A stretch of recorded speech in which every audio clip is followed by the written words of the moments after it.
Tumigil yan ng ilang bed.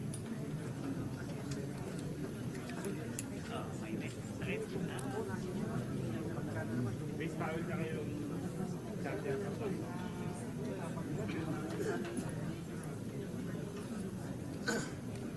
Hindi ka pa dyan sa dyan.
Alright, good morning everyone. Good umaga po sa lahat.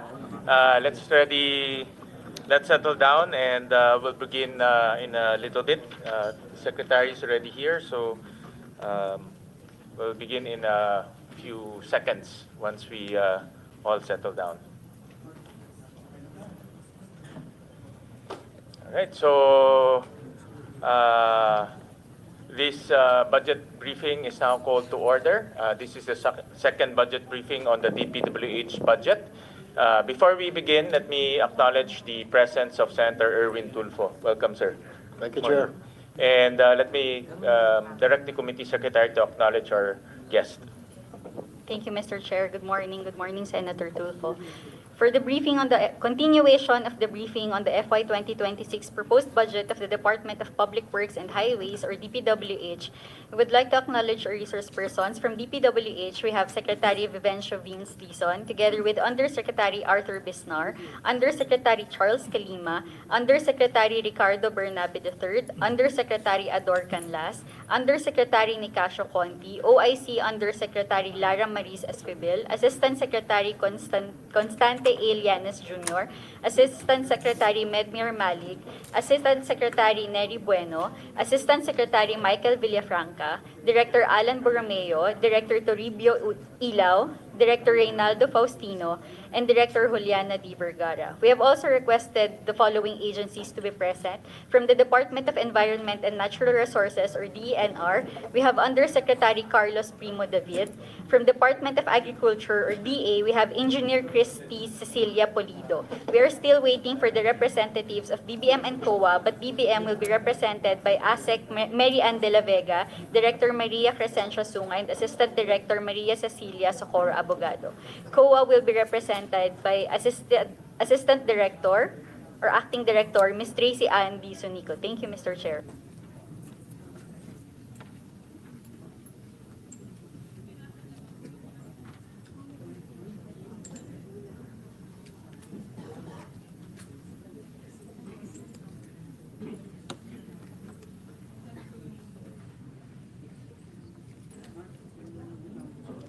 Thank you, Committee Secretary. And again, I welcome Secretary Vince Dizon to the budget hearing. And during our last budget hearing, we talked about the 4 red flags. I'll just flash again on the slide, Carla, slide 6. So yung huling pag-uusap natin last time, we requested the department because ang daming projects. Like for example, the first red flag, we're talking about 4,566 projects, so worth about 201 billion. The second red flag is about 40 projects. Ito bumaba na ito, malaking binaba to from thousands to 40 na lang.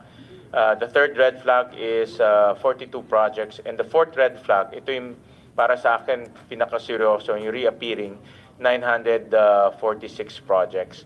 So all in all, it's about 6,187 projects worth 271 billion.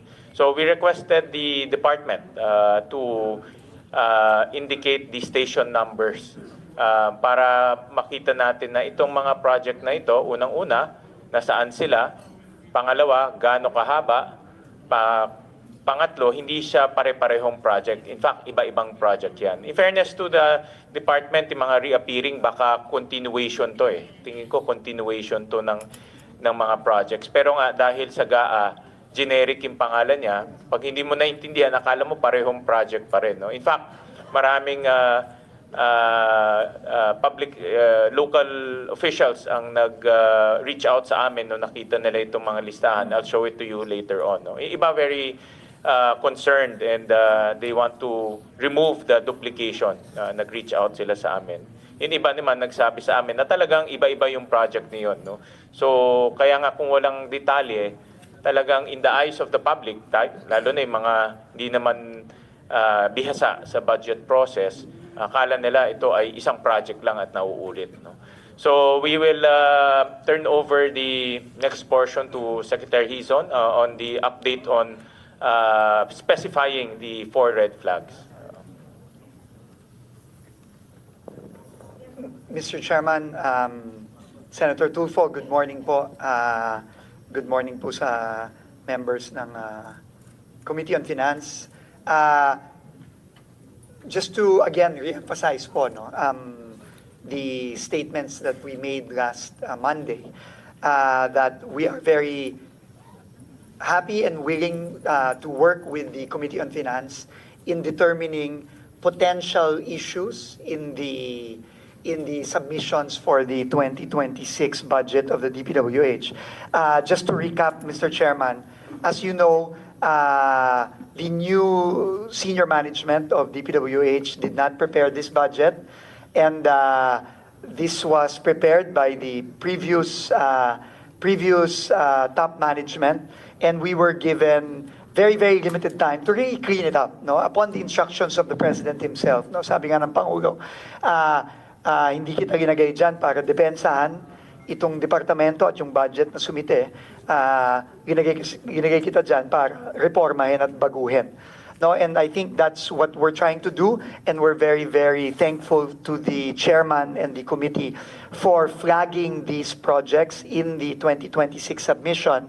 And if you recall, Mr. Chairman, you gave us 1 week to justify and validate these projects, which we promptly did by instructing all the implementing units from the regions to the district engineering offices to validate and justify, no, in particular the first and the fourth red flags, particularly on the stationing and also on the validation and justification of the seemingly repetitive projects in the 2026 budget compared to the 2025 budget.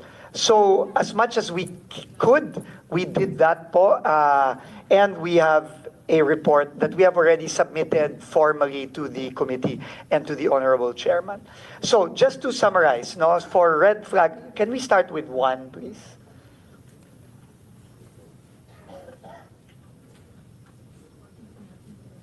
Number 1. Red flag 1, please.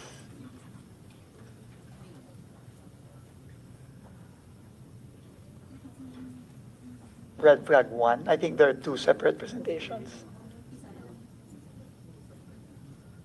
Mr. Chairman, I think they're preparing it, but if you don't mind, we'll start with red flag 4. Yes, go ahead, No, so, Secretary, so we can see. red flag 4 were projects that were seen by the committee as repeating themselves, exactly the same or very, very similar line items from the 2025 budget. No, there were a total of 946 projects that were identified, amounting to 14.455 billion pesos.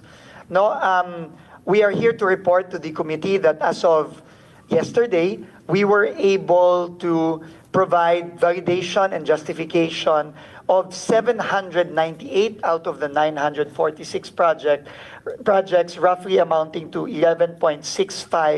66 billion pesos out of the 14.455 billion pesos. And this is broken down per region as follows. No? Next slide, please. And what we are going to show, Mr. Chairman, are just samples. No, obviously we cannot show all the no, napakadami po nito. No, we just wanted to show you our process, no, para po ma-validate at ma-justify. So simple lang po ang pinagawa namin, Mr. Chairman.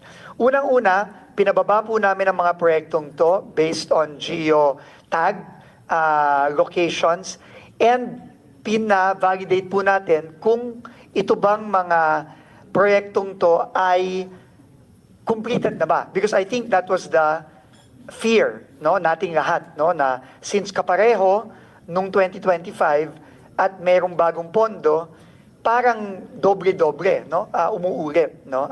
I also wanted to thank and recognize Senator Rodante Marcoleta. Sir, thank you po for being here today. So let me, and then kukuhanan po ng litrato, no, ng dated at tagged photos para makita po na unang-una sa sarili nating mata, makikita natin na hindi pa tapos yung proyekto, no, at merong continuation. And we have changed the nomenclature of the entries, no, to reflect either a continuation or for completion of the project. So if we can just go, Mr. Chairman, we identified na lang po 1 per region, no, but in the submissions, we have included in the annexes individual photos and individual reports for each of the 400 plus, close to 500. Close to 700 plus, 798 out of the 946. So for car, simulan po natin. No? So for car, this is an example of a project that was initially flagged. So you can see po, this is the photo pictures. Meron pong geotag yan at may date, no? Nung kinuhanan ng litrato. No? Ang ginawa po natin, this is a 19.5 million peso project in Kalinga, District Engineering Office. And the next slide will show you the change in the, the next slide will also show you the straight line diagram. Para sa mga kalye po at mga bridge, naggumawa na rin po ang ating DEOs ng straight line diagram which shows kung ano po ang pinopondohan for 2026. And in this straight line diagram, it is the, anong kulay? Yung blue. Yung, tama ba? Yung, hindi blue. Yung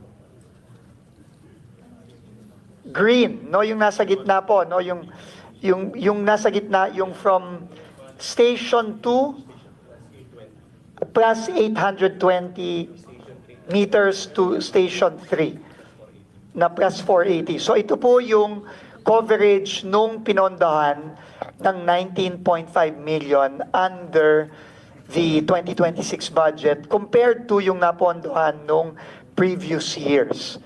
No, nung I think the one beside it, yung parang pinkish color is yung 2025. So, pinapakita lang po yung yung straight line diagram kung ano yung napondohan in the previous years and ano yung pinapapondohan ngayong 2026. And we have also changed the nomenclature. I think that's the next slide. Wala bang change in nomenclature? Ito na pala. Ito na po pala yung bagong change in nomenclature, yung project name, Makutay, Green Hills, San Pedro, San Vicente Access Road leading to Elephant Hill, Archaeological Tourism Site, Barangay San Pedro, Rizal, Kalinga, Station 2 plus 820 to Station 3 plus 480. So, dinefine na po ito. I don't know kung anong nangyari dito. I don't know if it's just a question of laziness or kinat and paste lang yung previous submission.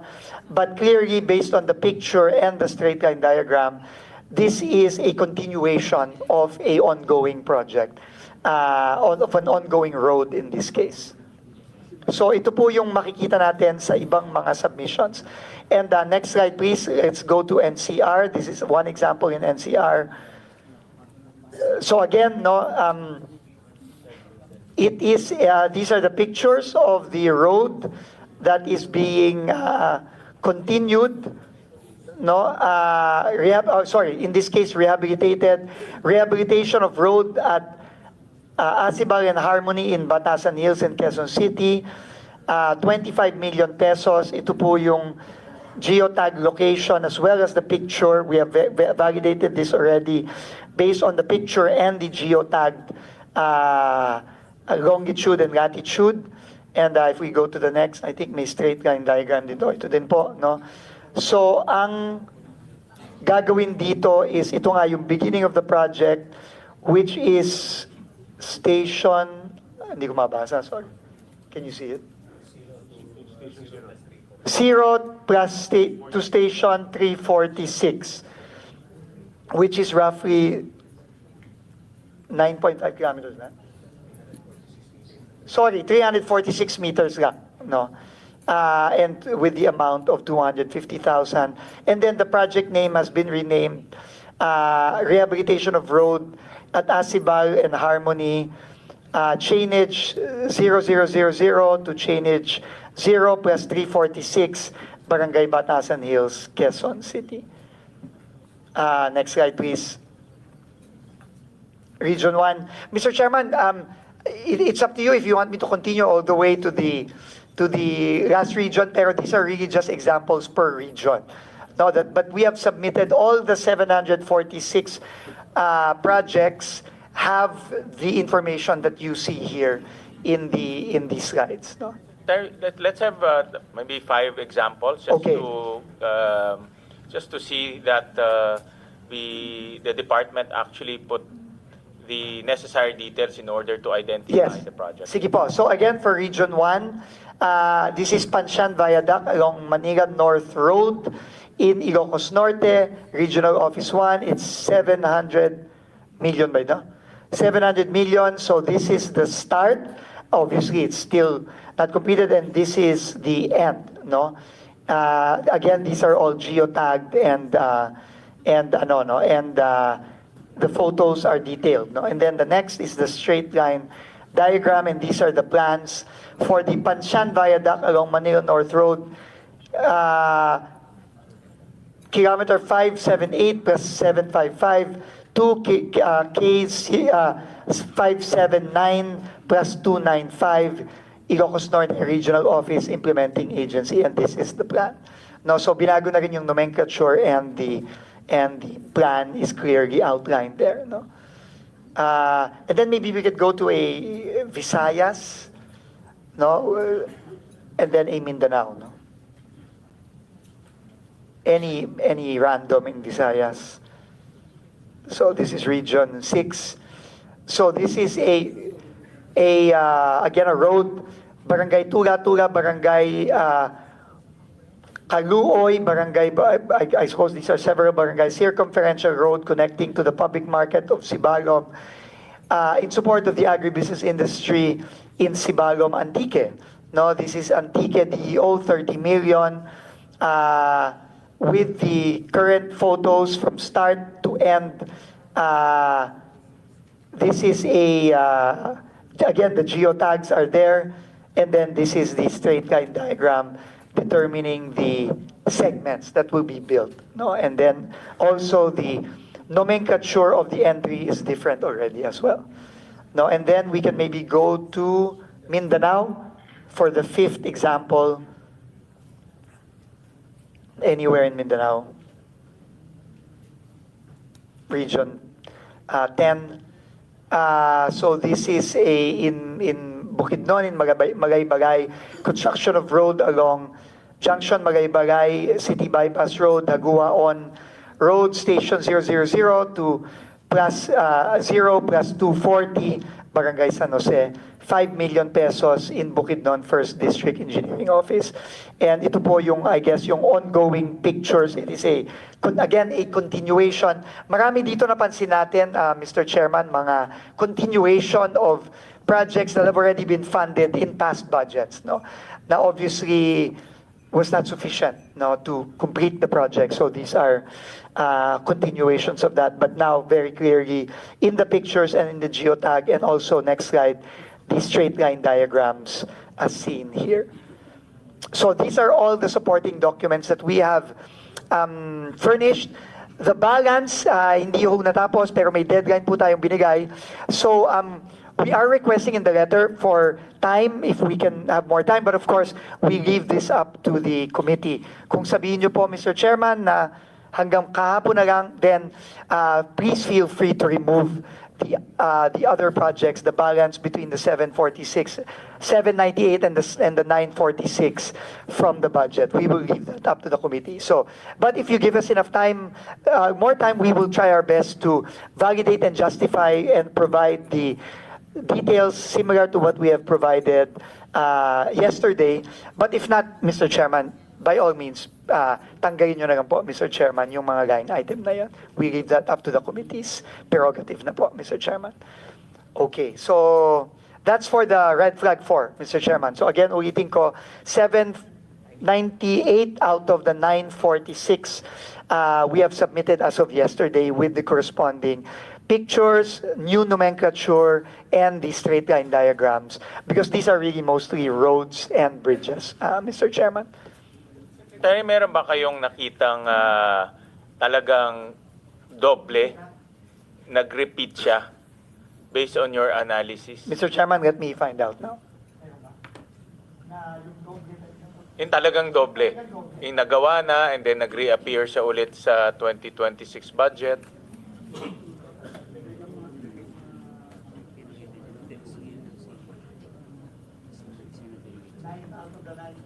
Meaning out of the 948, Mr. Chairman, no? Yes. Kung meron ba talagang nakitang kumpleto na pinasok pa rin? Tapos pinasok pa ulit. Because the result of that is magkakaroon ng discretion yung district engineer. Tama Diba? po. Kung paano niyang i-implement yun. Tama po. And sa Pwede dami niya- mo ng mga proyekto, hindi na ho natin mababantayan ng tama Correct. yan. Baka manakaw na lang yung pera. Pwede maging ghost project. Tama po. Pipicturean niya, tapos na, pala yung project na yun, dati pang natapos. No? Meron ba kayong na-detect na ganyang... The point kaya ako tinatanong yan, because dapat yung district engineer or whoever gumawa ng plano, magkaroon rin ng sanction. Yeah. So, dito po sa 798, wala pong nakita. Lahat yun po ay na-validate given the submissions. Dun sa remaining 148, hindi po natin alam. So, that's why, Mr. Chairman, ako po, no, I will put it on the record. If the committee will not grant us any more time, please feel free po to just remove that. Well, ganito, kung wala naman kayo na-detect na totoong repeated, no? Yung inulit talaga. Hindi ko pa po masasabi dun sa 148, Yeah, Mr. ibig sabihin Chairman. itong initial review nyo, kung wala naman kayo na-detect na totoong repeated, meaning in good faith, no? These are all continuation, then we can give you until Friday to wow, complete. thank you. Kasi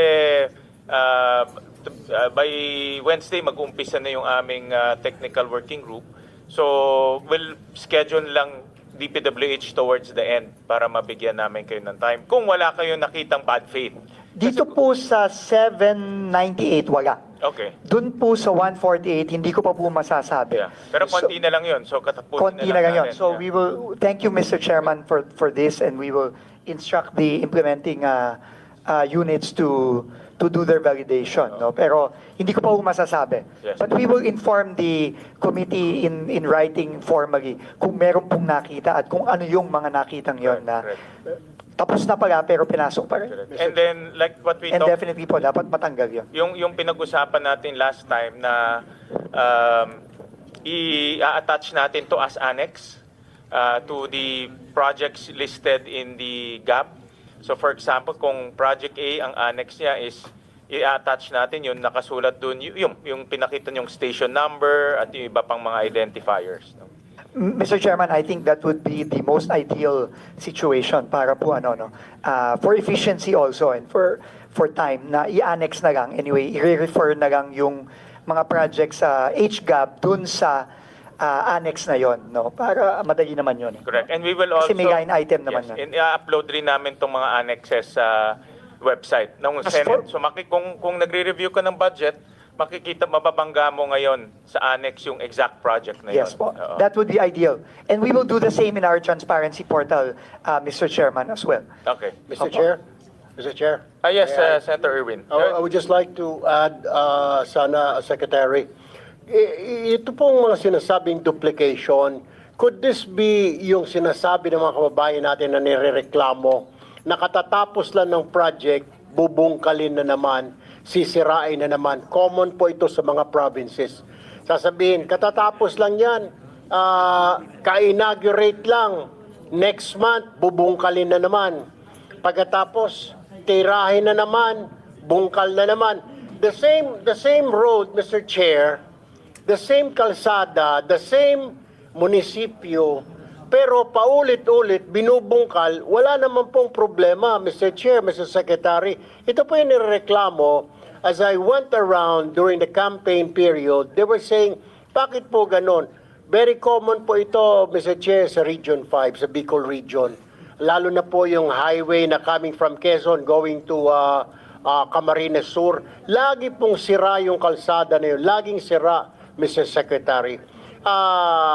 Ito ko kaya yung sinasabing duplication kasi pinondohan mo na, next year uulitin na naman dahil binungkal na naman, Mr. Chair, Mr. Secretary.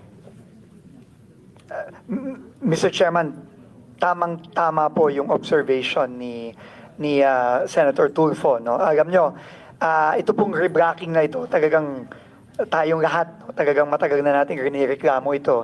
That's why po, for the information of the good senator, in the first week of October, naglabas po ako ng memorandum, October 7, naglabas po ako ng memorandum suspending nationwide all rebracking activities.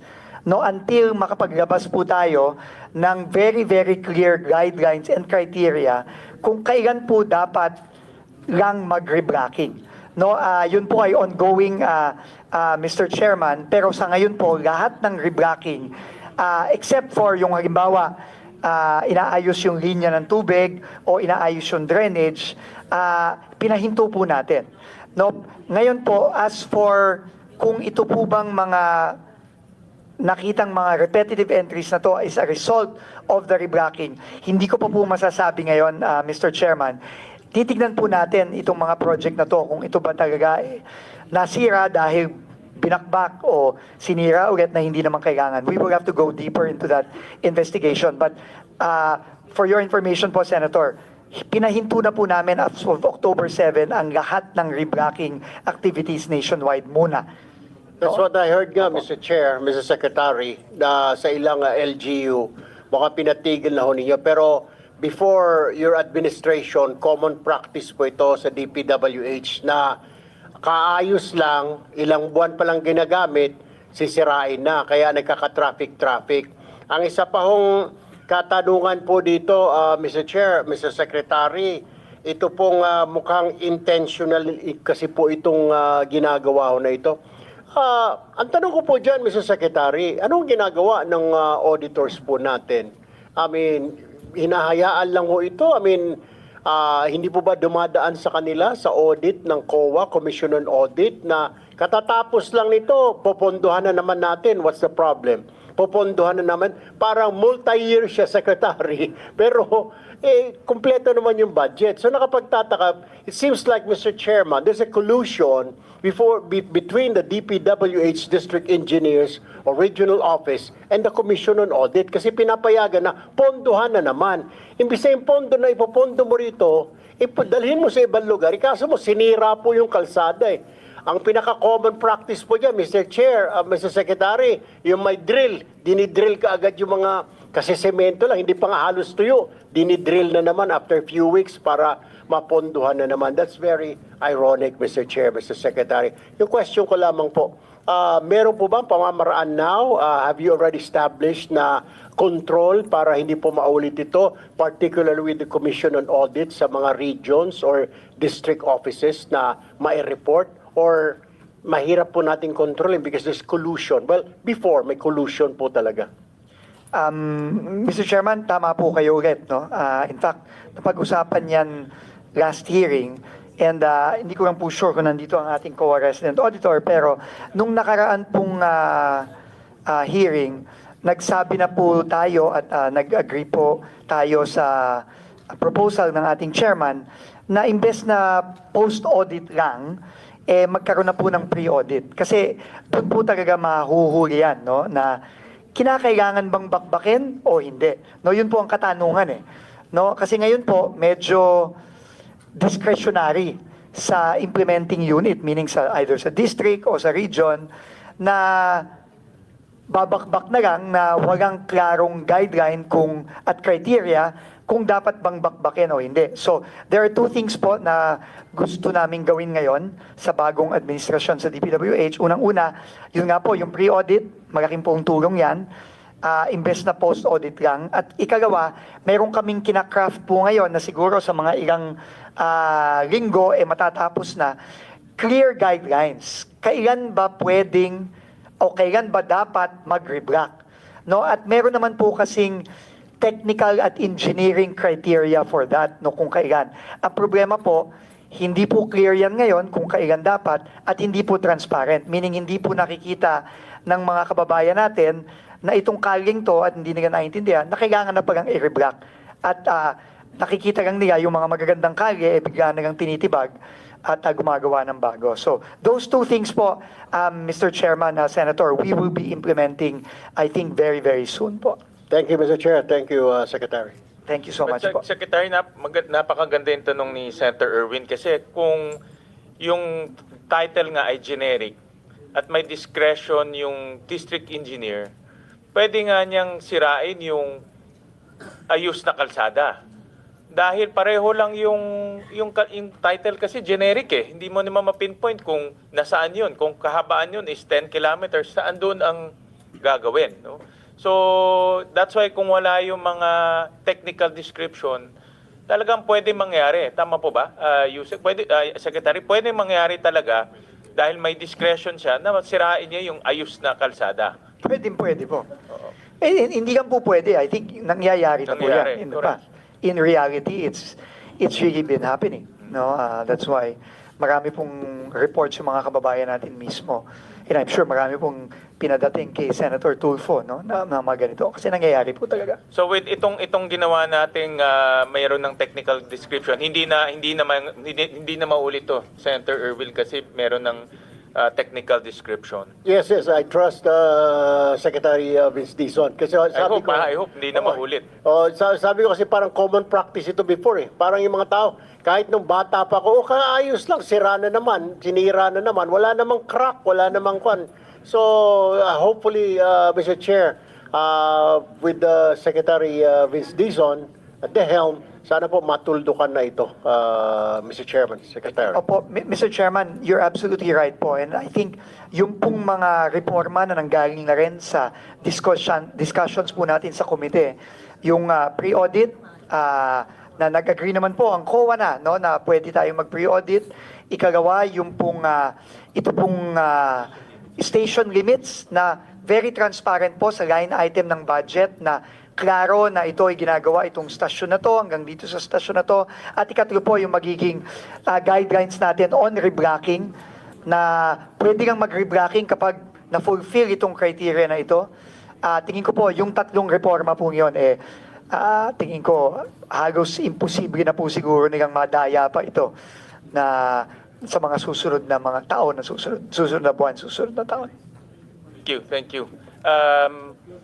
Before we continue, let me formally recognize the presence of Senator Marcoleta and Senator Lauren Legarda. Opo. So, Mr. Chairman, pwede po ba ako magpagam nga at ako kailangan nga pong mag-CR.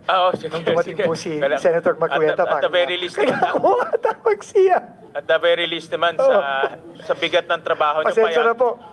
payagan namin kayo mag-CR at the very least. Opo. Sige. To take advantage of the time habang nasa call of nature si Sec. Salamat po, Dizon. ma'am. Yes, good morning. Thank you for acknowledging me. Baka papayag sila para hindi waste of time yung expert sa allocable at non-allocable si Director Bote. Hindi, kayo po, no? Si Planning. Kasi wala nun si Sen. Marcoleta at Sen. Erwin para may definition of terms at yung bago ng pangalan ng allocable at non-allocable. Kasi nakaka-confuse, di ba? Di ba naging congressman tayo, Sen. Erwin, naging congressman si Senator Marcoleta. Wala talaga akong alam na allocable at non-allocable. Jokingly, sinabi nung huling hearing natin ni Secretary Dizon nung lumapit dito sa amin ni Chair Sherwin, Sen. Sherwin, yung allocable daw yung maaring i-allok. Pero joke daw yon. Yun ang sabi ko. Ano ba yung allocable? So talagang hanggang ngayon po, marami na akong kausap. Sa tagal-tagal natin dito, pati Senate Elberemo, wala silang maalala. I'm sure our colleagues would want to understand para po may definition of terms. Tapos, yung inyong bagong termino, dahil ayaw nyong gamitin po yung allocable at non-allocable. So, hindi i-allok, mabuti. Bawal i-allok. Ano na po ang tawag? Siguro, district projects and non-district, kung ano po. Sige, si Director Bote and Yusek. Kung sino po yung eksperto. Thank you. I don't interject, Madam Chair. Thank you Hi, po. Mr. Chair. Go ahead, Senator. In relation to the question of Senator Legarda, hindi po joke yun.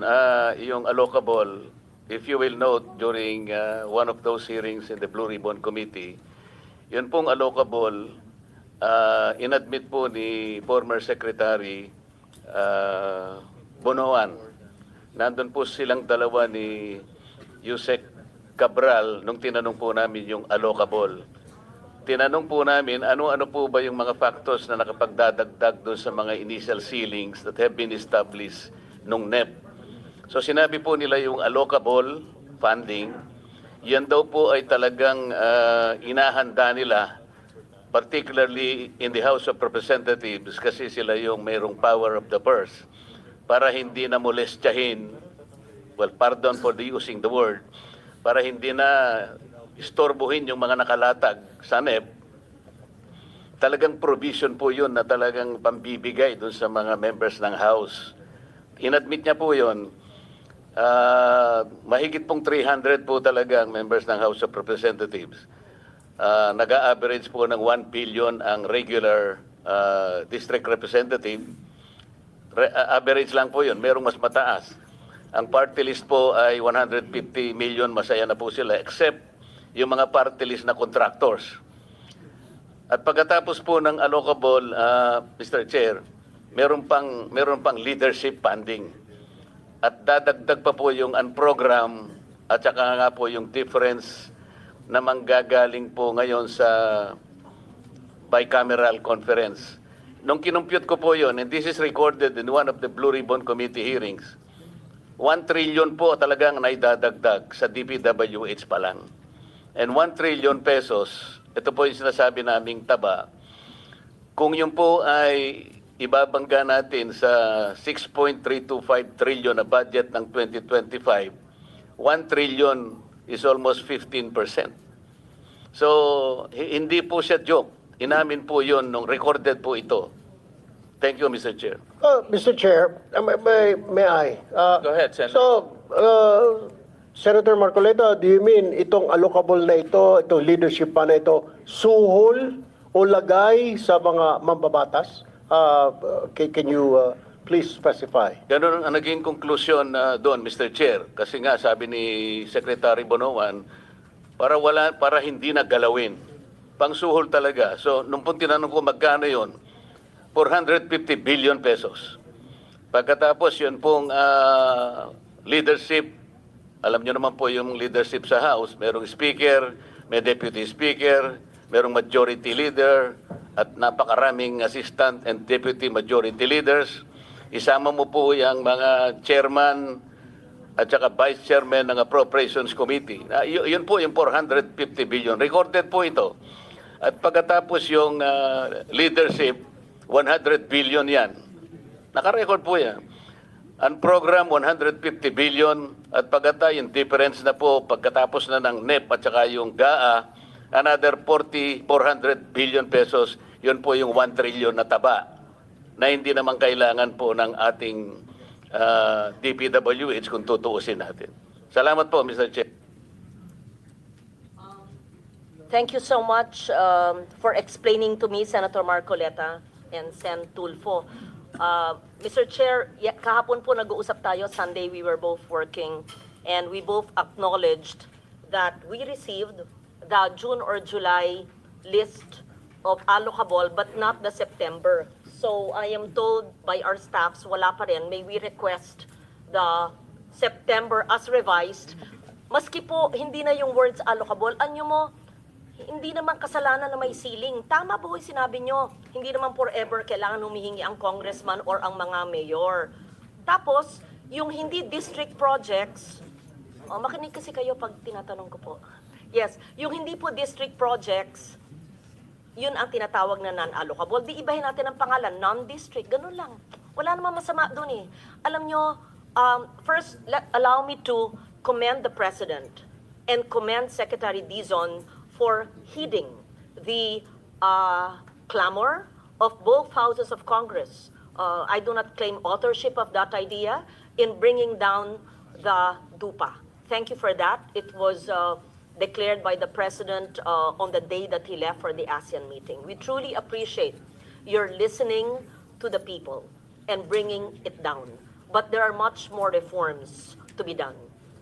I believe that all of us want really reforms and changes that will be felt by our people for bigger fiscal space to give other departments or other programs under DPWH that will really redound to the benefit of our people. Kaya, una, I commend you. Salamat po sa pagbaba ng DUPA na makakasave, sabi nyo ng 50. Pero sa computation ko, and I'll get back to that later, it should be bigger than 50B. And siguro dapat sagutin nyo yung hiningi ng chair last time, yung natuklasan niyang 271B. At pangatlo, yung sinabi po ng LBRMO staff and the chair staff na wala pa rin po yung September. We don't need the June, July of the previous leadership's allocable and non-allocable. What we need is the 625 billion revised NEP and then give us ano yung ceiling ng district, ano yung hindi alam ng district. And why do I say this, Mr. Chair? Mahalaga po. Kasi di ba nangyayari ngayon, may mga congressman na tatamaan, may mga ibang sa lokal o district engineer na tatamaan, hindi nila alam. Senator Sherwin himself, we were talking yesterday and we were both asking each other, nasa yung malistahan, pareho kaming we were in the dark, wala pa. And then you told me that indeed, in your district, your brother's a mayor, sa inyong Kong, and there are projects you don't know. Then we feared you could be blamed for it, and is that, we were asking each other, yan ba yung allocable? We don't know. So, just to protect everybody who will eventually sign the GAA of 2026, what if kaming lahat dito, tapos pipirma kami, tapos sasabihin natin, pinirmahan nyo, tinanong naman nyo, tanggap nyo yun na may non-allocable, hindi nga Maski po, iba na ang tawag natin, gusto lang po namin makita ano yung alam talaga ng congressman, alam ng district engineer, at yung hindi nila alam na maaring alam ng region, na maaring alam ng central na hindi alam ng region. Walang masama po doon in all transparency. Diba? Am I conveying the same message we talked about? Yes. So, wag mo, please, I hope I'm not blamed. Because this, I'm speaking for the team. Kasi nag-usap po kami ng weekend. Yes. Yeah. Thank you. And Mr. Chair, in relation to those comments by Senator Ligarda, I remember we also requested that the DPWH provide us, kasi kung di po ako nagkakamali, kinors ko kay Yusek Ador Canlas, dahil nagbigay po sila ng proposed fiscal year 2026 DPWH infrastructure program based on age gap. Ito po yung binigay nyo nung nakaraang hearing.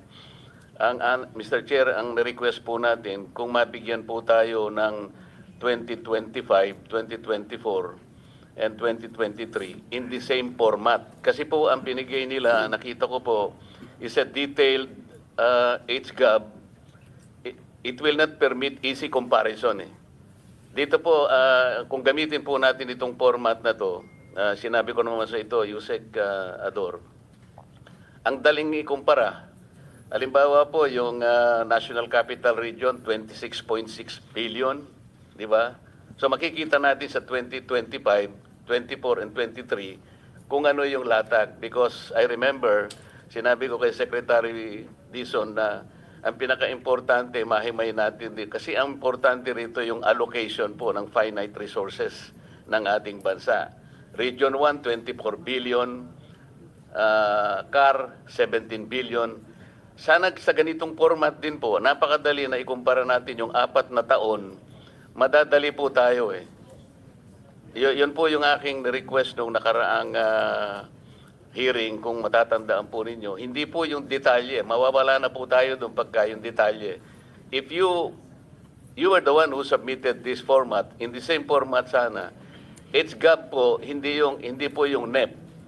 So, kung age gap, puro age gap po yon 2023, 24, 25, meron na pong 26. So, tatlong taon na lamang po ang inihingi namin to permit easy reference and comparison. Pwede po. Go ahead, Yusek Conti. Thank you, Mr. Chairman. With the kind permission of the Secretary, I would like to address first the manifestation and comment of Senator Lauren. Ma'am, tama po kayo at nagpapasalamat po kami sa inyong pag-promote and transparency, accountability, and fiscal discipline dito po sa ating budget process. And I'm conferring with Director Bote. Tomorrow morning, we will be submitting as requested, Mr. Chairman, yung pong hinihingi nyo na allocation per district, kasama na po yung allocation in totality per region so that the committee will be properly guided po based po doon sa request po ni Senator Lawrence. Yusek, iano lang po namin, i-stress lang namin, based on age gap. Yes, apo. And number two, yung request po ni Senator Marcoleta, we will be furnishing you with the 2023, 2024, and 2025 age gov following the format submitted Yes, sir. similar to 2020. Yes, sir. Mr. Chairman. Kasi po itong binigay nyo based on GAA kaya medyo hindi comparative. At Yusek Ador, nasabi ko rin sa iyo na pwedeng isama rin yung sa party list. Kasi dito po sa sinabit ninyo itong 2026 based on age gap, walang party list dito eh. Bakit ko po ini-insist yun? Meron pong party list kasi na contractor congressman. Alam na po ninyo siguro kung sino yung sinasabi ko. Yung pong ordinary party list, masaya na siya sa 150 million allocable. Pero po yung contractor party list, iba po yun. Kaya gusto po naming makita, this is still in relation to the truthful allocation. Dito po nagkakaroon ng problema. Pwede po ba yun? Isasama po natin ang party list. Dito po sa HGAB po ninyo, 2026, wala pang party list. At tama po, Mr. Chairman, because the party list wala ko sa distrito will try to extract as Opo, much as wala possible. kami gano'n kasi Kung ano lang po available. nationwide po kami. Pero makukuha nyo kung ilan po yung na-allocate per party list. Tama po.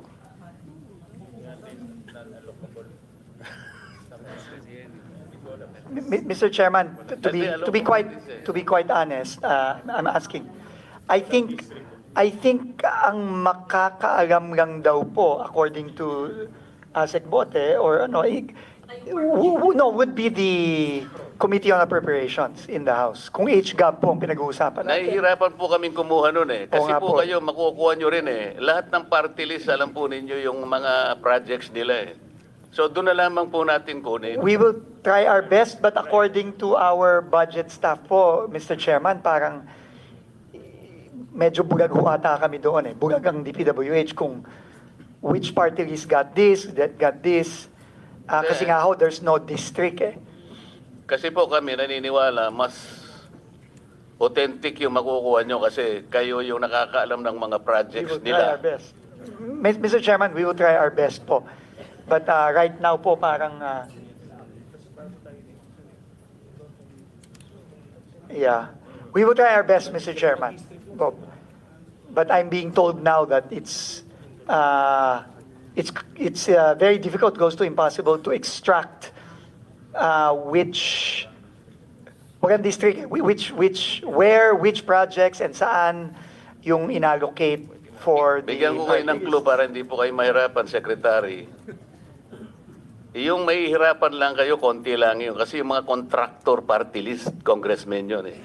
Yun pong ordinary party list lang, kagaya ng Sagip party list, 150 million lang po yun. Pero pagka yung malalaking party list po na contractor talaga, yun lang ang pagsikapan ninyong itotal. Doon po makikita yung lopsidedness. Meron pong distortion talaga dyan. Mga contractor po sila eh.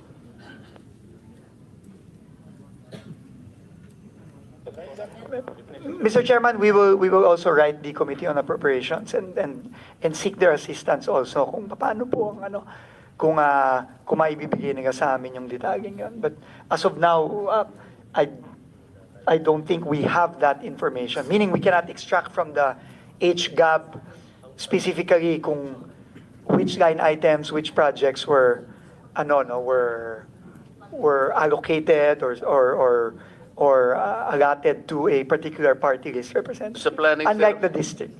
planning service ninyo, Secretary, nakukuha po yun. Sige po. Kasi si Yusek Cabral noon, alam niya lahat yun eh. Sige po, Mr. Chairman.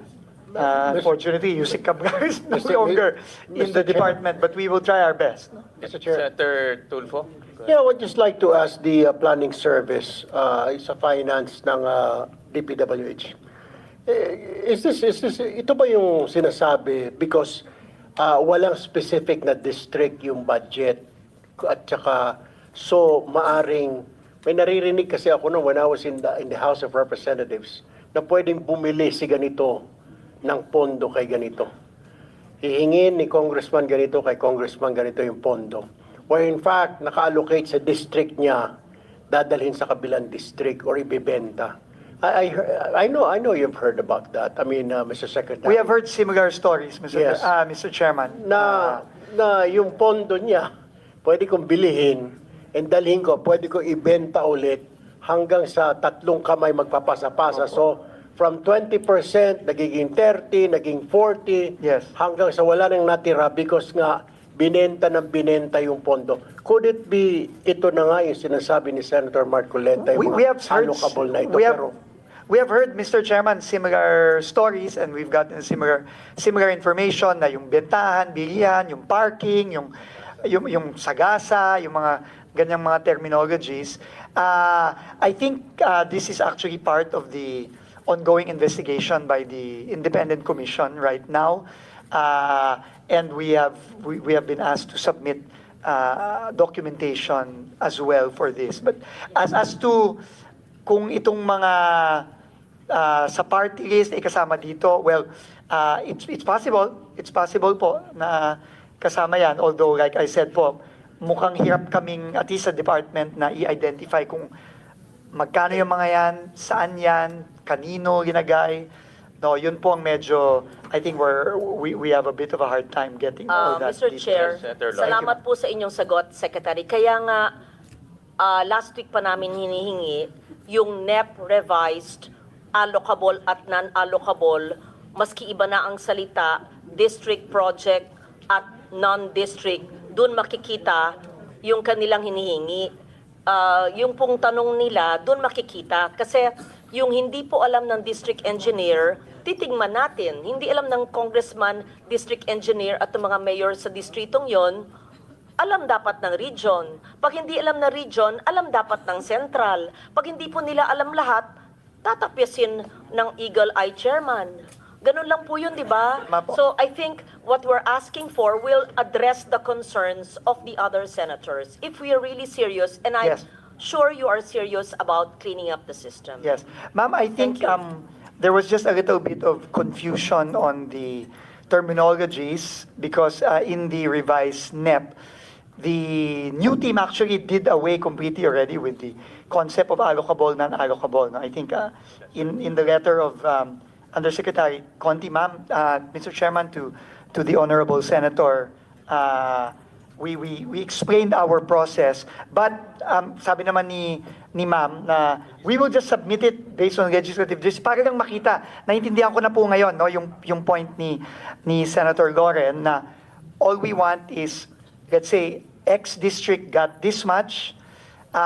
We will validate with a congressman or the district office there. To shorten your work, Yes. hindi na kailangan po i-validate. Ito, 625, di ba yung NEP revised? Per district po, yung Magkano? yung sa district ito, yung region or central ito. So, iniba lang yung pangalan, hindi lang natin ginagamit allocable Yes. and non-allocable. Kasi, Understood, ma'am. just to simplify, sabi po ni Director Bote, ang allocable, yung ceiling po ng budget ng congressional district, allocable. O sige, ayaw nyo gamitin yun, ayaw din namin. So, tawagin natin district projects. Yung hindi po district projects, tinatawag sa dating leadership ng non-allocable. Ayaw po natin gamitin yon. Di tawagin natin non-district projects. Pag hindi po alam ni district engineer at ni congressman at ng lokal, di region siya o central siya o question mark, sino pa? Di ba? Ganun po. So, district, non-district. So, district, synonymous to allocable. Non-district, synonymous to non-allocable. Yung tinatanong po nila, parking, sagasa, whatever, ay siguro sa non-allocable dati. So, aalamin natin, doon lang natin makikita yung hugis at yung maaring mga tabang pwedeng putulin kung makita natin yung non-allocable synonymous to non-district. Tama ba ho? Thank you. Agree ba? Very clear, ma'am. Now, Director Bote and But you have to Undersecretary. identify for us, hindi lang yung suma total, this district, 1B. Hindi. Lagay nyo, 500 district, 500 previously known as non-allocable, now called non-district. Ganun lang. At for all you know, these are national convergence. Malay mo may highway doon. Malay mo may, para may, ganun lang. Ganun lang. Pero detalya. Oo. Thank you, Mr. Very Chair. clear, Mr. Chairman. Ma'am, very clear po. I was told po by ASEC Bote and USEC Nick, they can submit this by tomorrow morning. Submit to the committee, Yusek. I think ang punto naman ng mga senators, Secretary Dizon, in the past kasi bigla nilang may lumalabas na project, no? At kung nasundan natin yung Blue Ribbon hearings, sila na nagsasabi, yung mga resource persons, sila Bernardo, sila Alcantara, na kaya nilang maglagay ng project nang hindi alam ng local government, hindi rin alam ng mga congressmen. No? Ang usapan, ika nga, nasa taas. That's the point Senator Lauren and the rest of the senators are trying to make. So that makikita natin kung ano yung mga projects na coordinated on the ground, ano yung bigla nilang dumadating dahil may usapan na sa taas. That's the point. No? So just submit to the committee, Yusek, para maano natin. We will, Mr. Ma-process Chairman, natin. thank you po. Very clear na po ngayon. Ma'am, thank you so much. Secretary, we go to red flag 1. Yes, just, again, Mr. Chairman, with your permission, maybe 5 examples na lang po. No? 5 examples lang, no? So, just to summarize, next slide, please. Projects with no station numbers, ito po, no, yung po yung observations ng committee, which we agree. Projects with no station limits now have been updated with station limits. For school buildings, station limit is obviously not applicable. So, yung school ID number na lang po ang ginagay natin para po klaro na it is a real and not a guni-guni school, no, para lang ho very clear. So next, so there were 4,566 identified by the committee. Again, we're very, very thankful po for identifying these. As of yesterday, 4,085 have been corrected with station numbers amounting to 180.3 billion out of the 201.3 billion. So ito po yung nasubmit na namin. I think there are already specific annexes to this, and the breakdown per region is as follows. Now, just to give some examples,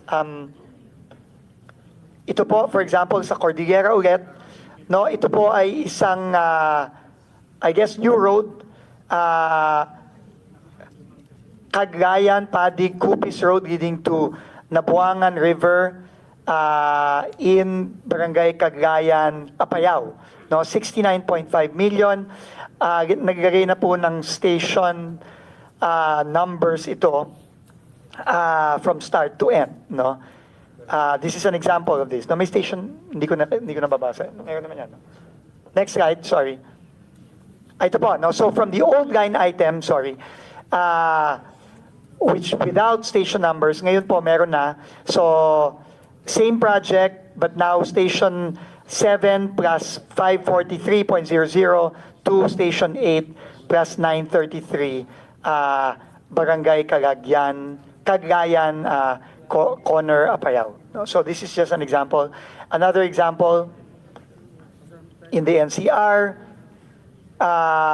this is a school building, Mr. Chairman, obviously, and it is a retrofitting of a multipurpose building, which is a school building in Moises Salvador Elementary School, Manila, 103 million, and this is these are the geotag coordinates as well as the school ID number, and you will see it in the next slide. Next slide, please.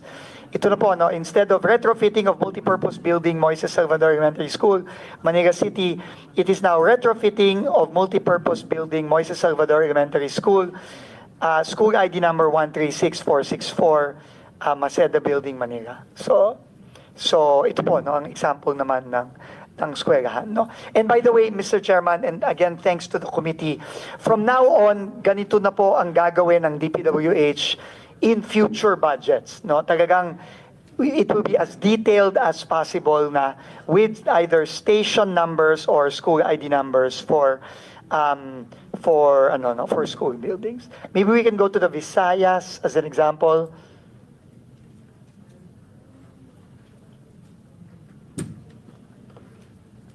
So ito, Capiz, no?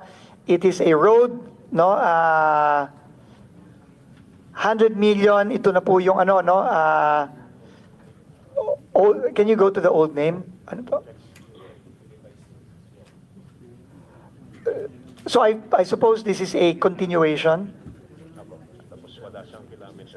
So meron na pong kilometer K0011 plus 078 to K0011 plus 688. So I guess this is the number of meters, no? Number of linear meters. Maybe one more in the Visayas, maybe? Negros Island region, again, construction of road, Barangay Cangabo, La Libertad, Negros Oriental, 38.7 million. This is the picture. And then there will now be station numbers, station limits. No, station 2 plus 670 to station 3 plus 970, La Libertad, Negros Oriental. And maybe finally in Mindanao, Zamboanga del Norte, again, a picture of the road with the geotag locations, and then for 20 million pesos, and then the station limits, the new name will be construction of the road with station 000, I think it is a new road, that's why it's station 00 to station 1 plus 000. So 1 kilometer po yung gagawin for 20 million pesos. So again, moving forward po, ganito na ang gagawin natin through the district engineering offices. Can we go back to the first slide, please? Mr. Chairman, again, the second slide, 4,085 have been identified. Out of the 4,566, so almost 500 projects have not yet been identified, totaling roughly about 21 billion pesos.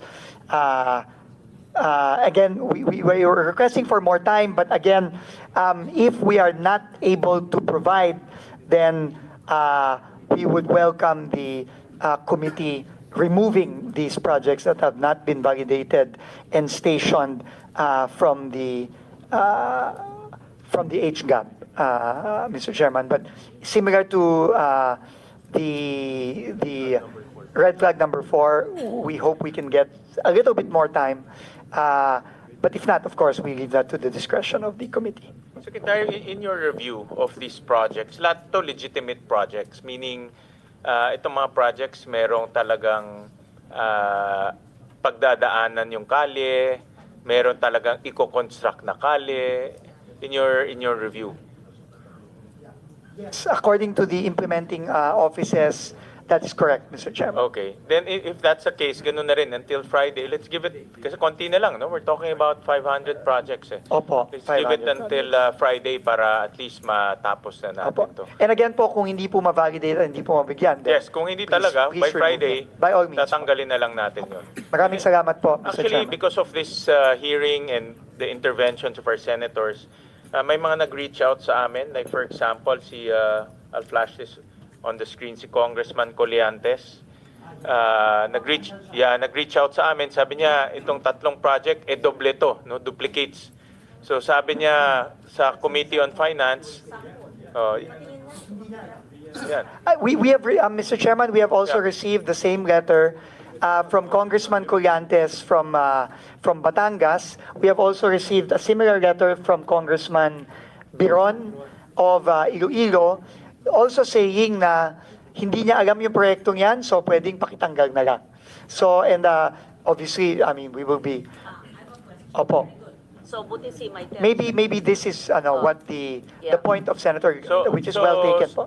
Nag-reach Thank out you, siya Mr. sa Chairman. committee for the committee to consolidate or to remove itong mga project na ito. But this is an example na yung mga congressmen, they themselves on the ground, hindi nila alam na may doble, no, na ganito. At siyempre, baka nangyari ito magaling sa central, binaba, hindi nila alam. Kung merong usapan sa taas, madadamay sila. No? So sila nag-reach out sa amin. And then, yes, yeah, go ahead. Sir, Yeah. paano yun? We commend the congressman who wrote you, si Maitet, o anak niya. Pero, paano yun? Bababa naman yung kanilang NEP at GAP. Dapat palitan naman ng tamang project. I-restore naman. Di ba, Mr. Chair, di ba fair lang? Kasi Hindi na sa kanila, no? But in this sa case, the errata letter. nila, pwedeng depende na sa i-erata. kanila. Papayag tayo. Mr. Chairman, in fact, I think this is a very, very important point, no, of Senator Regarda, and very, very welcome point, because as you know, I mean, we need to build roads, we need to build bridges, we need to build classrooms. So, if the congressman, for example, Congressman Collantes has a different project in mind, then we can include it as an agency errata, no, to the Committee on Finance. Ano yung pag-classroom ang gusto? Para Sa siguro DepEd po mas siguro less yan. corruption pag classroom. Paano yun? Hindi naman sa inyo. I-erata nyo from your budget, pero kayo magko-construct, pero DepEd budget yun. So how will it be reflected in the GAA pag classroom? Can it be called a multi-purpose tapos gagawing classroom? Pwede ba yun? Legal ba yun? Because ang nagko-construct naman ng classroom, DepEd. I mean, DPWH from the DepEd budget, although now may options. So, to be fair to the congressman, ayan. So, parang hindi mamagalit ba congressman sa akin na binababa namin lahat dito. Kung pinapalitan nila dahil hindi nila alam, yung kanilang NEPGAB, bababa naman for being honest. Why should the honest ones, I'm not saying the others who are not nagsusuplong, hindi honest. Pag ibig sabihin yung eagle eyes, kamukha ng chair, tas isusumbong, mababawasan man mga tao niya. So kung i-compute mo yung per capita sa kanyang distrito, liliit, di parang disincentive ito, hindi na ako magsumbong, mababa ang NEP at GAB ng distrito ko, ang dadaling ko sa distrito, konti. That's not being trapo, ha? That's not being corrupt, ha? Because people really look at the benefits per capita ng representante na tinutulong sa distrito. So siguro naman po, sa mga valid na proyekto, gaya ng classroom, multipurpose pwedeng classroom, pwedeng palitan dahil sa hindi alam. Kung papayag yung chair, that's my simple question. What is the legal way of doing an errata of a valid project? Thank you. Paano po yun? Institutional amendment. I think ang process is we can amend, but we need to know kung anong exactly i-amend natin. Kasi yung need on the ground, mas kabisado ng congressmen and LGU yan. No? So, we need to get guidance from the congressman or the LGU pagdating sa ganyan. May mga Tama si Chair, hindi raw errata, sabi ni Attorney Doblon at ni DG Irene, amendment, pero hindi siya individual. It's an institutional amendment because of all these changes now. It's not just one district, 2, 3. It's really districts na nakakita ng flags or bumaba ang kalang NEPGAB not on their own doing. Let's say nagsimula ang NEP sa 3, naging 1 kasi maraming nagtakbuhan na daga na natakot sa district or kasi natanggal yung flood control, i-institutional amendment. Kamukha yung kay Maitet na distrito, siya ang nagsabi sa chair, wag naman parusahan na nawalan yung mga tao niya, papalitan, let's say, ng classroom or whatever na valid. Tama, amendment. O sige, sige. I just wanted to manifest that. Thank you, Mr. Mr. Chair, if I may po, I think, bottom line, no, para maintindihan po tayo ng mga kababayan natin, I think all we all want is to make sure that the projects are beneficial to the communities and the districts. I think without these projects becoming ghost projects or substandard projects or projects na pinagkakakitaan lang, I think that is the objective of everybody. And we fully appreciate po the suggestions of the committees, the projects that have been pointed out by the committee.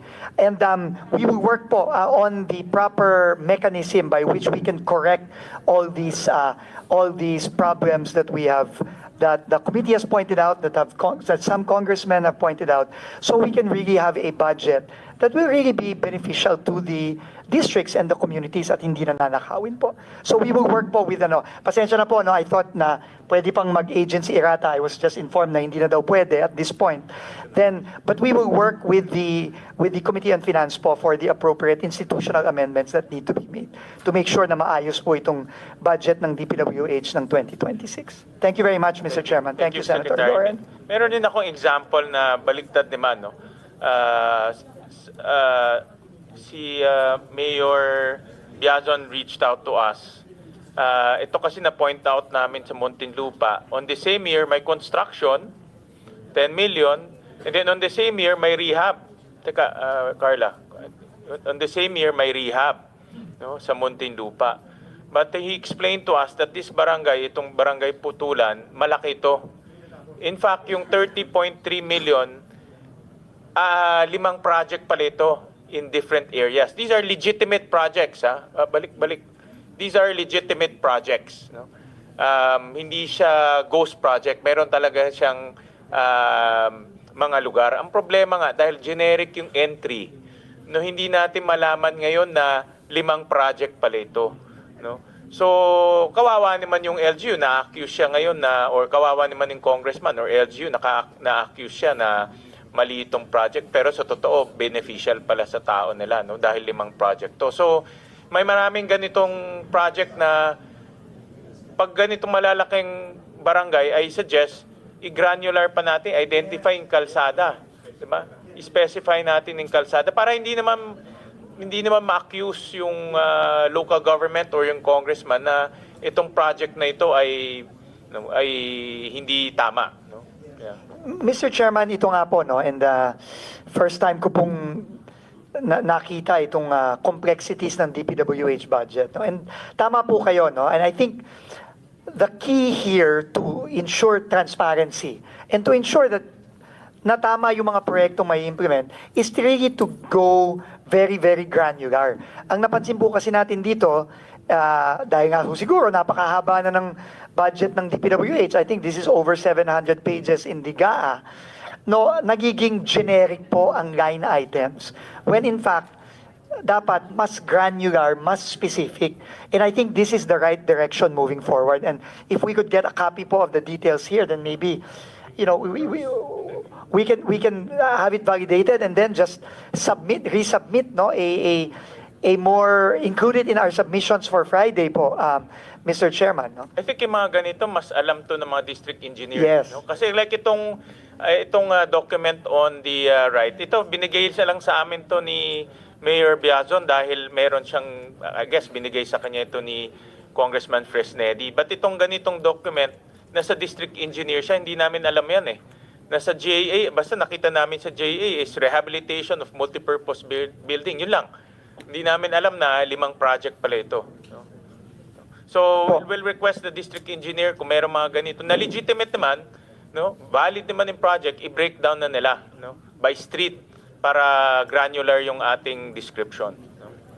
Thank you po. And Mr. Chairman, we will also need your help as well, maybe with the Department of Budget and Management, because there will also be some need for some readjustments with the budget nomenclature, no, yung how the line items are described and named, kasi po minsan doon din masyadong generic din po ata yung nomenclature ng DBM, and I think we need to be more granular and specific, and that needs to be allowed po in maybe starting this budget i-allow na, no, para ho mas klaro sa ating mga kababayan, no.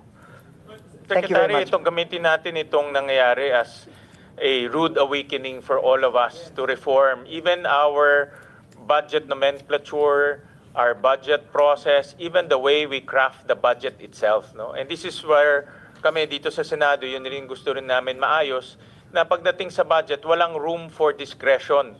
Implement lang. Pag in-approve yung budget, ang department implement lang ng tama, hindi implement ng mali, implement ng tama. So yun ang aming ginagawa ngayon, linalagyan na namin ng detalye para hindi na wala ng room ang mga corrupt officials na paglaruan yung generic titles. So ito yun ang ginagawa namin ngayon sa Senado. We agree po 100%, Mr. Chairman. Thank you po. Question lang, a little tweaking of the allocable. I am told in some districts, pati ang district office implements non-allocables. Kaya nga naguguluhan ako, kala ko pag i-define natin yung non-allocable na above the district, pero meron din daw ibang distrito na ang tawag sa project ay non-allocable. So na-confuse na naman ako. Baka Senator Marcoleta can help me explain. Anong ibig Yes. sabihin nun? Yes, thank you. Senator Dizon. Mr. Chairman, Secretary Dizon. thank you very much to Senator Lauren again. I mean, her wisdom through the years really shows, because that is exactly one question I asked also when I came in. Bakit may mga, halimbawa, kasi di ba may thresholds of authority ang mga district at regions, no? 150 sa district, 400 sa region, binaba na po natin yan, kinagahati na po natin yan. Pero apparently, the secretary can delegate authority, even if it is above. Say, the region is 400 only, but the project is 500 million, 500. The secretary po baga can delegate authority via an order to the region, even if it is above na the threshold. No? So pwede po pagang gawin yon. So I think that is what has happened. So, it's really kayo po ang mag-identify sa list of district projects per congressional district. Ano yung allocable or non-allocable? Kala ko it's as simple as pag sa district, ito. So meron din pala within the district pero ang tawag dati non-allocable. So maybe you should identify when you submit tomorrow, ito ay district projects na alam talaga ng district engineer na vinet ng district. Para sagot ni engineer, to be fair to him or her, sagot niya. Pero ito, ini-implement sa district, hindi niya alam. Binigay ng region o ng central, care of. Kanino? Para, ano naman siya, kawawa naman yung mga, tapos kung may nag-park doon, kung ano man ang tawag niyong salitang yon, kawawa naman kung maputukan siya later on, kung substandard, tas ay hindi ko po alam yan, pinakausap sa central, kawawa naman yung DE, di ba? Sige. Absolutely correct, Mr. Chairman, ma'am. We will do that. Senator Marcoleta? Pwedeng magtanong ng paiba naman. Mr. Chair, gusto kong tanungin sana ang ating secretary. Kasi noong September 11, 2025, kayo po ay nag-file ng criminal complaints do sa 20 opisyalis ng DPWH, DEO, First District ng Bulacan. Tama po. At noong September 19, 2025, sa order po ng ating then acting Ombudsman Dante Vargas, 16 of them were placed under suspension. Ano po ang status ngayon ng mga yun? Mr. Chairman, yung pong 16 na yon, suspendido pa din, but we have already initiated dismissal proceedings dun po sa 16. Yung po kasing 4, na-dismiss na po yon. Si Alcantara, si 20 po kasi yung opisyalis na yon, no? Na nakasuhan sa unang kasong final natin before the Ombudsman for the First District of Bulacan. Yung pong 4, si Alcantara, Hernandez, Mendoza, Duya, ay 2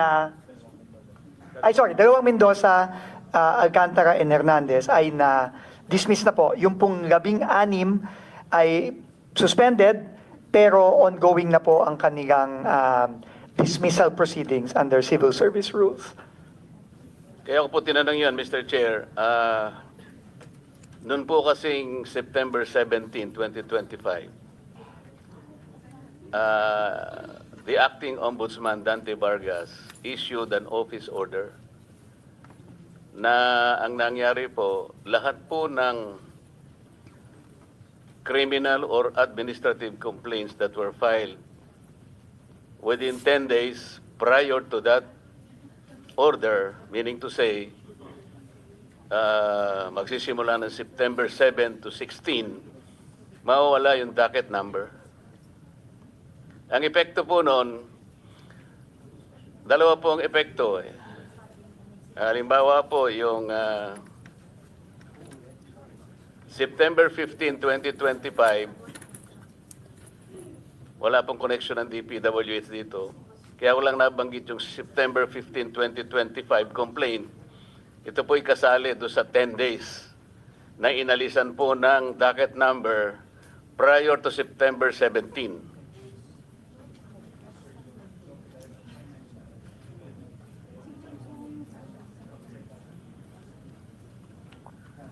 So, ang epekto po ng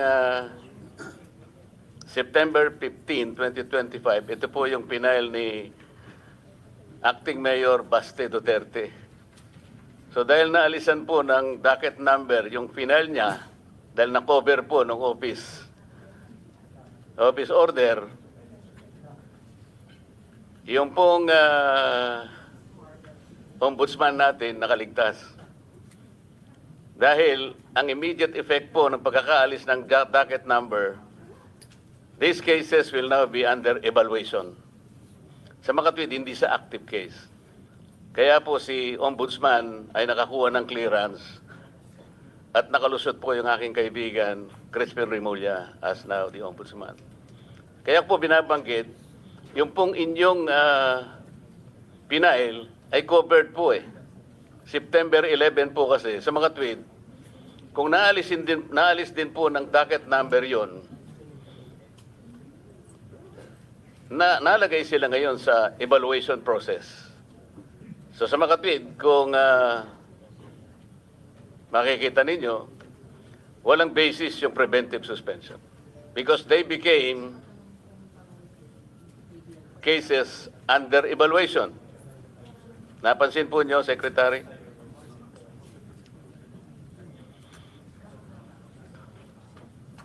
While it benefited the Ombudsman, the applicant Ombudsman at the time, hindi po nagkabisa yung suspension ninyo. Because both of these cases were covered under the order issued by Dante Vargas. So may nagsasabi nga, Mr. Chair, kapag ikaw ay nanalangin para umulan, kinakailangan ay pagtiyagaan mo yung putik na idudulot nito. So, nasaan po ngayon yung suspension?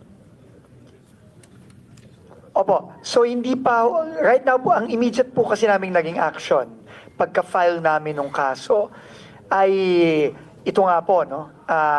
Nag-show cause order kami sa lahat to initiate administrative proceedings against the 16 na hindi pa dismiss. Nagpa-show cause order na kami agad-agad sa kanila para masimulan na po yung administrative case against them, no? And in the process of that, when we received the suspension order from the Ombudsman, sinuspend na ho namin at Which is nag-appoint. ineffective. Yun ang sinasabi ko. Opo. Pero right now po, hindi naman po ginif. So right now, they are all suspended. No? At ongoing na po yung administrative process against them. So for all intents po sa amin, at least sa administrative case, tuloy-tuloy lang po kami, Mr. Chairman.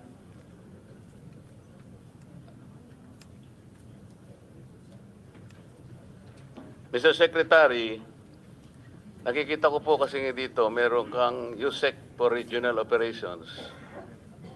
Merong isa ring USEC for Regional Operations. Parang si USEC Bisnar yata, Luzon. O ika naman, no ka rin ka USEC. Pasensya na po kayo, Kapampangan kasi kaya. Visayas, Mindanao.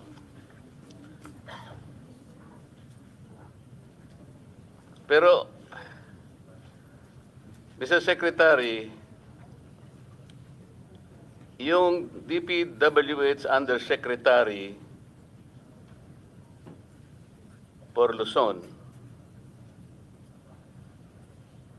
has responsibilities that include, among others, overall supervision and control over operations of all regional offices in Luzon, control over all DPWH funded infrastructure projects, including those funded by other agencies and implemented by the DPWH in his area of assignment.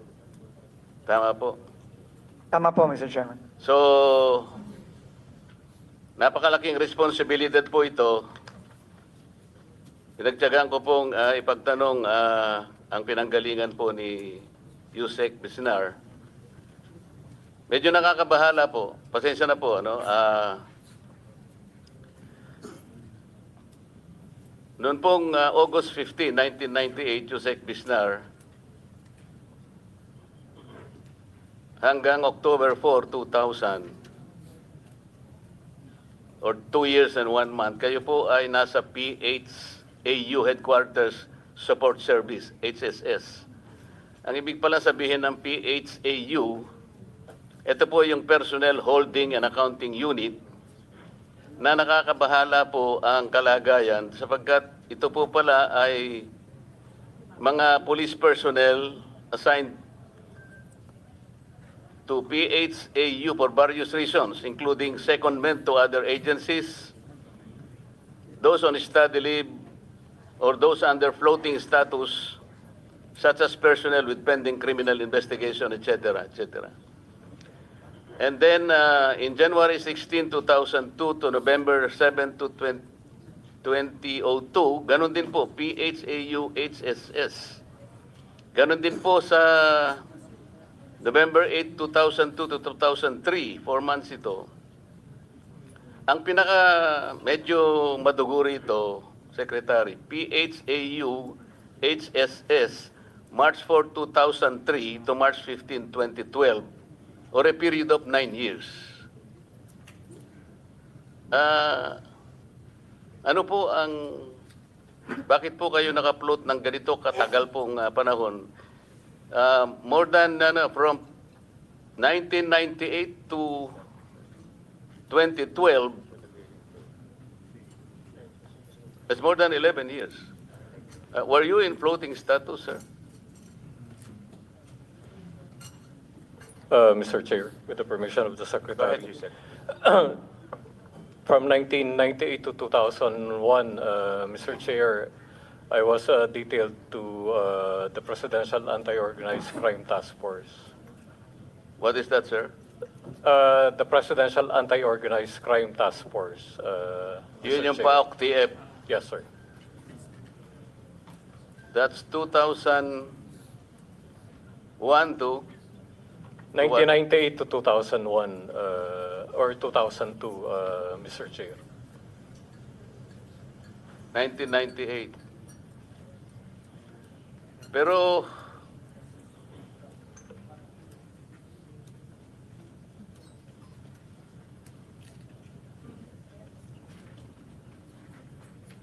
nagkaroon po kayo ng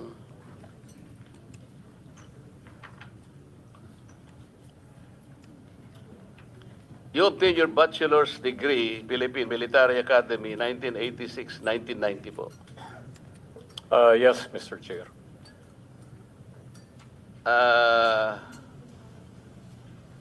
Meron kayong Doctor of Veterinary Medicine, University of the Philippines, Los Baños, 1986 to 1985 to 86. I attended the Did you finish the this? program. Apparently, parang hindi nyo naman nakompleto. Tama? It's only for 1 year, 1 year. Mr. Chair. And then, meron kayong associate degree in nursing in Houston Community College System in the United States. Yes, Mr. Chair. Did you complete this? Yes, Mr. Chair. And then, meron kayong Master in Management, Philippine Christian University, 2014. Nakompleto nyo ito. Yes, Mr. Chair. Did you complete it? Yes, Mr. Chair. I'm not sure of the exact- Masteral degree, you completed it in 1 year? It's a master's program offered by the PCU, Mr. Chair. So it's not a degree, it's a program. Nakasulat po kasi sa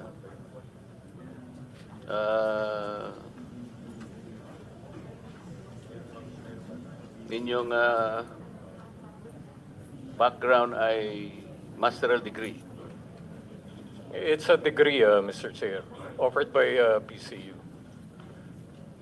How can you complete a masteral degree in 1 year? It's in tandem with the officers senior executive course that they offered. There are a lot of us who graduated from that program, Mr. Chair. Mr. Secretary, kasi yung concern lang naman dito, palagi siyang nasa PHAU, HSS. Parang hindi naman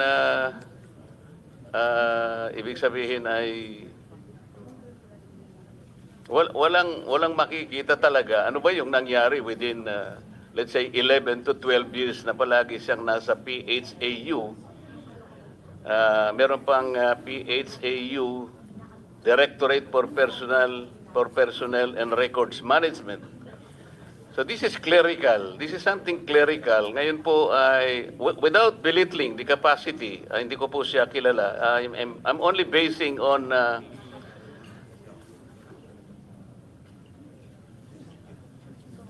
kasi po noong 2003 kayo po ay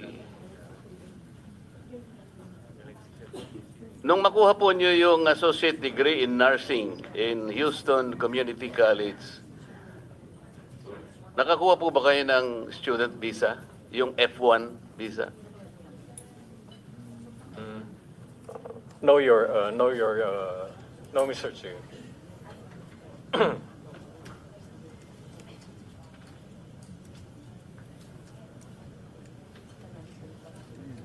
Naging immigrant kayo?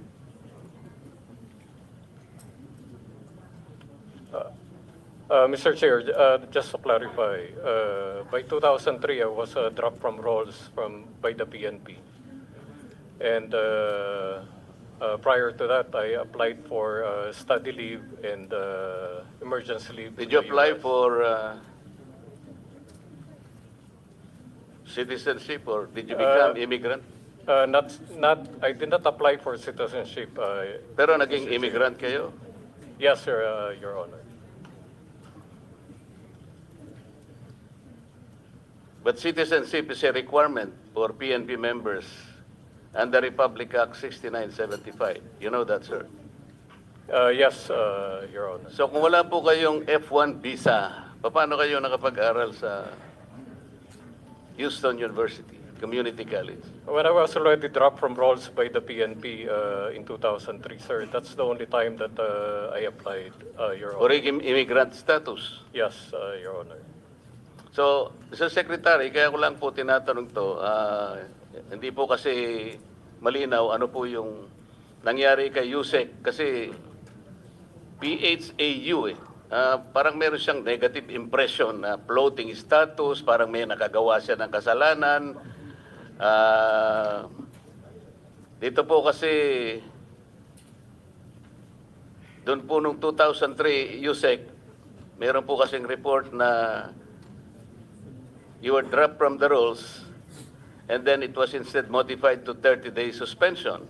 Sabi niyo, you were dropped from the rolls. It was eventually modified, Your Honor. What is this hurling profanities at CIDG officers in April 2022? Meron po kasing report na ganito. May I be clarified, Your Honor? According to the limited information available online, then Police Major General Bisnar parked his vehicle in the CIDG National Capital Region Field Unit compound and confronted the guard on duty, claiming the compound gate encroached on the pedestrian lane. Mga ganon. Do you recall that? Yes, Your Honor.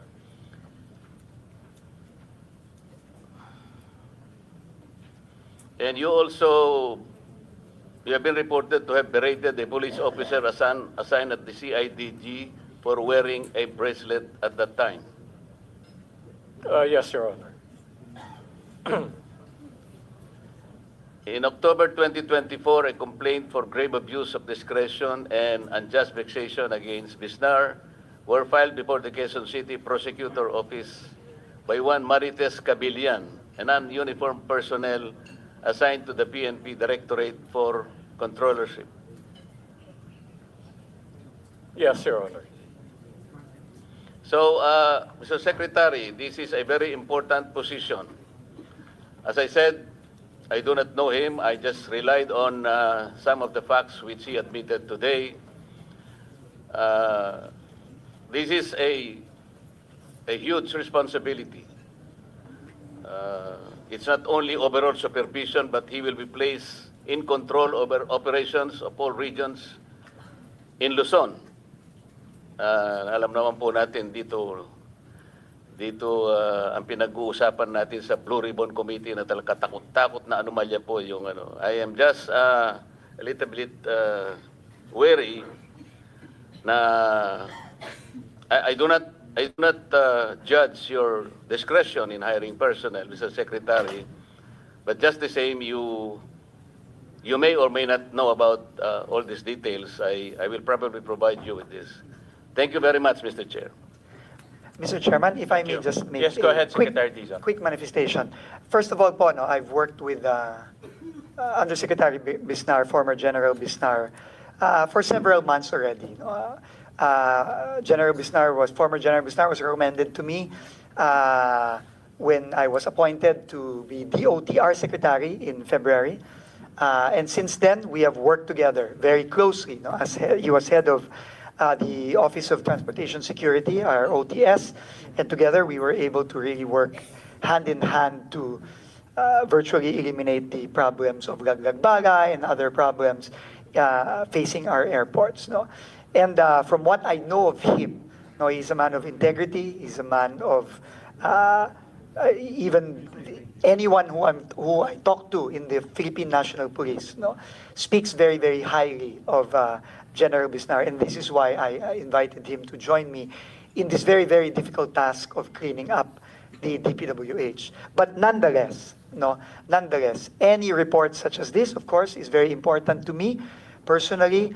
And just for the information po of the committee and of Senator Marcoleta, I asked the NBI as well as the private sector groups to help me independently vet all the undersecretaries and assistant secretaries that I have personally brought into the DPWH, and that process of independent vetting is also ongoing. That's why the input of Senator Marcoleta is very welcome, because this is something that I do not take lightly. This is very important that we surround ourselves with the right people.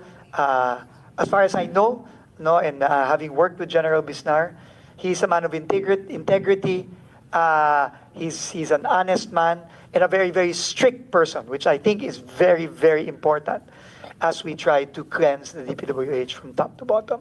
But we welcome any form of independent information from the Senate, from our senators, and of course from any of those private sector groups that we have asked to independently vet our recommended appointees. So thank you very much po, Mr. Chairman and Senator Marcoleta. Thank Your you very much assurance po. very relieving, Mr. Secretary. Good luck, Yusek Bisnar. Thank you, Mr. Chair. Yes, Senator. I was listening half the time because I was working here. I just take note, he's a veterinarian, a nurse, and may military background. Ang daming karanasan. Interesting, di ba? And I guess galing sa PMA, may disiplinang militar. I'm biased kasi galing ako sa reservist ako eh. Yes, so military training, FVR. Anyway, intrigue lang ako, veterinary, medicine, tapos nag-nursing, tapos military pa. I mean, di ko po narinig lahat ng sinabi ni, yun, nakita ko lang yung background, tapos ngayon DPWH, medyo multitasker pala, at saka general pala. Okay. Naisip ko thank kasi, Mr. Chair, na bakit hindi sa DOH o kaya sa Department of Agriculture eh. Mr. Chair. Yes, Senator. Just to add yung sinasabi po ni Senator Marcoleta na PHAW, I've been a reporter of the PNP. I was assigned sa PNP Press Corps when I was still a journalist. PHAW, it's correct po yun, holding facility. Pero hindi po lahat ng tao na nalalagay sa PHAW may kaso. For example, take the case of General Torre, wala po siyang pwesto. Doon nilalagay ang mga police officers na walang assignment. It's a holding facility only, pero it is not a disciplinary office.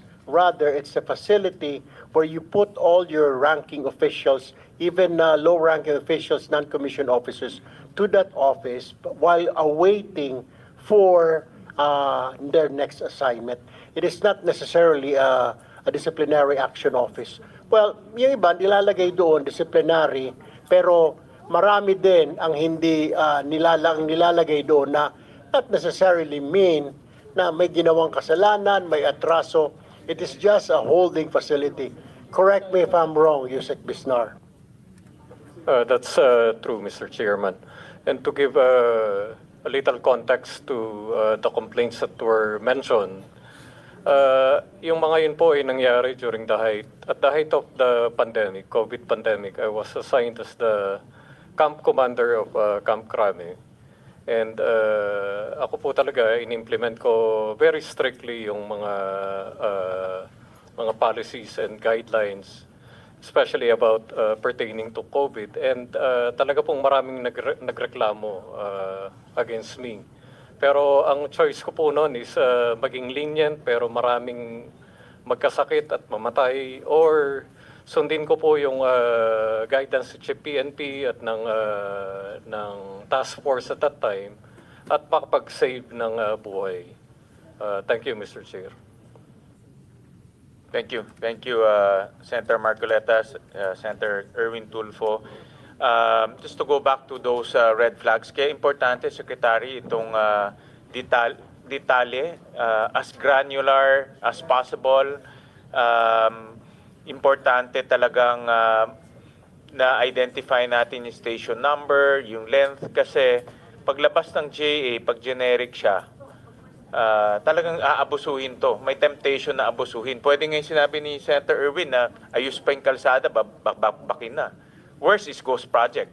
Kasi nga, pwede niya ipakita, tapos na, pero 2 years ago pala natapos na. So, moving forward, we will strictly implement yung station number, the details, starting this coming 2026 budget. And I'll show you something na dumating lang kagabi, no? Hindi piecemeal yung pagpapakita ko ito sa iyo. But we had to do some quality assurance last night. Kinumpare rin namin yung budget for 2024, 2023, 2024. At may nakita rin kaming mga repeated projects as early as 2023. No? I'll show you a slide. Ito, slide 12. Carla. Kagabi ito dumating kasi yung mga OJT namin sa Pamantasan, Luzon ng Valenzuela took time kasi we have to go back to projects as early as 2023. So pag titignan natin in 2025, 2026, yan in 946 projects. 2024, 2026, 309. 2023 to 2026, 778. Meron rin kami nakitang projects na 3 years nag-appear. 2023, 2024, 2026. 2024, 2025, 2026. Meron rin kami nakitang project na 4 na times nag-appear.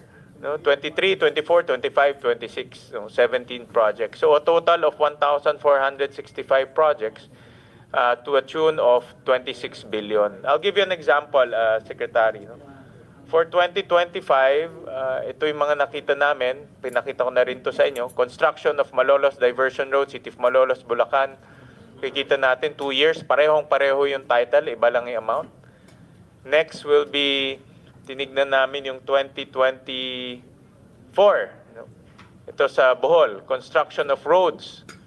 Carmen, Bohol, isa construction of road. Wala lang S. No? Carmen, Bohol. Marami ho yan, ha? And then next will be 2023, construction of road, Barangay Kawayan, Katarman, Northern Samar. Construction of road, Barangay Kawayan, Katarman, Northern Samar. No? And then next, ito yung 2023, 2024, 2026. Divisoria Parallel Bridge ba yan? BR, Bridge? Along Cagayan Valley Road. So makikita natin, ito yung hindi ko maintindihan yung bridge. How can you construct a bridge 3 times?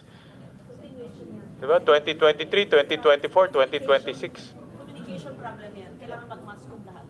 Yes, go ahead, Secretary. Mr. Chairman, first of all, thank you again for this and thank you to your staff. No, this is very, very important. My question to the staff that prepared it, are these part of the 900 946. hindi kasama ito. Okay, but in that case, Mr. Chairman, if I may volunteer again, please give us the list and we will validate Yes. this again. No, if it's 1,400 plus, we will validate this again because I think, Mr. Chairman, this is really a problem. This is a recurring problem where, in most cases, I think these are continuation Yes, of projects that were not finished given the limited funding. Kunyari po yun, no? Itong Divisoria Parallel along Cagayan Valley Road. Yung una niyang funding, 8 million. I'm assuming mahabang kalye yan at 8 million lang ang binigay noong 2023. But this is a bridge, Secretary. Bridge Yun ang ba? hindi ko, Bridge. yan ang hindi ko maintindihan. Bridge. Ano yun? Pero, Pag ano, how do you... pwede pong Mr. Chairman, kunyari, no? Pwedeng baka yung 8 million na yan, yung approach pa lang sa bridge. No? Tapos, yung 20 million, yan na yung first span, no, nung bridge. At yung susunod, ito na yung final span. I'm not sure. Yeah. That's why I think, number one, we need to validate. And the district offices, the regional offices, need to validate and justify this, similar to what they did with the 700 plus. No? Hindi po natin dapat pagampasin yan ng ganyan lang. No? Kailangan i-validate yan. Kung ma-validate, okay. Kung hindi ma-validate, wala tayong choice po. We have to, as Senator Marcoleta said last time, act on the side of caution and remove them. So, Mr. Chairman, I think moving forward with this budget, dapat talaga detalyado. Tama po si Senator Gigarda. This is a communication problem because it is not the same project. It is a continuation of the same project. And that needs to be reflected in the line item, which clearly it is not. Yep. Mr. Chair. Yes, Senator Irwin. One quick question lang po kay Secretary Vince Dizon. Malaki pong pinapyas doon sa budget ninyo, lalo na po sa flood control. Pero my question is, well, I wasn't here during the first hearing. Ano po magiging impact nito sa infrastructure? So are we looking at wala na tayong totally flood control? May mga problema pa rin po tayo sa baha. So are we not going to deal with our floods in the future, next year? Hahayaan na lang natin bumaha ang buong Pilipinas? How will you handle this? Malaki-laki po ang tinapyas eh. 250 billion po. 255 billion po eh. So, paano ho ito, Mr. Secretary, Mr. Chair? Very, very important observation, Mr. Chairman, by Senator Tulfo. Unang-una po, meron pong naiwan na 15.7 billion na flood control for foreign assisted projects. Ito po yung mga pundado ng mga tanyag na partners natin tulad ng ADB, ng World Bank, ng Japan. No, yan po talaga naman pong makakasiguro tayo na hindi mananakaw yung pondong yan at maayos po ang pagkagawa ng mga flood control projects na yan. Pero, ang very important po is na sinabi po ng ating Pangulo, dahil po siniwagat niya at nakita nating lahat na napakalaking pagnanakaw po dito sa mga locally funded flood control projects. Ang sabi po ng Pangulo sa akin at sinabi din niya po ito sa Kongreso na, teka, stop muna tayo. Pero hindi po ibig sabihin nun na wala po tayong gagawin. No? In the next few weeks po, meron tayong i-implement na malaking flood mitigation program together with other agencies of government and local government units. No, ito po ay ang massive clearing ng ating mga waterways, hindi lamang sa Greater Metro Manila area, kasama na ang Bulacan, kundi sa lahat ng mga major cities po natin and flood-prone areas sa buong bansa. No, yung na-discover yung Mr. Chair, Secretary, na flood control na binawas ho ninyo, does this mean na hindi sila importante? I mean, does this mean na itong flood control na tinanggal ng Pangulo, it's not really important, ito ay gawa-gawa lang, kaya tinanggal at wala naman magiging epekto kung tanggalin ng Pangulo ngayon, alisin natin itong pondo 255 billion na naka-allocate for flood control. They're not really necessary. Is that what it is? Unang-una po, no, I think ang naging desisyon ng Pangulo para maiwasan na ang muling pagnanakaw ng scale Kaya na nga, ganito. Mr. Secretary, Opo. my point is, so nakikita ho ninyo, ni-review ninyo ito, was this your recommendation to the palace? Sir, alisin natin ito kasi parang mukhang may kikita lang dito sa 255 billion. Was it your recommendation? Opo, to be quite frank about it, yes. Kasi nga po, marami, if not halos lahat po siguro, ng mga iniimbestigahan natin from the past, no? Unang-una, hindi na plano ng tama. And I think, I'm happy to see Undersecretary C.P. Davidier of the DNR. I think he can bear us out on that, no? Na marami sa mga flood control projects, halimbawa po, itong mga revetment,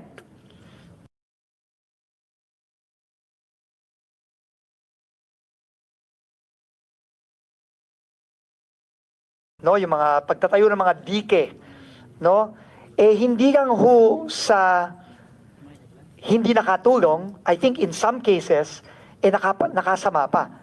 No, yun din po ang naririnig namin. Halimbawa, dito po sa mga reklamo ng ating LGUs tulad ni Mayor Joy Belmonte sa Quezon City na hindi lang sa walang epekto, walang magandang dinulot, nakasama pa, no, sa mga areas na dating hindi naman tinayuan nitong mga so-called flood control projects. So, tingin ko po, ang sabi po ng Pangulo, una, hintuan muna natin yung pagnanakaw kasi mukhang ginamit lang to para sa maanumalyang rason.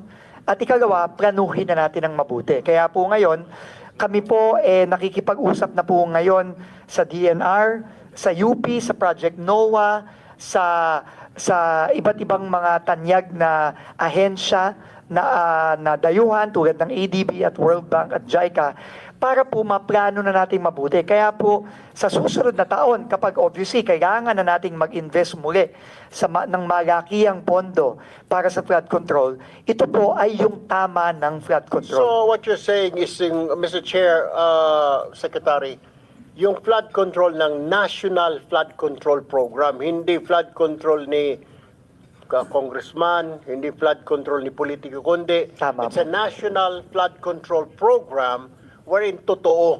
Tama Wherein talagang it will resolve our flooding here in our country. Hindi yung re-resolve lang doon sa isang lugar at may kumita, pero this one is national in, Yes, in nature. tama po kayo. National at properly planned flood control mitigation program. Tama po kayo, Senator. Thank you, Mr. Chair. Thank you. Just to, thank you for the intervention, Senator Tulfo. Tuloy ko lang yung kanina, no? Yung, like in 2024, Secretary Dizon, may nakita kaming construction of multipurpose building, Barangay San Sebastian, Jones, Isabela. Ito most likely siguro iba-iba itong location, no? Kung hindi man, kagaya kanina napakita natin sa Muntinlupa, iba-ibang location to. Pero, if you look at the title, parang isa lang siya, no? Kaya hindi rin fair doon sa LGU at sa congressman dahil baka ma-accuse siya na isang one and the same lang at paulit-ulit lang yung project. Pero may nakita rin kami, next slide, na 4 times nag-appear. 2023, 2024, 2025, 2026. Kagaya ho yan, construction of multipurpose building, Barangay Lapasan, Cagayan de Oro City, Misamis Oriental. Ako, ang suspecho ko dito parang sa Muntinlupa ulit, baka iba-iba ho yan. But the thing is, dahil nga walang detalye, hindi natin alam. Yung mga road construction naman, malamang continuation to. No? Kagaya to construction road in Barangay Kawasan, Lugisan, Cebu. No? Dahil wala ngang station number, hindi natin alam kung ito ay continuation or bagong kali or what. No? So, I think yung isa-submit nyo sa amin o nasubmit na may station number, malaking bagay yan. No? I think that will solve a lot of the problems dito, majority of the problems. Hindi ko sinasabi na mayroong pong ghost project dito, may katiwalain dito. Ang sinasabi ko lang, posibleng magbukas to ng korupsyon. No? Posibleng magbukas to ng ghost projects na ayaw natin mangyari. So, ibigay namin yung file sa inyo, Secretary. Isama nyo na rin to sa review nyo. Yes po. Please, Senator, and again, we want to thank you for your efforts here. Kasi, clearly, this has been going on for a long time already. It probably predates 2023, most likely. No? And this is beyond you, kasi bago pa ito Opo. na na-appoint. And ano po, para ho sa akin, ayusin na ho natin ang tama ngayon. And please, we will get the list. Again po, no, this is clearly not in the same list that was initially Yes, sent to us no, it's not. last week. So we will include this in our submissions for Friday. And if hindi ho ma-justify, hindi ho mabigyan ng detalye, tatanggalin na lang po natin ito. Thank you. Maraming salamat po, Mr. Chairman. Thank you, Secretary. And thank you for your cooperation. Importante ho yung cooperation nyo dahil Always pareho po. naman ang gusto natin. Malinis yung budget, maging maayos yung budget para hindi na maulit in 2025 na nangyari. And earlier than 2025. No? So I'll jump to another topic. Okay, ma'am. I'll take advantage, Secretary, of your presence. In-invite namin yung DA dito, si Engineer Pulido. This is about farm-to-market roads. No? And Engineer Pulido, yung last DA hearing, sinabi nyo na walang farm-to-market road na gagawin kung hindi ho nakasali sa FMR network plan. Tama? Correct, Mr. Chairman. Very clear ho yan. Diba? In fact, nasa special provision ho yan. Lalabas ho namin. Nakasulat sa special provision na yung pondo ibibigay sa DPWH pero in accordance with the National FMR Network Plan. So ibig sabihin kahit na DPWH ang implement o construction agency, hindi nila gagawin yan kung wala sa FMR Network Plan. Tama ba, Engineer Pulido? Correct, Mr. Chairman. At lahat ng FMR na nasa network plan, merong scope of work, estimated length in kilometers, specific location for each FMR project. Tama ba? Correct, Mr. So Chairman. lahat to available na ito. Yes, Mr. Chairman. Correct? Nasa listahan nyo na ho. Yes, Mr. Chairman. Okay. Kasi nakita ho namin sa GAB na lumaki ang pondo, slide 26. Lumaki ang pondo ng FMR from 16 billion to 32 billion. So nadagdagan ng 16 billion. So ang punto ko kasi, naglilinis ho tayo sa DPWH na i-transfer naman natin sa DA. No? Yung pwedeng maging issue. Ngayon, ang tanong ko, itong dagdag na una yung 16 billion na original, lahat po yan nasa FMR network plan, yung 16 billion, yung first. Mr. Chairman, not all of those additional FMRs are included in the FMR-NP. They are yet to be validated, some of which are included, some of which are yet to be validated and included in the FMR-NP. No, in 2026 NEP, ilan dyan ang pasok sa network plan? Mr. Chairman, all of the budget under the NEP are included in the FMR-NP. However, for the additional budget included Yung in the una muna na, yung 2026 muna, lahat yan nasa network plan. Yung nasa NEP po. Yung nasa NEP. Itong additional 16 billion, nasa NEP ba yan o hindi nasa NEP? Nasa network plan nyo ba o hindi nasa network plan? Hindi po lahat nasa network plan. Ilan ho dyan ang nasa network plan?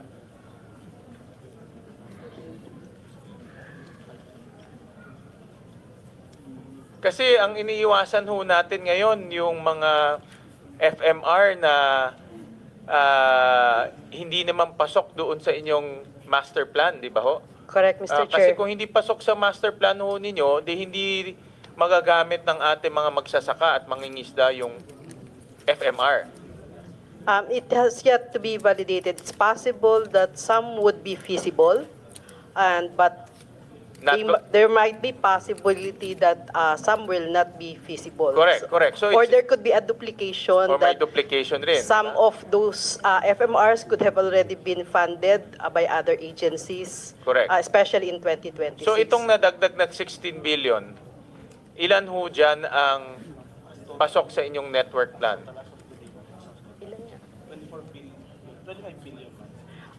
As of today po, Sa 32? Sa 32 billion po ay the validated are already around 24 billion. Sa 32 billion, 24 billion po ang nasa network plan. 24 billion ang nasa network plan. So for validation pa po, Mr. Chairman, some of those FMRs. So yung natitirang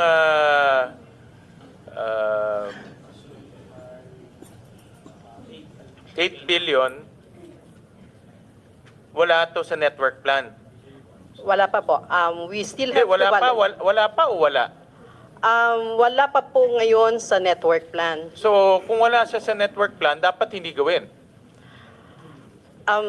Mr. Chairman, we have to take also note na nag-evolve po yung network plan, meaning we have targeted Yeah, that... but not, for purposes of budgeting, hindi pwedeng moving target eh. Okay. Diba? Hindi pwedeng moving target. Okay yung prospective. Pero pag maglalagay ka ng pondo, hindi pwedeng maglagay ng pondo tsaka tayo gumawa ng master plan. Parang Correct po. sinushoot mo yung master plan sa pondo. Yung pondo is-shoot sa master plan, di ba? Correct po. And marami pa po tayong nasa master plan that has yet to be funded. Correct. So, ang tanong ko nga, dito sa 32 billion, ilan ho dito ang pumasok na sa, o ilan dito ang hindi pasok sa master plan nyo ngayon? Around 8 billion So, po, sir. 8 billion. So, yun ang tanong ko nga kasi, yan ang magiging dilemma rin ng DPWH. Once tinuloy natin yung special provision, hindi nila i-implement in 8 billion. Correct, sir. The DPWH still has to get concurrence or clearance from the DA that these are indeed validated and feasible po ito. So, DPWH cannot implement those projects unless na-clear po ng DA ito. So, sayang yung 8 billion. Correct. Tama? Sayang yung 8 billion kasi wala naman sa master plan nun ninyo. Hindi nila i-implement pero naglagay tayo ng pondo. Correct, sir. Diba? That's number one. Number two, nakita rin ho namin, napakinggan nyo naman yung conversation kanina. No? Nakita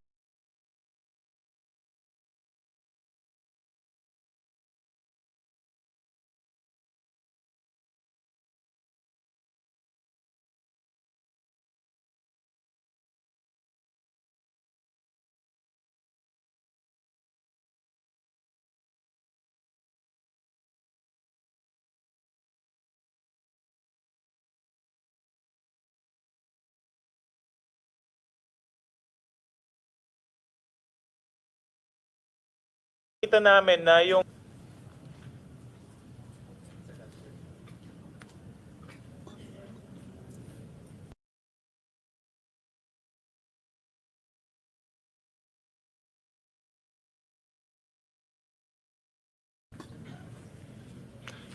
ito pala sa GAP. Yung mga FMR ninyo,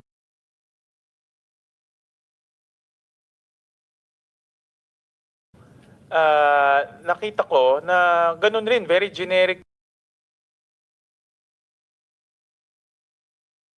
yung pangalan. Pero under sa special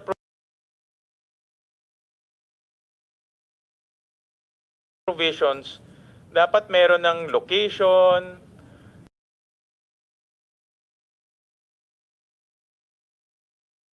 may length, may specific location, may work program.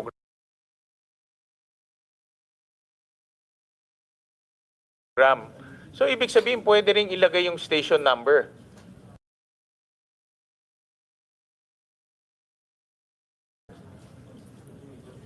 Possible po, Mr. Chairman. Hindi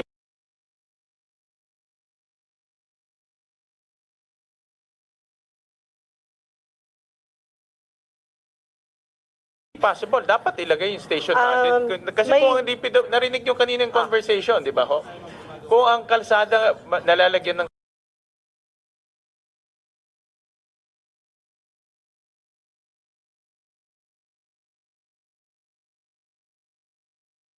station number, ang school nalalagyan ng school ID, dapat rin yung FMR. Dahil for all intents and purposes,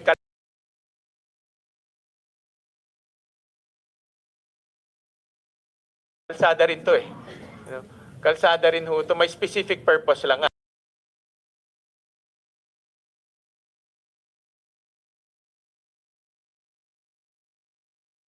Ano, farm to market.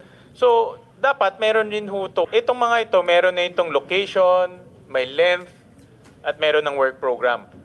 Wala pa pong work program. We just have a validated name, coordinates, and the length. But for the program of works, that's the responsibility of the DPWH. But these are all in your master plan.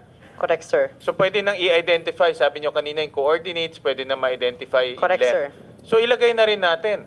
Correct. Para hindi na, the same, no? Para hindi magkaroon ng duplication, repeated, hindi rin magkaroon ng discretion on the ground kung anong gagawin. Correct, sir. We Alright, could do so- that po. Okay, so submit nyo rin sa amin by Friday? Yes, sir. Oo. And then yung 8 billion na hindi ma-track down, kung hindi yan pasok sa master plan ninyo, ang inclination ng Senado, tanggalin na yon. Hindi pasok sa master plan eh. Or, Mr. Chairman, an alternative would be to look at a possible replacement Pwede rin. coming from the FMRNP. Yes, pwede so rin. that means Pwede we could allocate for those unfunded, validated, Okay, feasible. we can do that. So, can you suggest to us na rin kung anong ipapalit doon sa mga wala sa master plan? Sige po, Mr. Chair. Kayo na rin mag-suggest in that location. Alright, sige. Thank you. Thank you. Thank you for that.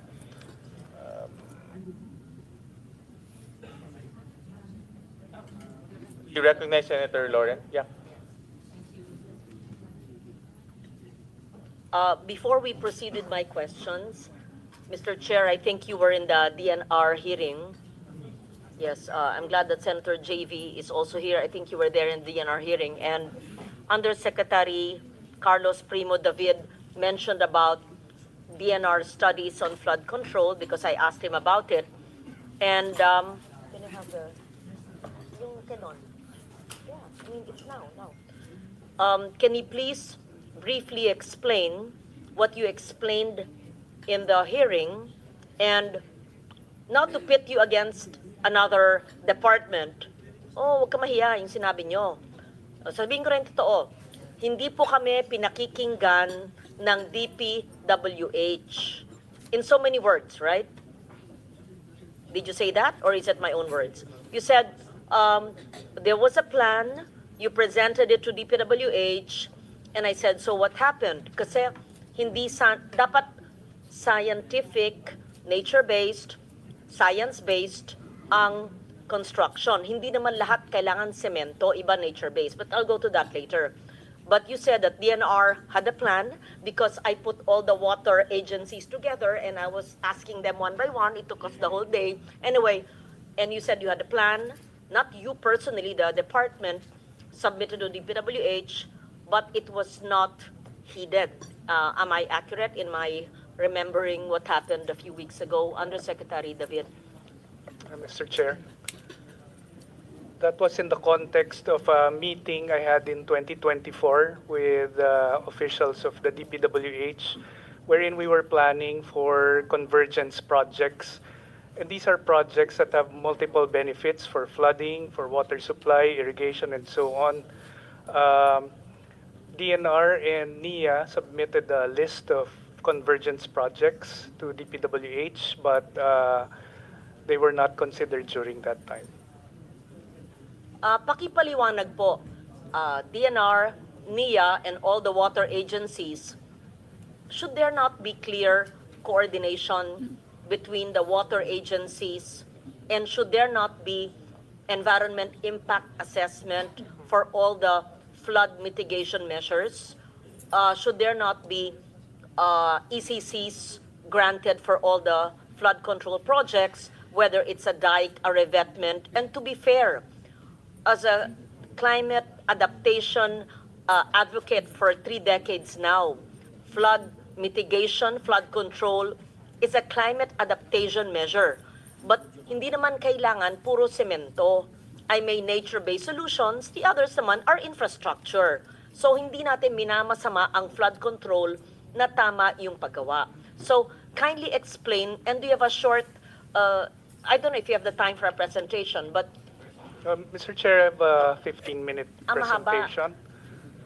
It's It's 2 pages long, so baka kung iklihan ko papayag na ng chair, lang. wag na 15 minutes, Ah, 5 sige. minutes. Bilisan ko na lang. Ganun mo lang. Pakita mo Sige. lang. And then, we just want to know from the agency, DPWH, if indeed you received it and what happened. And maybe I'm wrong, maybe there shouldn't be coordination, maybe you should stand alone and ignore DNR. But in my mind and in my work for decades, I know that infrastructure must take into consideration the natural ecosystem around it. You just don't build a dike without knowing where the water goes. And we cannot fight the water. Kailangan may mga small water impounding, kailangan may mga rain gardens, kailangan may yung pababa, yung sinasabi ni Sec Babe Singson. Oo, so yes, Sec Dizon. Mr. Chair, I'm sorry to my friend, Undersecretary CP, but Senator Gigarda, Mr. Chair, is absolutely correct. And just to emphasize, for the projects that we have visited and investigated, wala pong ni isang flood control project na may ECC. Wala. Ni isa. Exactly. Yun din po ang tanong namin, ma'am. Yung pong mga binisita ni Presidente, yung mga binisita namin, na iniimbestiga namin ngayon, wala pong ECC. Yun po, wala pong ECC yung mga proyektong yan. So, and I could not agree more with Senator Gigarda, Mr. Chairman. Ma'am, to be quite frank, wala nga pong building permit sa LGU Yung pong sa Mindoro, yung pong ginawa po doon ng sa Nauhan, sa bayan mismo ng governor ng Mindoro, ng Oriental Mindoro. Si Governor, yung pong ginawa ng Sunwest at St. Timothy at Alpha Omega. Elite. Wala pong building permit, wala pong ECC. Just for the record, Mr. Chairman, and we could not agree more with Senator Gigarda's observations. Thank you po. Thank you, Secretary. Yusek, pwedeng pakita mo lang yung 15 minutes mo. Pag sabi ng chair na mag-stop, stop na. Yes, mabilis lang. 5 minutes mo. Mabilis. 3 minutes. Sige. Actually, Mr. Chair, sinulat ko na para wala ng ad-lib dito. Okay, next slide, please. The DNR, through the Water Resources Management Office, serves as co-chair of the DepDev Infrastructure Committee on the Subcommittee on Water Resources. The SCWR advocates for increased investment in the water sector, aims to reduce duplication of government projects, and promotes accountability and project convergence among the different departments. Next slide, please. In 2023, and this is where everything started, the DPWH submitted 304 billion worth of flood control projects and 14 billion worth of solar water supply projects to the SCWR, which I co-chair, for inclusion in the DBM program convergence budgeting. Next slide, please. The subcommittee requested additional documentation from DPWH, such as master plans and project impact assessments, and agreed as a group that these projects need to be monitored as part of its coordination and policy oversight functions of the SCWR, similar to what we are doing with the other water projects in the different departments. Next slide, please. And so in the beginning of 2024, we started monitoring the flood control projects using DNR regional personnel supported by satellite technology. And this is one tool that I'm promoting that DPWH and other agencies need to utilize. This photo was taken on October 23, 2025. Which can clearly mark the start and end of any infrastructure project, may it be a dike or a road or a building. And in terms of identification, it is very, very easy. Next slide, please. We use geospatial data analytics and artificial intelligence in monitoring projects. Since then, we have assessed over 5,300 flood control projects like this one you are seeing, implemented from 2021 to 2024. Next slide. All findings are compiled in an online dashboard that has been shared with PMS, DBM, and DPWH, allowing validation of our assessments on the ground. Next slide. we classify projects into three categories. Validated, meaning they are confirmed to exist and effectively protect communities from flooding. This is about 23% of all the projects that we have assessed. Ghost projects actually come in many forms, not just those that are unconstructed, but also those that are duplicated within the same funding year or in previous years. Projects that are located in invalid sites wherein there are no rivers or creeks, or also incomplete wherein the prescribed length is actually much shorter than what is funded. The third kind, next slide please, which I wish to focus on are the poorly situated projects. Here's an example pala of multiple projects in a single river. Ito yung nakakalitong pinag-uusapan kanina. In this slide, in Kamiling River, you will see 8 projects funded in different years with different funding. But if you plot it in a map like this, you will readily see that there are overlaps in the projects. And when you compute for the length versus the total amount, for example, the 99 million pin over there should stop at the next pin, which is 98.5 million. That length is only 200 meters, which means that the dike has a unit linear cost of about 500,000 per linear meter. So it is only through geospatial data such as this that you will see some of the other problematic issues related to flood control. Next slide, please. The poorly situated projects are, in my personal opinion, are more important even compared to the ghost projects that we have been investigating. Every time we constrict, block, divert, or alter natural waterways, we change the velocity and volume of water flow.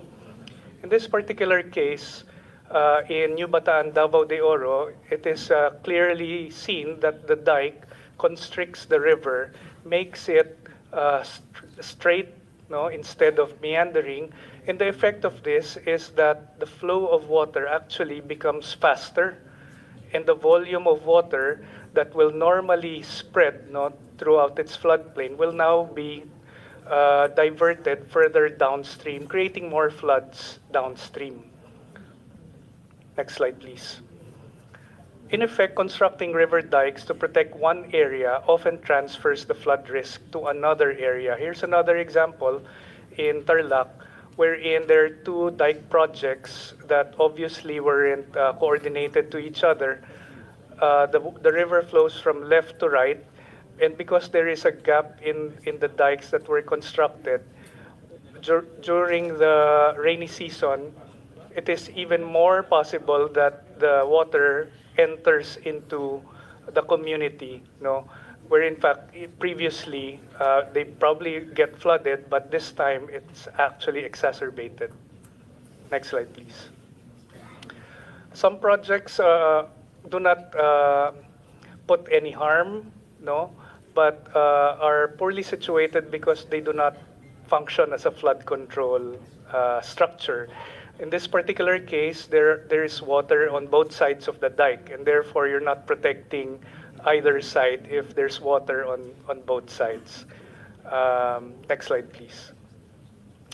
This one is a small creek that leads into a bigger river. The dikes looks like they were properly constructed. In fact, they are thicker than the creek itself, but they're not protecting any vital assets because on both sides, these are idle lands. This is the result of poor planning, and there are definitely other areas that require protection. Next slide, please. This one I wish DPWH would look further into because we're not an investigating party in this flood control issue, but we transfer everything to those that are investigating, whether it be the Blue Ribbon Committee, DPWH, or the ICI. This is a flood control project within Laguna de Bay. But if you look at the satellite images, they are actually reclamation projects within the lake, right along C6. And so this is a different kind of issue because there are much more permits, environmental impact. Maybe it even causes further flooding within the Laguna Lake area when you do reclamation projects. Next slide, please. There are many, there is far more to be uncovered from the data, and we leave this to those conducting deeper investigations. It also exposes the cost of poorly planned infrastructure. I therefore recommend to this committee that government institutionalize a centralized project database similar to Sumbong sa Pangulo, or DBM's Project Dime, or the Sandata system, or even our own dashboard that we developed in DNR. This will promote better planning, transparency, and accountability across implementing agencies. More importantly, this will assist Congress in allocating funds under the GAA. I also urge the legislature to support a new type of flood control projects. Next slide, please. We have drafted a National Flood Management Master Plan, which should be harmonized with that of DPWH. We advanced the IWRM approach, Integrated Water Resources Management approach. We recognize water as a vital national asset, one that includes even floodwaters, which when harnessed, can be used for water supply, irrigation, hydropower, aquaculture, and other productive uses. The principles are very simple. Nature-based, protect our watersheds, keep our waterways clear, create natural flood buffers. Instead of diverting water into the ocean, we should impound using man-made lakes, reservoirs, aquifer infiltration, dams, and underground cisterns. Land use planning cannot be highlighted enough. Development away from flood-prone areas, promote open spaces, and effective LGU policies. And therefore, gray infrastructure is a vital component of this strategy, but it should be cost-effective, properly placed, and that maintenance is built in. Next slide, please. In the past, we were constructing man-made lakes for reservoirs for various purposes, whether it be aquaculture or irrigation. We wish to push forward with these kinds of projects. This is one example in Tarlac. Next slide, please. This is a proposed man-made lake in Angat River that will reduce the flooding in the Bulacan area such as Kalumpit. Next slide, please. This year, we initiated feasibility studies for 21 of these kinds of projects. These are not yet included in our proposed budget in DNR, as we are completing the studies, consulting the concerned LGUs, and securing the necessary permits, including our own ECC. We wish to develop these projects further with the new team in DPWH, but we believe that, such as this example, this is called Lake 77 in Bislig, Surigao del Sur. It's 77 hectares in size, constructed in 1977. It is now used for aquaculture and ecotourism, as well as for flood control if it's refurbished, and also for water supply later on. Next slide, please. Many examples of convergence projects such as this one in Midsayap. This is an existing dam for NIA. This is now going to be used for water supply, to supply water to about 70,000 residents of the area. Next slide. Last few examples. This is our proposal for flooding in Marikina River. Instead of putting dikes, we wish to propose a man-made lake in San Mateo that will capture and hold water from going down to Marikina and Pasig. This water can now be used for other purposes, whether it be ecotourism or even aquaculture. Next slide. Here's one example of regional planning that we have done. This is for the whole of Bicol River Basin, wherein we plot out all potential man-made lakes for various purposes, but also including flood control. Finally, next slide.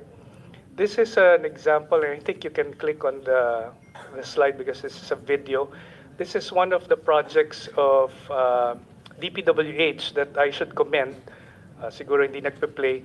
Together with NIA, it's a convergence project both for flood control and irrigation. In summary, while ongoing investigations into corruption must continue, we view this as an opportunity to strengthen interagency planning, enhance public accountability through transparency dashboards, and shift towards a more sustainable and integrated approach to flood management and water resources development. Maraming salamat po. Thank you very much, Undersecretary David. Thank you for bringing that to our attention during our DNR hearing and for being here today. All of this information are not new.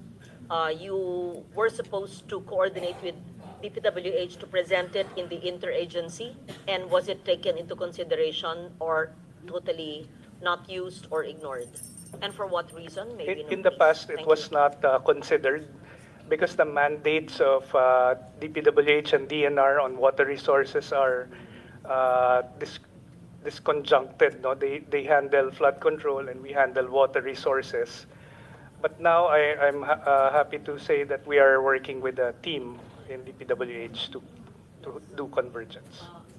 That may also just cite that perhaps DNR needs to review the ECC requirement, because I am told small flood control projects only apply for certificate of non-coverage, even if by nature they are in critical areas and they're critical projects. So kung non-coverage, walang ECC nga. Yun. Pag maluwag, paano yun? Yes. Thank you. Ma'am, if I may, you're right po, but can I just state also for the record that in some, like for example, the one in Mindoro, which was it was not a small flood control project, Madam Chair, no? Pero kahit CNC, wala eh. Kahit CNC po, wala. Thank you, Madam Chair. Thank you, Mr. Chairman.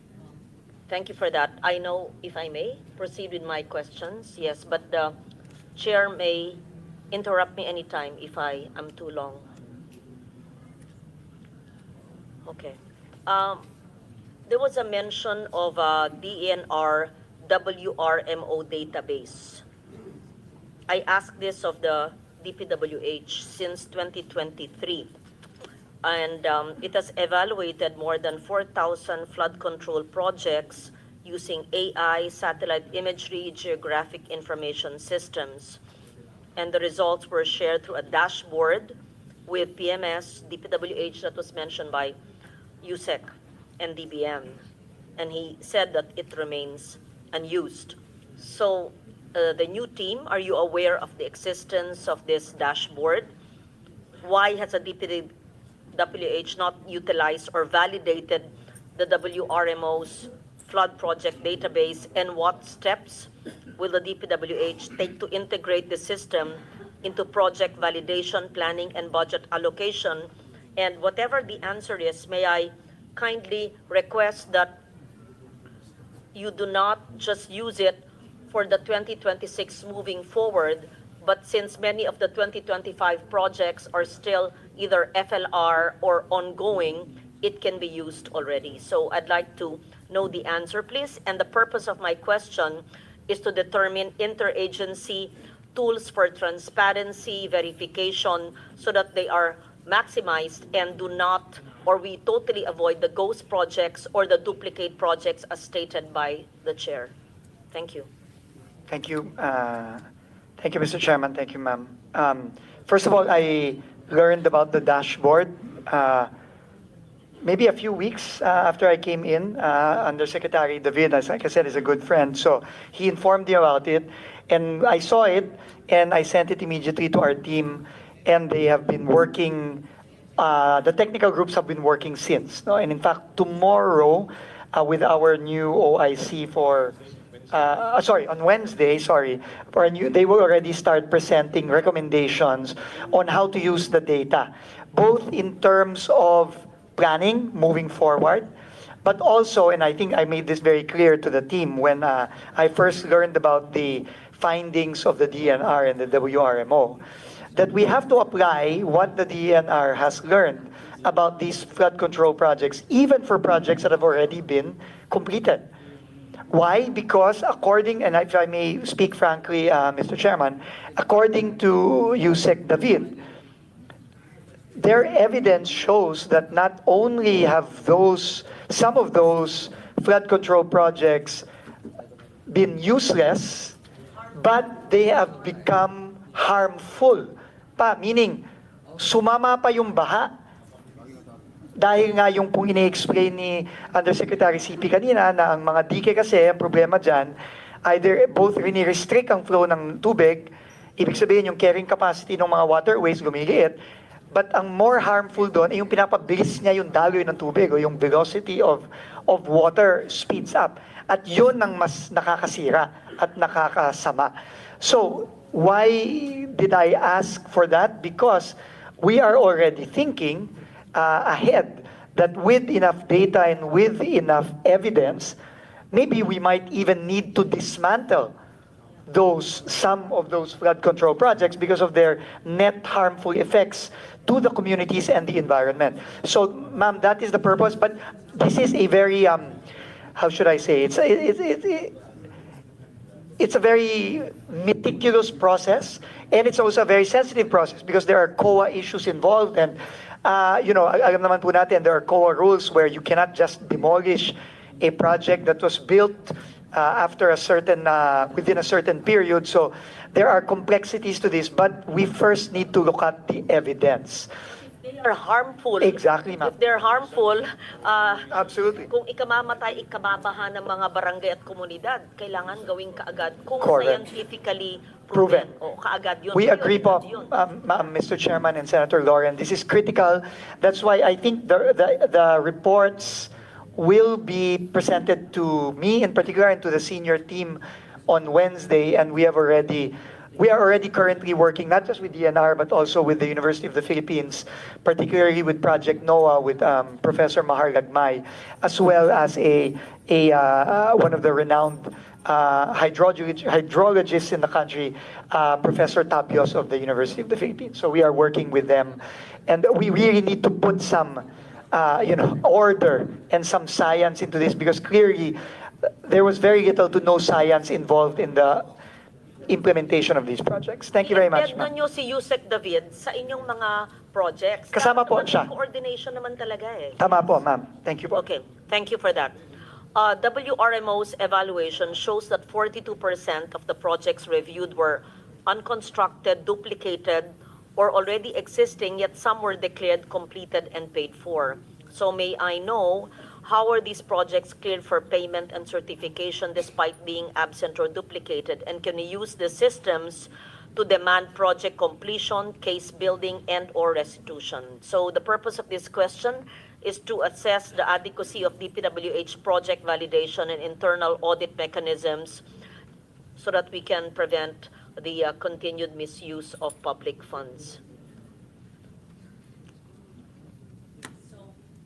The accountability of duplicated projects, although you somehow answer that, but can you kindly assure us of the use of the evaluation of WRMO? We assure you, Madam Senator, and we assure the committee that from here on, the DPWH will work very, very closely with the DNR and specifically the WRMO, because we are in total agreement. In fact, the project that was the last slide of Yusek David, the project in Claveria, the Union water impounding joint project of DPWH, was in fact visited by the President 2 weeks ago, and we consider it one of the more successful, not only flood control, but water impounding and irrigation in one.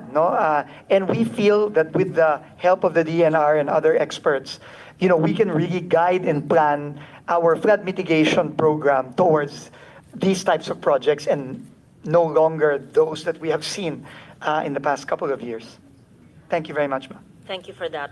I now go, Mr. Chair, to the fragmented flood management and the basin-based planning.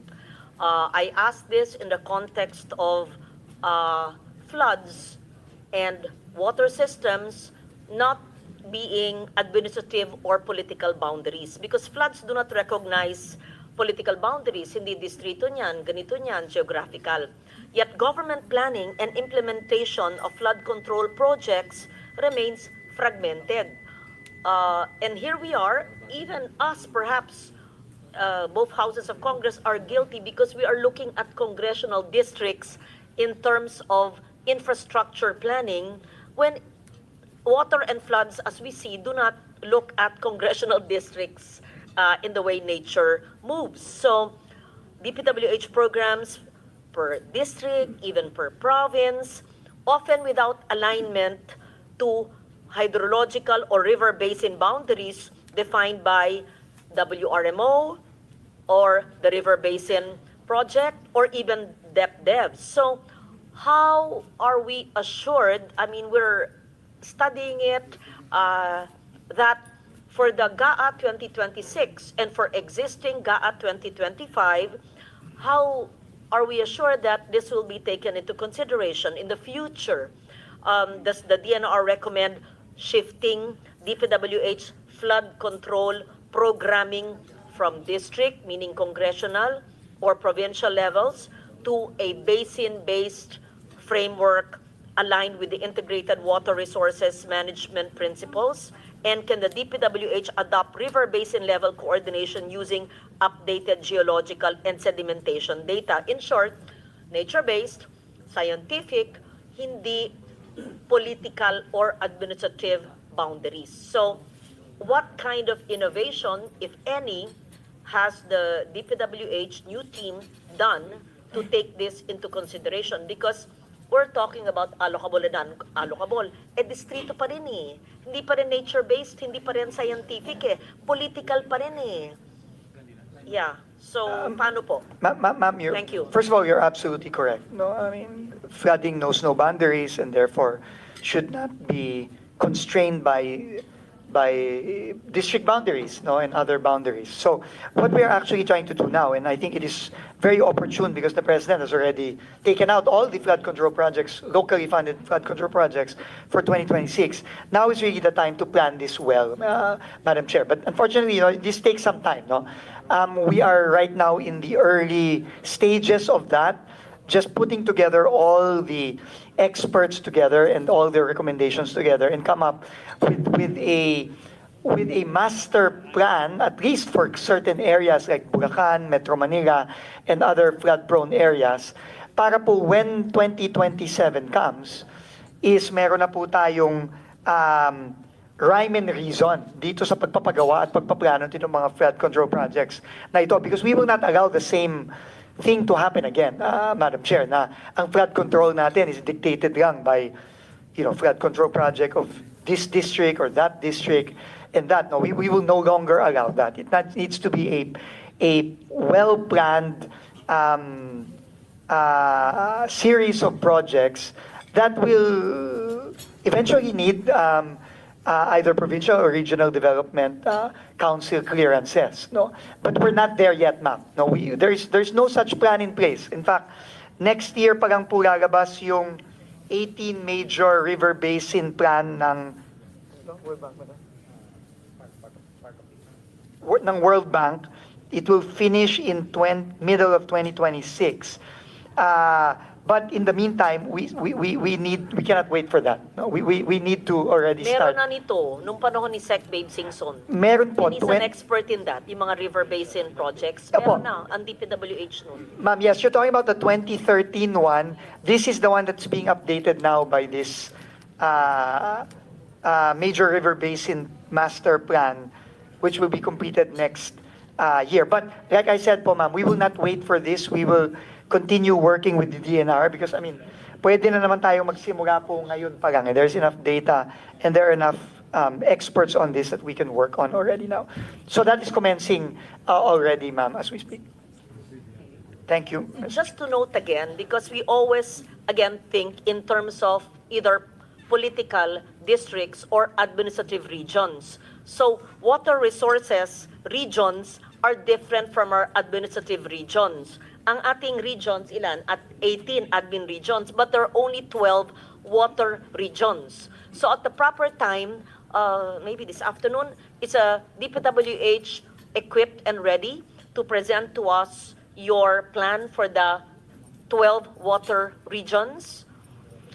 Otherwise, Mr. Chair, because we need to see the infrastructure project vis-a-vis the scientific nature-based solutions to flood mitigation in the 12 water regions in planning for 2026. Kasi how can we approve a budget na base pa sa lumang intindi na kailangan congressional district ang pagplano ng flood control kung hindi natin binabago ngayon ayon sa pagdaloy ng tubig ayon sa 12 water regions at hindi sa 18 administrative regions at hindi ayon sa congressional district. Ang baha naman hindi sinasabi, dito lang ako sa distrito baha, hindi naman ganoon eh. Kaya lang yun ang planning nga eh. So dapat parang baguhin ngayon, hindi pang 2027. In the meantime, sa 1.5 years ay lulubog tayo. Ma'am, unang-una po, tinanong ko lang po yung mga kasamahan ko dito, wala po tayong konkretong plano. Wala pa.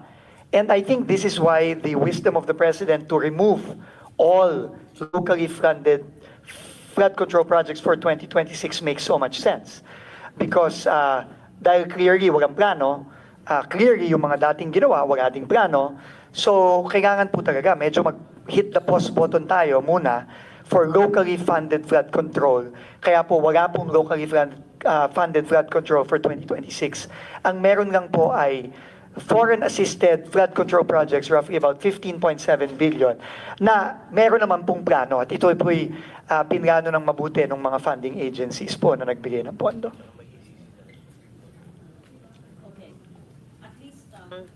I appreciate your honesty and your candor na wala pa.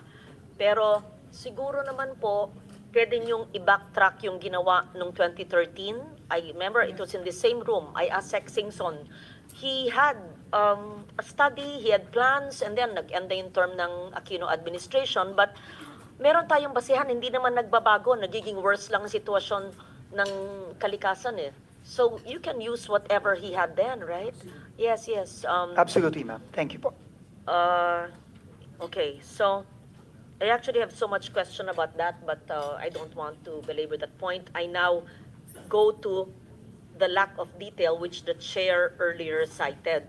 To be fair to those LGUs you mentioned, perhaps it's a miscommunication or lack of communication. Maybe all DPWH people, while they are engineers, should learn how to communicate clearly, in detail, and correctly. Meron lang maling, may grammar. DNR yun. Far faster. Faster lang. More faster. Faster lang. Okay, ang gobyerno kailangan matuto ng grammar at saka accuracy. Okay. So, the lack of detail and transparency in the nomenclature of DPWH projects. A close reading. May hearing sa kabila. Okay, maingay Yeah. A close reading of the 2026 DPWH infrastructure program shows that many listed projects are described in vague, generic terms. For instance, construction of multi-purpose buildings, rehabilitation of roads, or construction of flood mitigation structures with no accompanying details such as location, coordinates, project length in kilometers, technical specifications, implementing unit or scope of works. Kindly correct me if I'm wrong, dapat bang kasama ito? And the same issue is observed in convergence programs. For example, farm-to-market roads under the DA or SRA, DPWH own access roads for strategic infrastructure, yung CPAG, and network development programs where project titles and codes often overlap, making it nearly impossible for auditors, LGUs, senators, and even the public to validate whether these refer to unique projects or duplicates under different agencies. Moreover, many project entries contain alphanumeric codes. Example, K0107 plus 000-K0107 plus 511.96. Siyempre, naintindihan nyo, pero paano maiintindihan ng mga nag-approve ng pondo? To us, it may seem unintelligible to non-engineers and are not linked to publicly available reference maps, depriving our citizens of the ability to track implementation or validate site completion. So this creates an opaque budget environment where even Congress, both houses, and even COA and civil society cannot easily distinguish between legitimate or questionable projects. So if this continues, transparency measures like the Budget Transparency Portal or even open data, government data will have limited value as the entries themselves are unverifiable at the project level. So may I know from DPWH, because this is in our NEP revised, yun pa rin ang ginagamit eh. So there are no changes. In short, parang we're depriving the public and non-engineers of understanding either through incomplete or unintelligible data. So why does the DPWH continue to use this vague and non-descriptive nomenclature for projects without key details such as project length, yung haba syempre, location coordinates para malaman kung saan, barangay coverage para malaman ng mga tao ay meron palang darating sa amin, or technical specifications. Would the department support the rationalization of project labeling and budget entries requiring every line item to include measurable and verifiable information? Length, ilang kilometro? Area, square meters? Number of beneficiaries ba? Mahirap ba yan? Or completion of target date?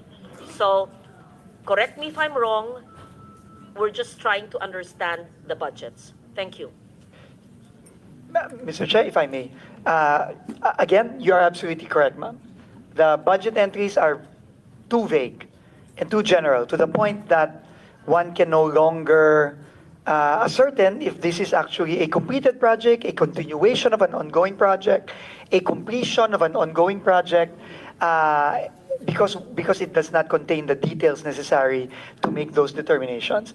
And I think moving forward now with the corrections that we have submitted to the chairman based on the committee's observation, the change must start already with the 2026 budget. So we will now be including the stations, meaning kilometer X to kilometer Y. We will be including the project IDs for projects such as multipurpose buildings or classrooms.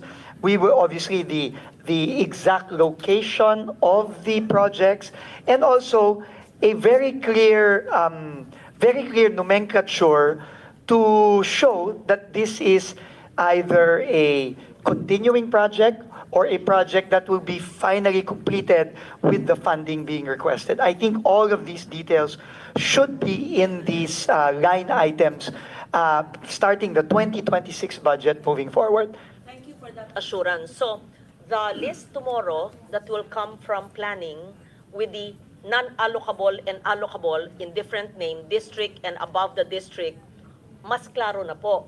Hindi na yung parang paulit-ulit, mas maliwanag para maiintindihan namin. Yes.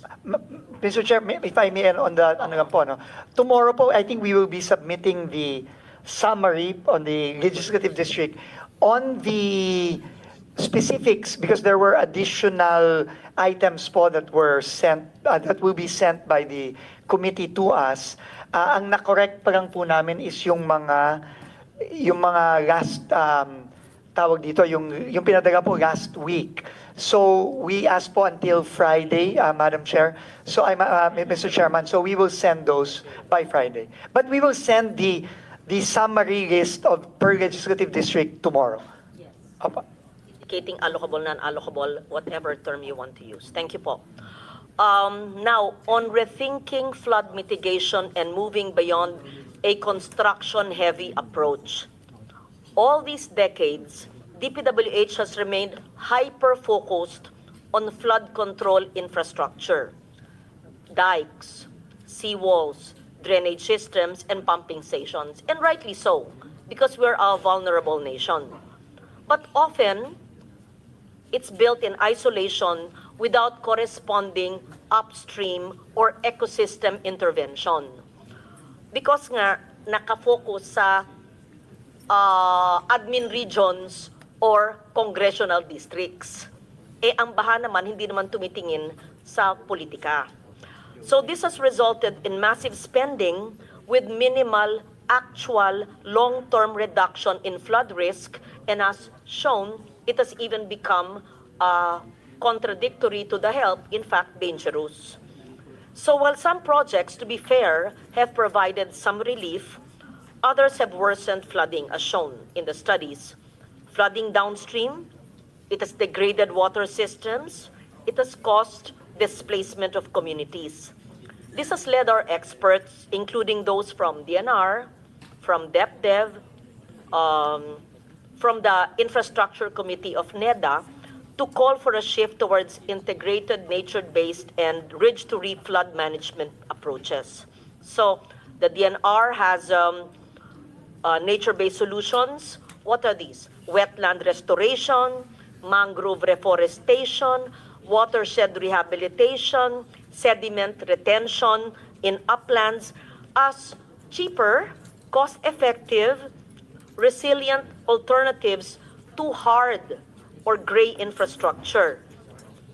But the DPWH current planning and budget frameworks still, engineers kayo, naintindihan ko po, remain heavily skewed towards construction-based outputs, reflecting both the bureaucratic inertia and in some cases, sorry to say, perverse incentives tied to high-value civil work contracts. I'll use it in those terms.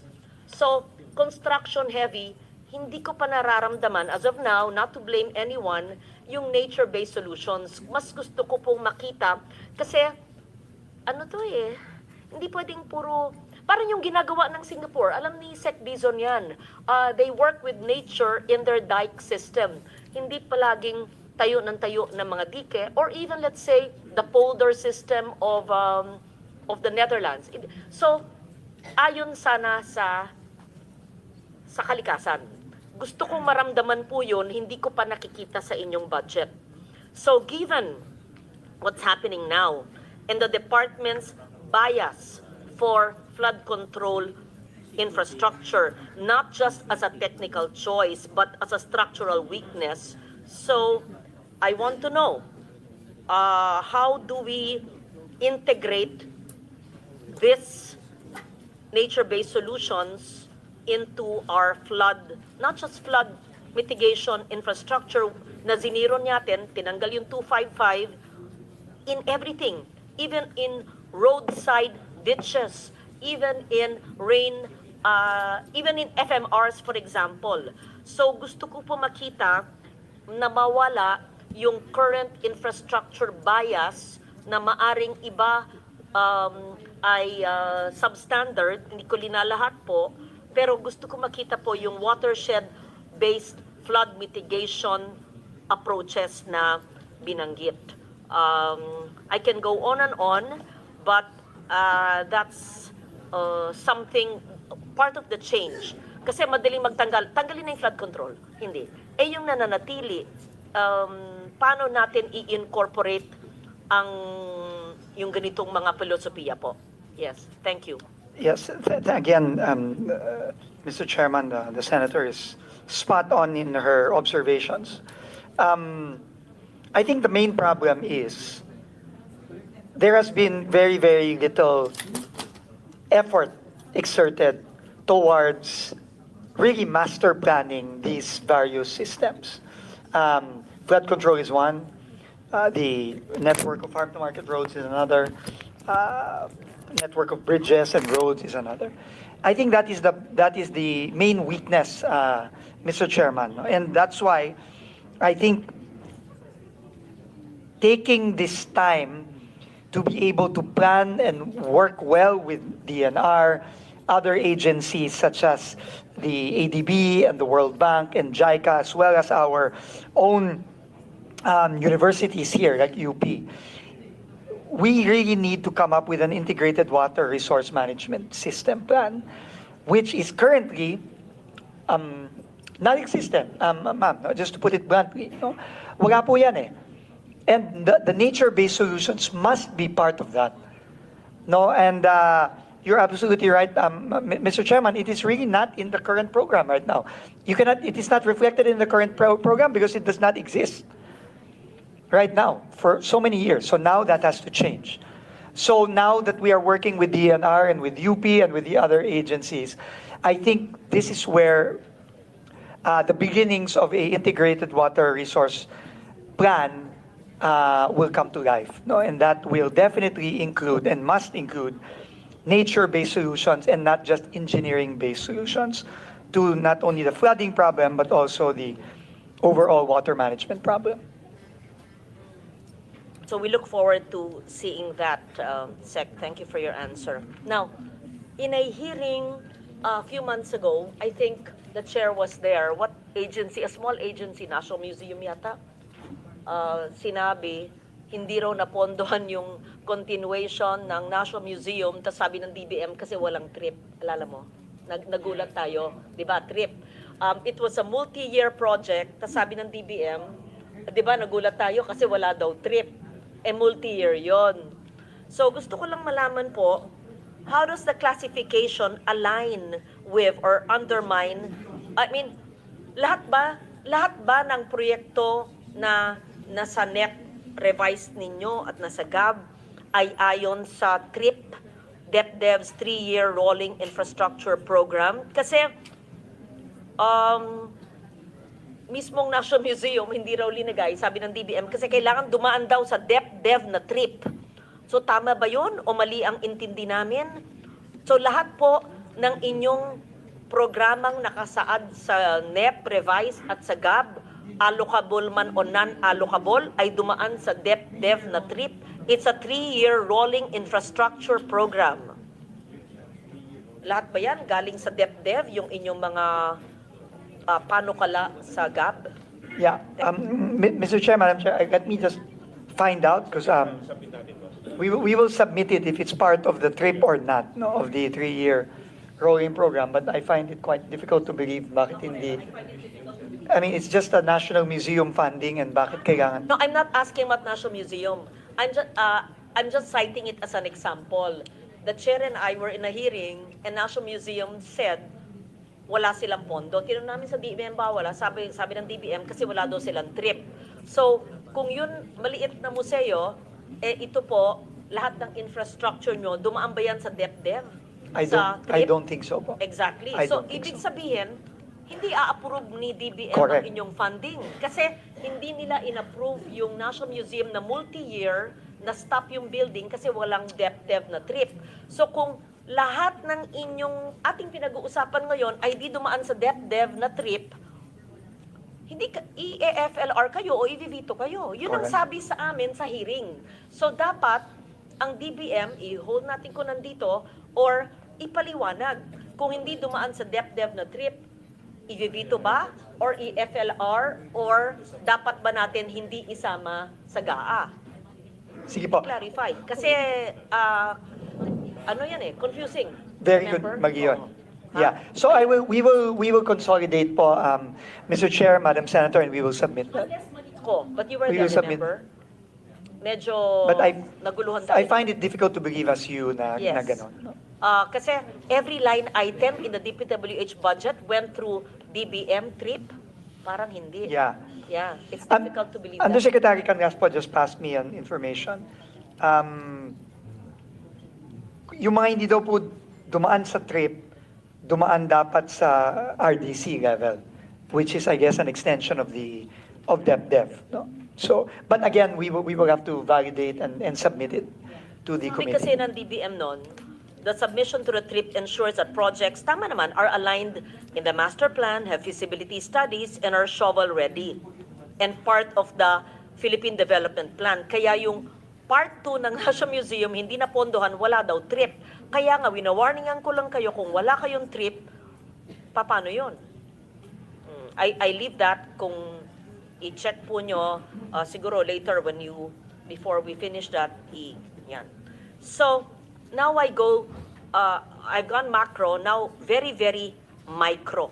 And I hope I'm not considered to be parochial here. I just speak for the provinces who may be large in land area and population but receive 1/2 or 1/3 the allocation of other provinces, because again, our budgeting is based on administrative or political districts, not by need.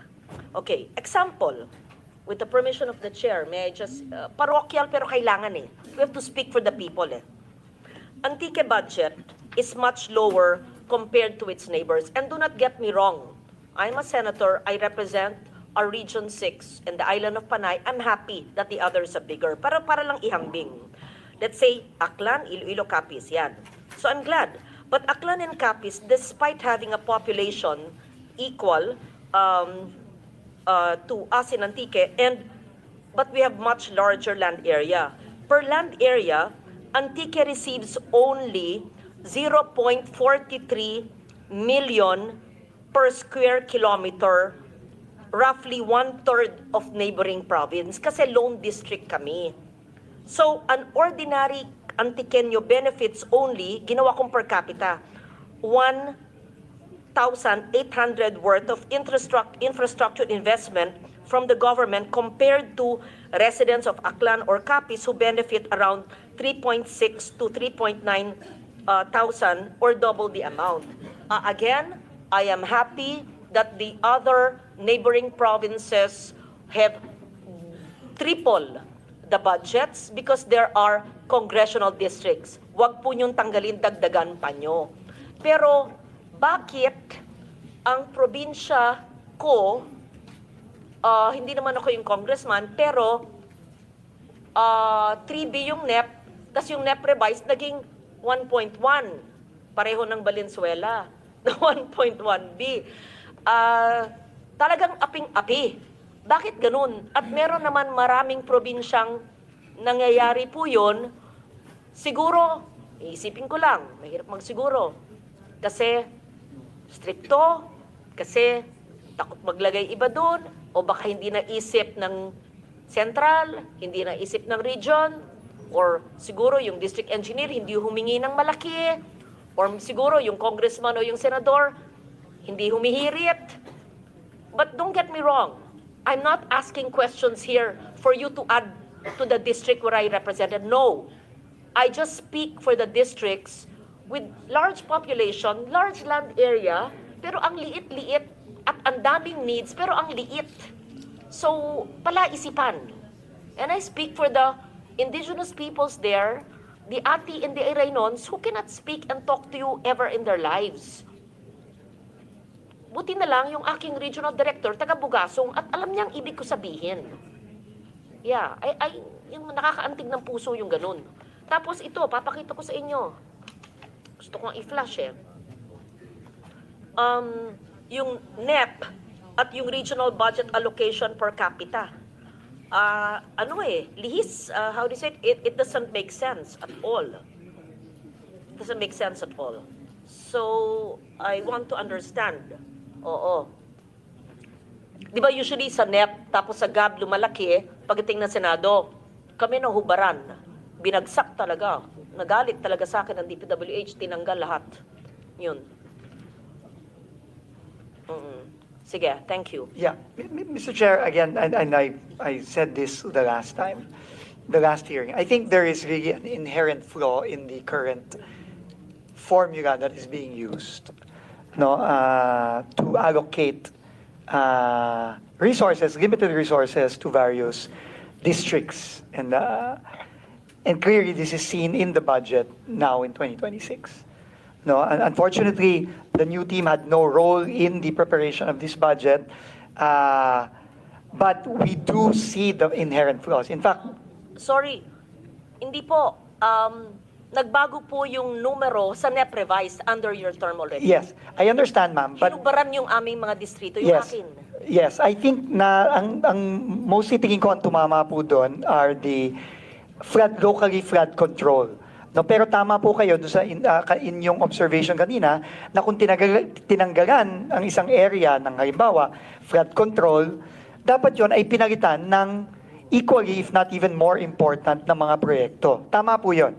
And ano po, no? And I think that can still be done given the potential for possibility for institutional and committee amendments. No, we can still do that. But I think what I was saying about the formula, yung pong unang pagpasok pa lang sa NEP, yun po ay pinagbasehan ng isang formula na frankly, kahit kami pong mga nasa bagong team, hindi po talaga namin maintindihan. No, hindi namin maintindihan. Unfortunately, dinatnan na lang namin yon.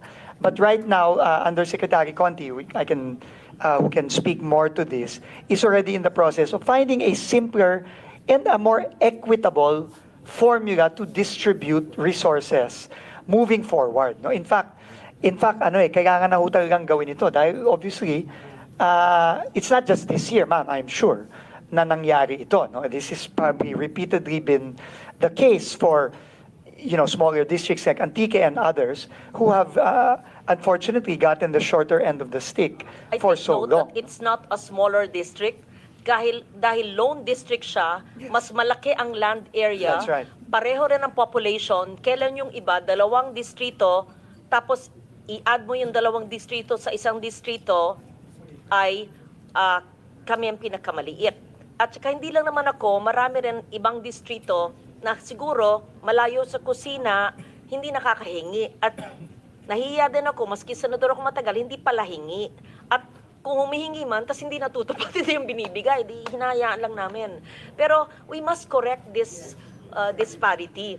At saka ayoko mag-amend sa distrito na pinanggalingan ko. Make it an institutional amendment para naman hindi lopsided na ganun. Hindi lang ako, tignan po nyo lahat at wag naman galing sa amin. Tas ano yung pangangailangan? In fact, para walang korupsyon, di lagay nyo classrooms. Kaya lang, hindi nyo budget yon. So, pwede nyo gawin, sabi ng LBRMO, multi-purpose buildings / school building. Pwede daw yon, which is under your budget. So, hindi sa ako'y humihingi, sinasabi ko yan para in full transparency and accountability, yung mga naaping distrito na halintulad po sa akin, kukompute yung populasyon at land area, kung papalitan nyo, siguro wag ng roads, wag ng multi-purpose school buildings kasi sabi ni Sani, ang laki-laki ng pangangailangan sa school buildings. Anyway, kayo rin mag-i-implement noon. That's a manifestation, Mr. Chair, as an institutional amendment. I'm not just referring to 1 or 2 districts. Para hindi magbukang, nag-amend, nagtanong siya, kaya nalaki ang distrito, ayoko pong ganun.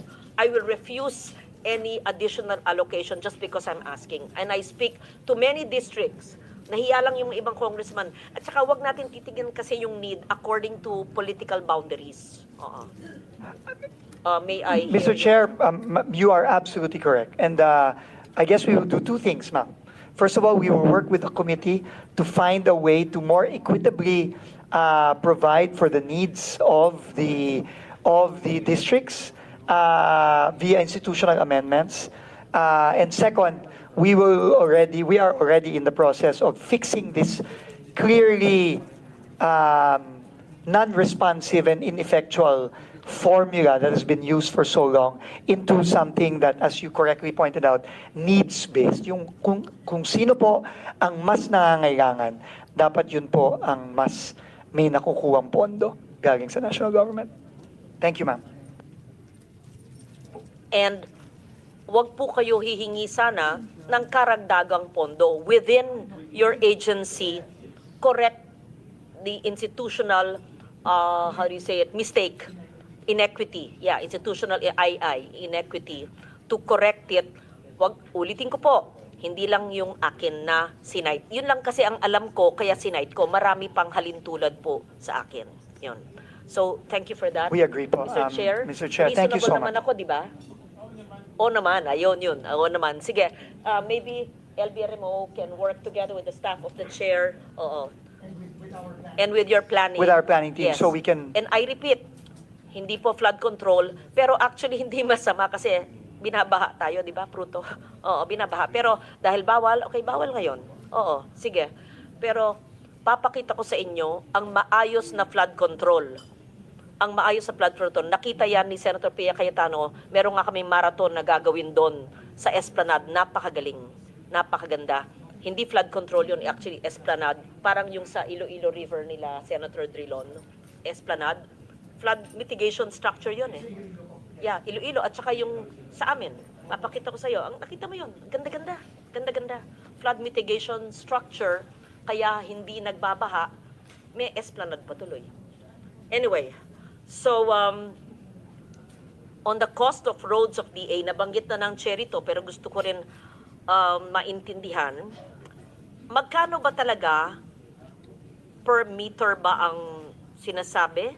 Magkano ang per meter ng cost benchmark ng farm to market road na same width and may roadside ditches or canals? Magkano ba talaga?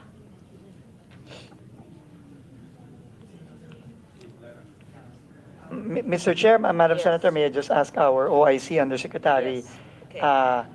Engineer Esquivel Our to very respond? engineer, I'd Opo. like to learn from her. Ay, good Opo. afternoon po.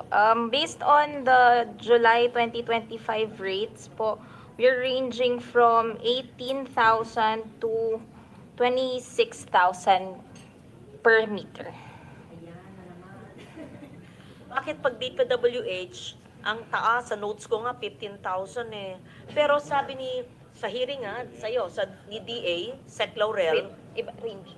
sa kanila, sa kanilang measurement, 10,000 per meter is sufficient. He even implied a 1/3 savings given apples to apples, assuming this is correct. Yes, thank you. Mr. Chair, Madam Senator, I think it's important to note that, as correctly pointed out by Senator Lauren earlier, the President already directed us to bring down the cost of materials. So, in all likelihood, that number is going to go down significantly.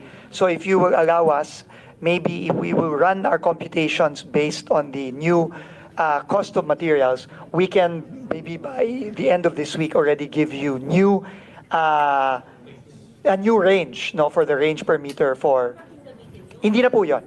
Definitely it will not be that anymore. Mr. Chair is 32B. Oo. Kung sa DA budget, ang FMR ay 32B, sabi ng Chair, at itong kilometro ang magagawa, de kung yung inyong 18,000, sabi ni Sec Laurel ay 10,000, di halos madodoble, di ba? 80% na mai-increase ang haba ng FMR, gaya ng puntos natin sa classroom. So, simple, pag papati ng bahay, di ba? Hindi mo naman babayaran yung contractor pag nalaman mo midway na, i-ano natin yung kontrata, ayusin. Ito, hindi pa naman tayo nagsimula sa 2026, hahaba. So, ibig sabihin po, sa DA budget, or isumitin nyo sa amin, kayo implementing agency, i-check natin, hahaba ang mga FMRs. At dapat may coordinates. Thank you. Opo, and correct po, and in fact, even with respect to classroom, dadami po ang pwede nating itayong classroom dahil sa pagbaba ng detailed unit price ng DPWH. Thank you po. Thank you for that. Health centers. From the DOH itself, about 300 super health centers built nationwide, mostly by DPWH, were found non-operational, hindi natapos, substandard, etc. I'm not talking about walang gamot o walang tao. It's really kulang o hindi natapos na structures. And second, maaring may mga natapos pero wala naman utilities or staffing na hindi po nyo problema, but when you build, do you coordinate with the LGU or with DOH to ensure that, okay, you will build, may nag-request na politiko, pero wala naman provision ang DOH for staffing or for utilities. So, do you just build blind? O basta build kami without coordinating with the agency na may kapasidad sila for staffing? Thank you. Right now po, ma'am, I mean, there is coordination, But the coordination with the local governments for these projects with DepEd or with DOH is being done by the lead agency, in this case, the DOH. No? But you're absolutely right. I think that needs room for improvement. No, because clearly, marami pong mga sitwasyon ngayon na nakita na natin na more coordination is needed. No? Dahil nga po, yung areas na nakatayo na yung building pero wala pang kuryente, nakatayo na yung building pero wala pa ring tubig. So this requires, mahirap po kasi yung turuan, so dapat magtulong-tulong na lang po. So we will see, we will work with the DOH and the DepEd and the other agencies so we can coordinate better, Mr. Chairman. Mr. Chair, how do we help DPWH do this? Kasi taga-tayo sila. Pero hindi pa pag nagtatayo, dapat tanungin sila sa nagpapatayo. O magtatayo kami. Sapat ba yung pondo mo? Sabi na, ay kulang kasi ng 1 million, hihingi naman next year. So, it's a structure na hindi tapos. May mga ganyan. Ganun palagi nakikita when we go around, right?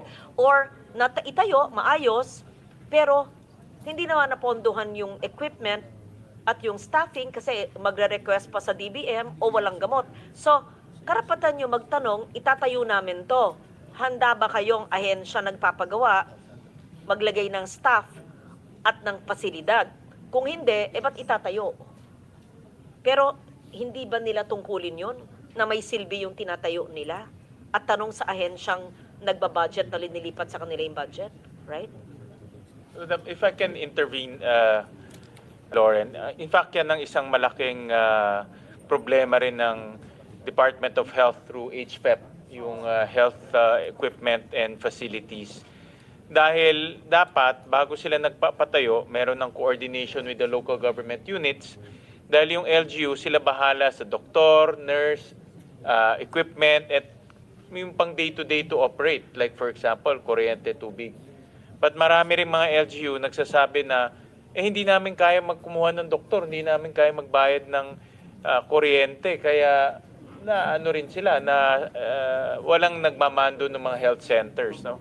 DPWH, in fairness, is just constructing. Kung anong pinakonstruct, ko-construct. Pero yung operating DOH, malaking problema rin yan sa DOH right now. That's why we have to look at the HFEP funds, which is about 14 billion, very closely. Dahil nasasayang, maraming pondo dun, unfinished hospitals, unfinished rural health centers, unoccupied super health centers. Nasasayang lang yung pondo natin sa health. No?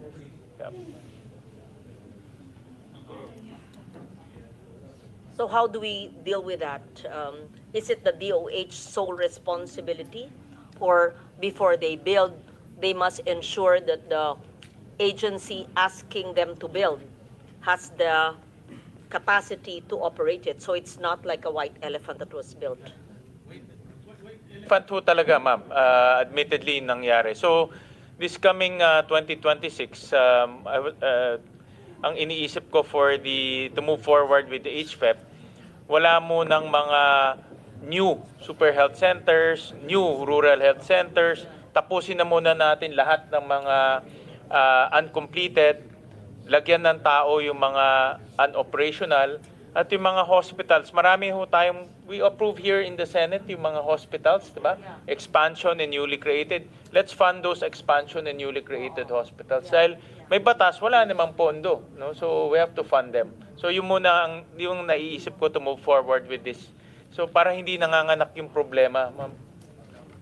And if I may lang po, Mr. Chairman, Madam Senator, that on the super health centers or the hospitals, ang commitment naman po namin is we will work with DOH to ensure naman yung mga ospital at mga healthcare centers na bitin. No, yung pong sinasabi ni Senator Loren na yung nakausli yung mga bakal, hindi pa tapos, kailangan po tapusin na, no, finally. And we really welcome the policy now po na wala munang new, tapusin muna natin yung mga hindi pa tapos, and then DOH can ensure that they are operated properly. We welcome that, Mr. Chairman. Thank you very much for that.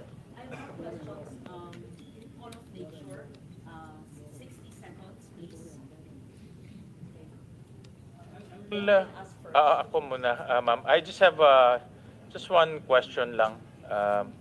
Nawala to. Nawala.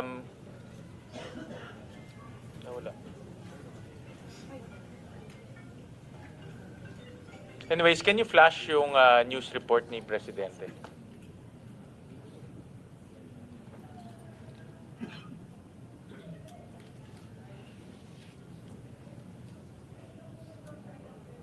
So, ito yung news over the weekend, Secretary Dizon, about the comment of the President na nakita nyo overpriced by 50%, no, yung mga materials. In fact, in some instances, in fact, pinag-uusapan lang to natin last hearing, and he said we can save as much as 45 billion pesos. No? We agree that in some projects, it can go as high as thousands ka nakita natin. Pero may mga projects rin na mababa. Maraming projects actually, in fairness to the different engineering offices, mababa siya or justified. No, so, ang way forward na naisip natin dito is to submit to us yung materials cost, no? And from there, we will use that as a basis to implement the projects. No? But in your opinion, how do we, this is a welcome development, a welcome comment by the President, but how do we operationalize this, no? In your opinion? Mr. Chairman, this is a very, very good question. No? So, first of all, I think, if I may request po, give us some time to finalize the new prices, no, the adjustment in the prices. We think we can do that in roughly a week, no, and that will form part of the new costs, no, moving forward, no. Now, in terms of operationalizing it sa budget, no, for 2026 po muna siguro tayo, no. For 2026, if I may make a suggestion, Mr. Chairman, baka po the best course of action will be to come up with a special provision in the budget, essentially stating that savings generated from the reduction of the cost of materials, no, the new cost of materials, must be, and we leave it up to Congress to decide on what to do here, but the savings must be used for very specific items, no, like maybe a menu similar to the menu of the DBM for infrastructure projects, or other expense items, no, in the 2026 budget. No, because definitely po for 2026, magkakaroon po ng malaking savings when we implement the cost of materials, the new cost of materials. So I think the most efficient way to do it is really to just ensure that the savings generated from this for next year will be used the right way, no, based on the wisdom of Congress. No, I think that is the best way to move forward. Now, for 2025 po, no, because there are still, I think, projects that will undergo procurement. No, what we will be doing is we will also be applying the same change in cost to these projects, which will have a natural adjustment in the ABC, no, in the approved budget of the contract, no, and that again will be generated as savings for 2025. So that is just our initial proposal, but we leave it up to the wisdom of Congress, Mr. Chairman. Because we want to, ito yung pinag-uusapan natin, Senator Lauren, no? And we want to reflect that savings, hopefully in the budget, so that we can utilize that funds for other purposes, no? More, para magamit rin natin to build more schools or build more infrastructure projects. So we want to capture that. Estimate nga ni Presidente, 45, no? Estimate nga namin is around 70 to 80 billion, no? But more or less nasa ganun na range na siya.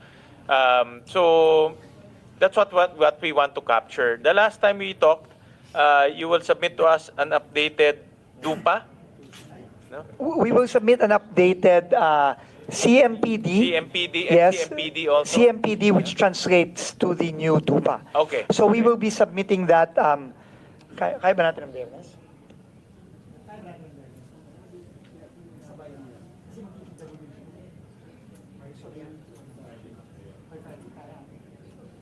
Okay, the team says we can submit also by Friday. So we can submit everything already by Friday. By Friday, okay. Opo. That will be good kasi doon natin makikita yung pagbaba ng presyo. Opo. Opo. And then, yun ang gagamitin namin as a basis to capture that savings. The savings. And ma-estimate na rin po, no, yung magiging savings generated. Open kami, Secretary, kung meron kayong suggested language on the special provision.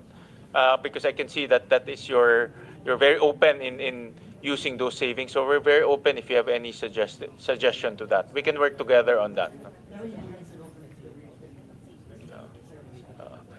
Sige po, we will in our cover letter we will provide suggested language to that effect. Basta Mr. Chairman. ang concept natin, magamit yung savings, whether Yes. it's 45 or 70 or 80, makapture natin yun, Opo. magamit sa iba. Tama po. All right, thank you. Thank you very much, Mr. Chairman.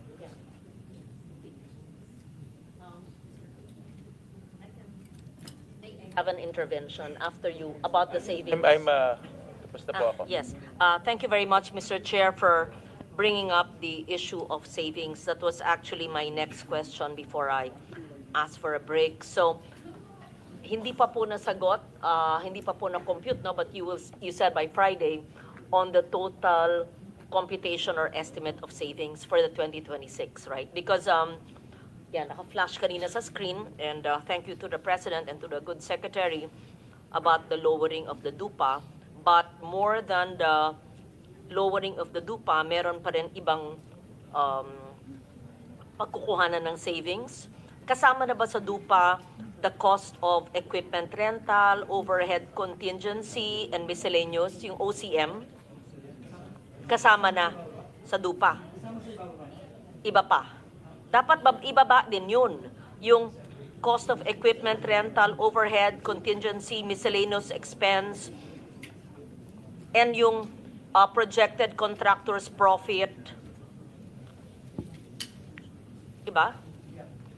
Mr. Chair, as for the equipment rental, no, Baka overpriced din yun eh. this is based on apparently a guidebook na yun nga po ang basis ng DPWH. It's called the ASEL Guidebook. Maybe I can ask OIC Undersecretary Esquivel to explain the ASEL Guidebook. And then the indirect costs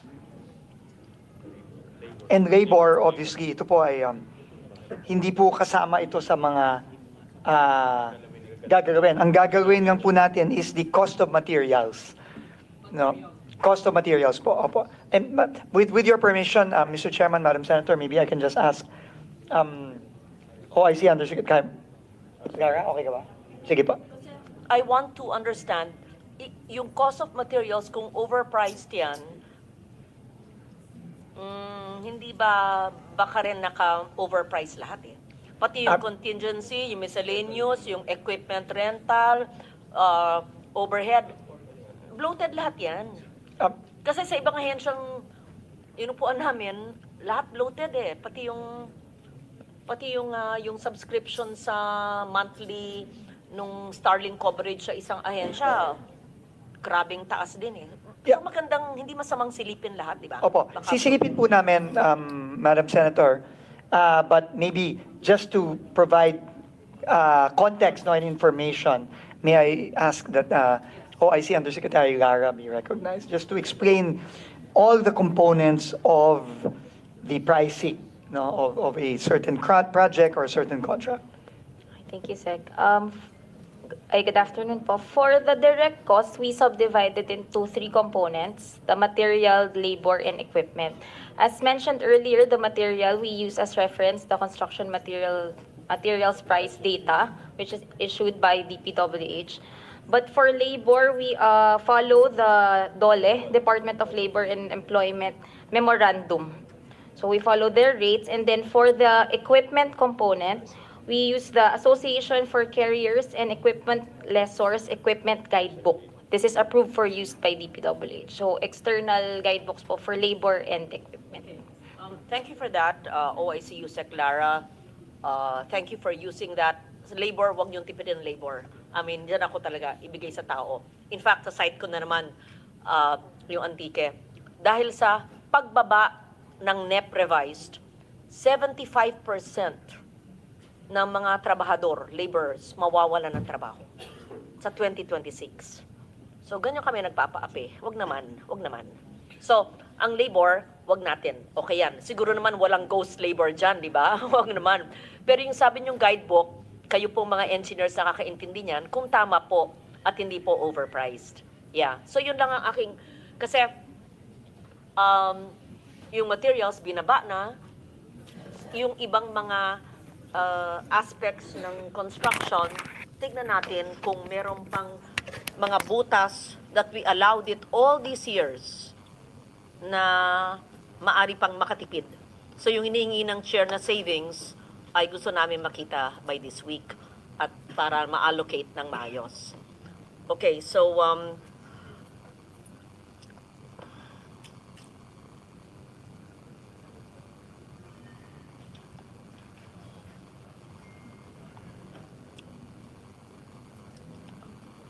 another source of savings, if I may, would be questionable 2025 projects. This has not yet been discussed, I think, although parang hagip kanina you mentioned na yung iba wawasakin kasi nakakasama. So, aside from yung wawasakin, pero sabi niyo pag-aaralan dahil sa COA and all of that, pag dangerous, I believe there's still 1 trillion worth in projects being implemented or na for later release, kung i-release pa yon. So, what do you do with those already being implemented but based on the cost of materials, alam nyo na na-overprice? Dapat mag-renegotiate at dapat ay ibaba yung presyo maski may kontrata dahil pwede naman yan, may mga provisions naman sa Government Procurement Act. Hindi tayo dapat patuloy na magpaloko sa mga nag-overprice at tutuwirin, we're just going to straighten out in 2026 while allowing 1 trillion, assuming my figures are correct, worth of projects to be overpriced while the President has taken a very laudable move.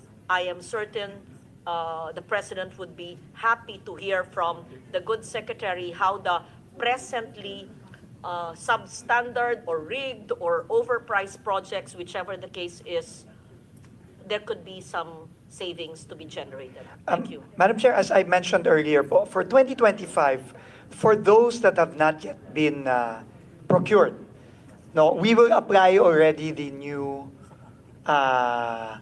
cost of materials, the lower cost of materials to those. So there will be savings clearly generated from that.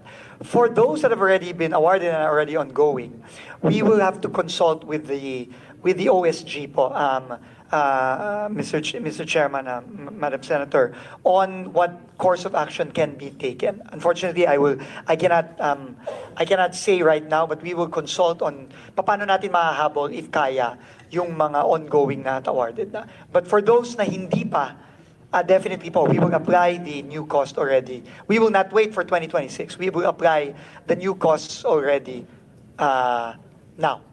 Thank you, Madam Chair. May we receive, please, from the engineering districts, which are these projects not yet implemented that can generate savings from renegotiated contracts based on the President's advisory on lowering DUPA?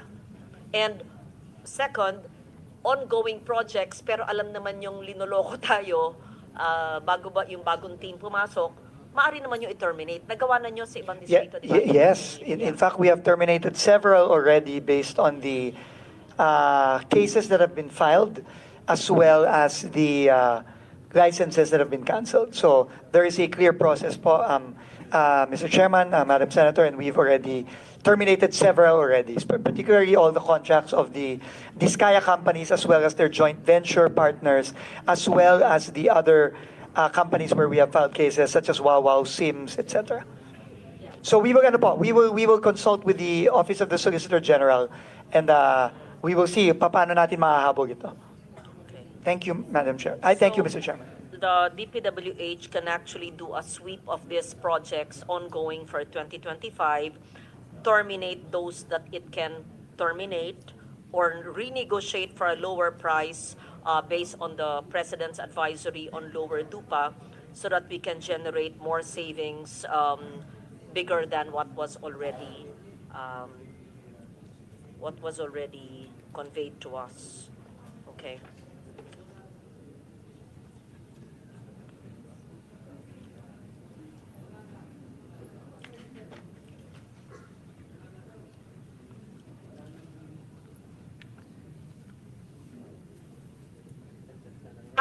May I know the process after the DPWH has given us the estimated savings? It is up to the committee to reallocate it in structures that are certain will not be prone to corruption, right? Madam Senator, Mr. Chairman, I think the approach will be to have a special provision in the 2026 budget that, because clearly whatever savings we will estimate is still estimated savings, no? Meaning, depende pa po yung actual savings kapag yung mga project na yan ay na award na next year, no? Kasi may bidding process pa po yan. So we were suggesting po that a special provision be crafted so that the savings, actual savings generated in 2026 from the DPWH budget will be utilized to fund a very clear menu of projects, of services that of course will come from Congress. No, so I think this is the approach po, because while we can give an estimated amount, it is still estimated, ma'am. I mean, hindi po siya pwede talagang maano. Thank you po. There are two ways, Mr. Chair. Yung mga sigurado na sila, kasi na-convey na nyo sa news na may savings na kayong 50, tapos yung additional na mako-compute po nyo hanggang Biyernes, we have, you as Chair, we have the authority na yun ang pool na paggagamitan sa iba. Pero yung special provision is useful dahil sa karagdagang savings. Pero hindi lahat ipagpaliban sa next year. Yung kaya ng desisyonan dahil na-convey na nyo na may X amount na savings, pwede na rin yun. Yeah. Diba? Kasi, Mr. Chairman, we leave it up to the wisdom of Congress. But I leave it to the Thank you. judgment of the Chair. I think, Secretary Senator Lauren, ang pinakamalinis is for those projects to be amended down. Now na, mas gusto ko nga ngayon But you have to special tell provision us, gray area. kasi ang dami, we're talking about 14,000 projects eh. Some of them are low, some of them, based on our analysis, some of them are justified. In fairness, hindi lahat rin overpriced. Marami ring overpriced, no? But for us to go through that 14,000 plus, hindi natin kaya yun, ma'am, because we don't have the manpower and also the technical know-how. But if we can leave it to DPWH to give us those items na talagang obviously mataas, and then based on your new CMPD, pwedeng bumaba, then ibigay nyo na sa amin para i-amend na namin directly in the budget. No? And then we can realize the savings. That is the pinakamalinis na paraan. Mr. Chairman, Madam Senator, I think, well, just consulting our technical people here, they are telling me that it is virtually impossible po to do that at this point, given the limited time available. Na unang-una ho, mahirap po kasing mamili lang ng kung ano ang babawasan, ano ang hindi. Obviously, the program of works are different across projects. So it might be virtually impossible for us to do that, no, given the limited time, no. But we will leave it up to the discretion of Congress if you will reduce, no, on a project per project. But I guess we are just being honest that it might be difficult, no, for us to go through all the 14,000 or so, close to 20,000, I think, no, project line items, no. I mean, if this was January or February, I mean, beginning of the budget, I think we can do that, but unfortunately, it might be impossible to do that at this point. Yeah, but I think the objective, ma'am, is to save, no? So we'll find a way. I'll consult with Senator Loren and also the member Senator JV on how to make that happen. No? Kasi may time constraint tayo eh. Yes. We're going to open the TWG this Wednesday. Tuloy-tuloy na yan, no? Tuloy-tuloy na. Yeah. Yes, and also, Mr. Chairman, it's also, I think, important to consider as well, no, the reduction in the cost of materials for other agencies as well, no, because that is also that will also be another source of savings as well, no. But again, limited time might be difficult to adjust in the other departments as well. So maybe special provisions to that effect, as you described earlier, might be the most efficient way of doing it. At least for the next year, for 2026. But obviously for 2027, lahat po magbabago na yan. You can submit to us yung CMPD. Yes, we will submit the CMPD and also the corresponding estimate of the effect on the capital outlay. Okay, sige. Opo. Okay, sige. Thank you very much, Pag-isipan Mr. namin. Chairman. I'll consult also with our budget experts. Thank you very much, Mr. Chairman.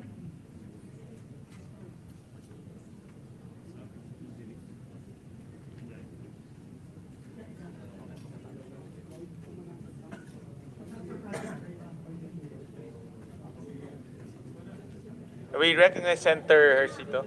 Yes, thank you, Mr. Chair. Anyway, while waiting for Senator Loren, actually last week na I already raised my concerns, no. But hearing today, just listening, it's sad to hear that there was really no coordination, no, according to Secretary Dizon, with especially for flood control projects.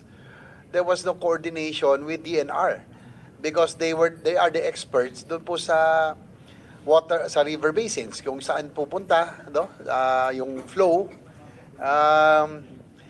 Senator Legarda is correct, eh. We cannot fight nature, no. We have to go with it or work with it, no.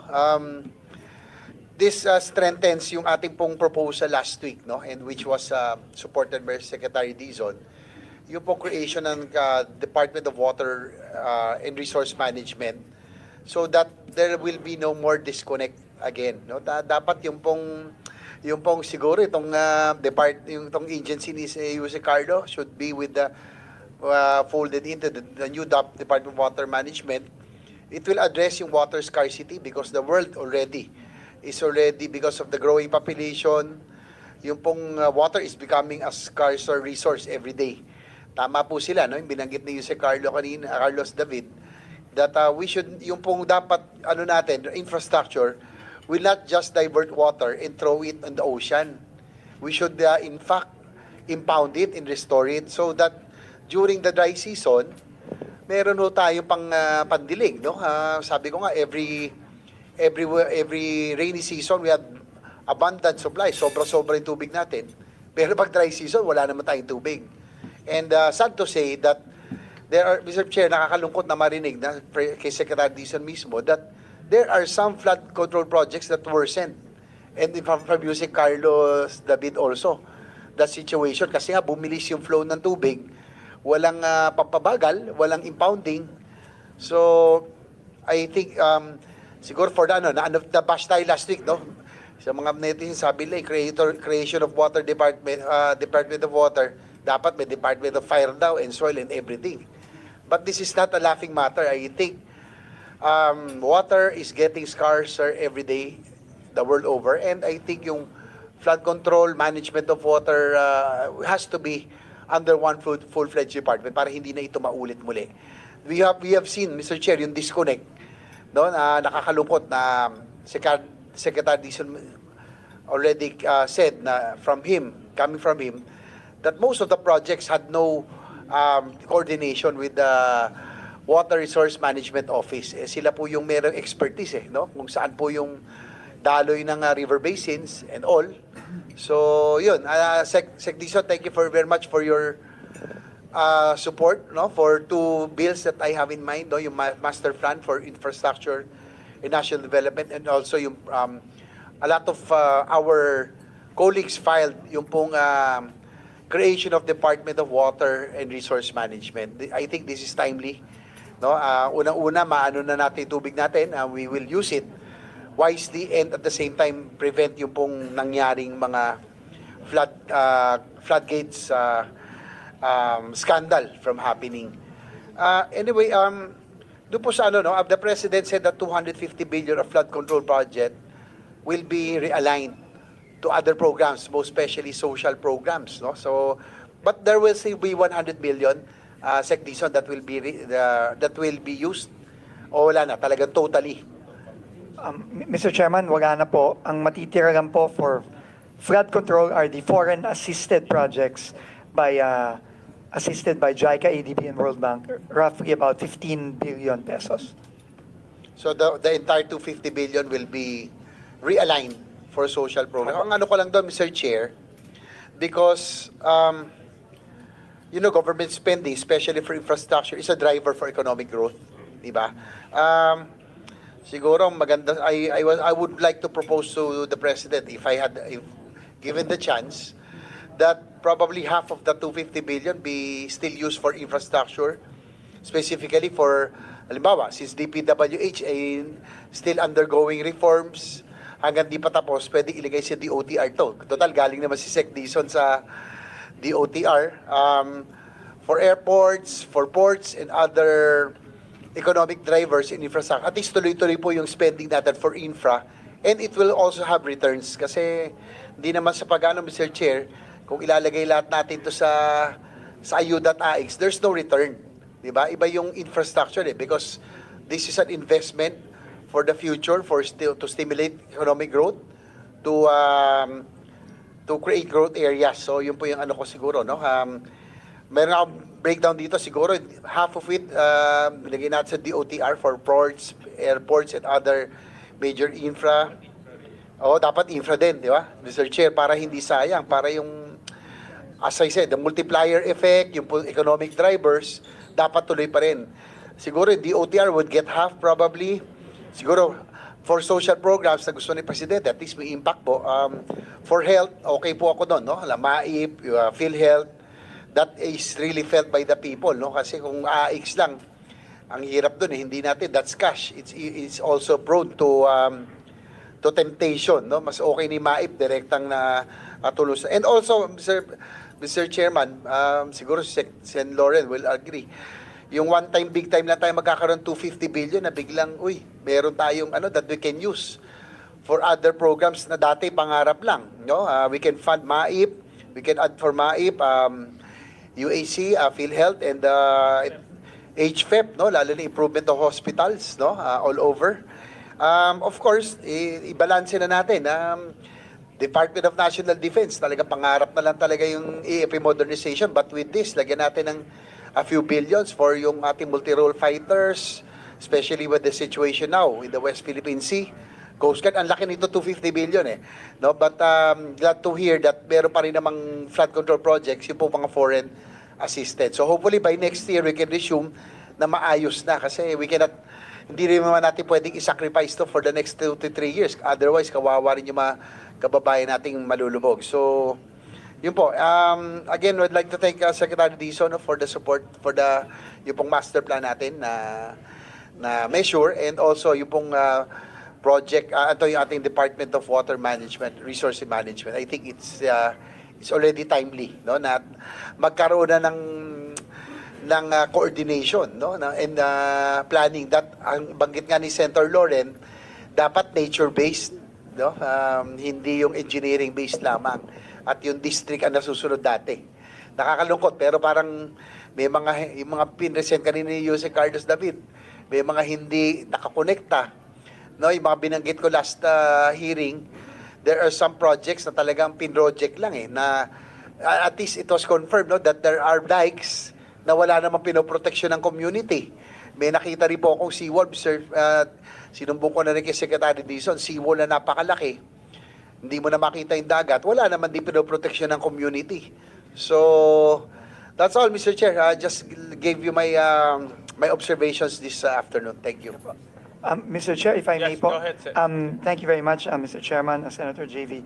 Let me just lang po reiterate what the President's directive was when he instructed to remove the 250 plus billion from flood control. Ang priority po talaga niya, obviously, yung PhilHealth, 60 billion, I think, roughly. And of course, yung ating pong mga social programs. Pero sa infrastructure naman po, sinabi din po niya, no? Kasama ang ating mga school buildings, kasama ho ang ating mga farm-to-market roads, at kasama din po ang ibang mga programa ng DOTR, pati na rin po ang Department of Energy. So, ano naman po, no? Wide-ranging naman po ang kanyang mga sinuggest na I think reflect na rin po ng lower house General Appropriations Bill. Thank you very much again, Mr. Chairman. I agree Senator with JV. Senator JV na yung matitipid natin sa infra, dapat malipat sa infra rin. Because infra has a tremendous multiplier effect. Alam ni Secretary Dizon yan eh. And kung hindi natin ililipat sa infra yan, mawawala yung multiplier effect, Senator JV. So I agree that we can, pag sinabi naman infra, kasama dito airports, seaports, no, other transportation modalities. Maybe this is the time to look for some projects in the transportation sector, which the Secretary headed once upon a time. No? So, thank you for that intervention, Senator JV. Senator Lauren?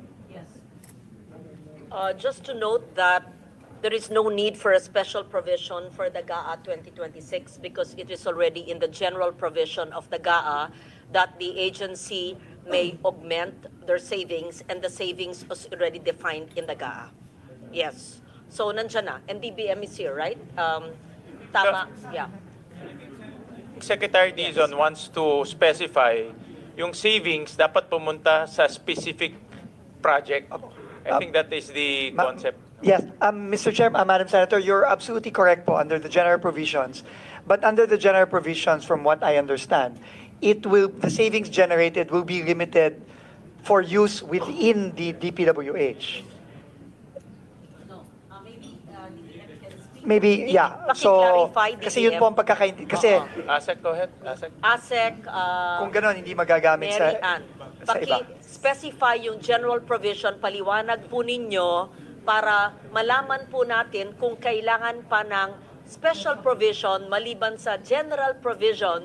Pero sang-ayon ako sa sinabi ng chair na yung kaya nang masave ngayon, i-reallocate na natin sa ibang infrastruktura, at ang aming bias, aaminin ko, ay edukasyon para sa school building. Kasi pwede naman kayo, kasi kayo naman gumagawa, multi-purpose building / school building. Pero paliwanag po ninyo yung sinabi nyo na hindi na kailangan, pero baka kailangan ng special. Yes. Thank you.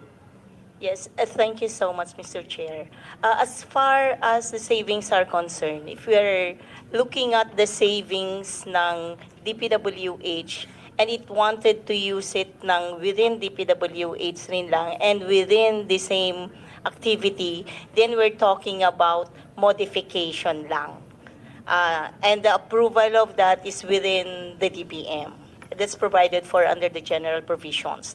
But if we're thinking of augmentation, meaning making use of the savings to another activity of the DPWH or another activity of a different agency, then we would be needing the approval from the Office of the President.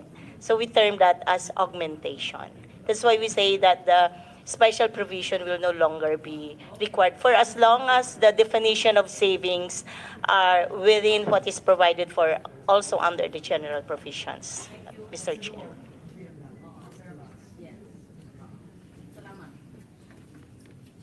Kasi pag DOTR, oo, kailangan ng OP. So kailangan ng special. Pag DepEd, kailangan ng special. Pero actually DepEd hindi kasi sila naman ang gagawa. Pwede ng multipurpose / school building, it will stay with them. Oh, okay. So Yes, mas simple yes, pag Mr. DepEd.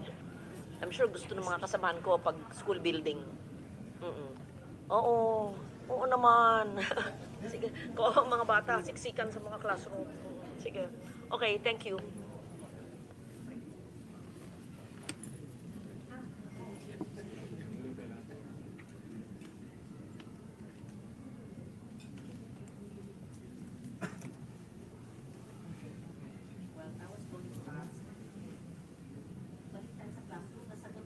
classroom kanina.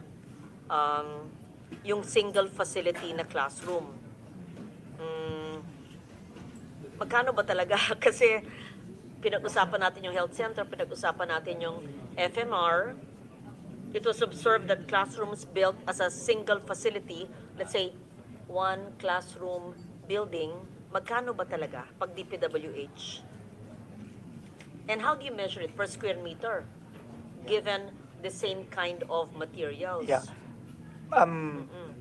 Mr. Chair, Madam Senator, I'll ask OIC Undersecretary Lara to respond. But again, let me just place a caveat that the numbers she will tell you are still the old numbers. These will decrease drastically within the next week or so because of our adjustments in the cost of materials. Undersecretary, please. Thank you, sir. Good afternoon po again. For the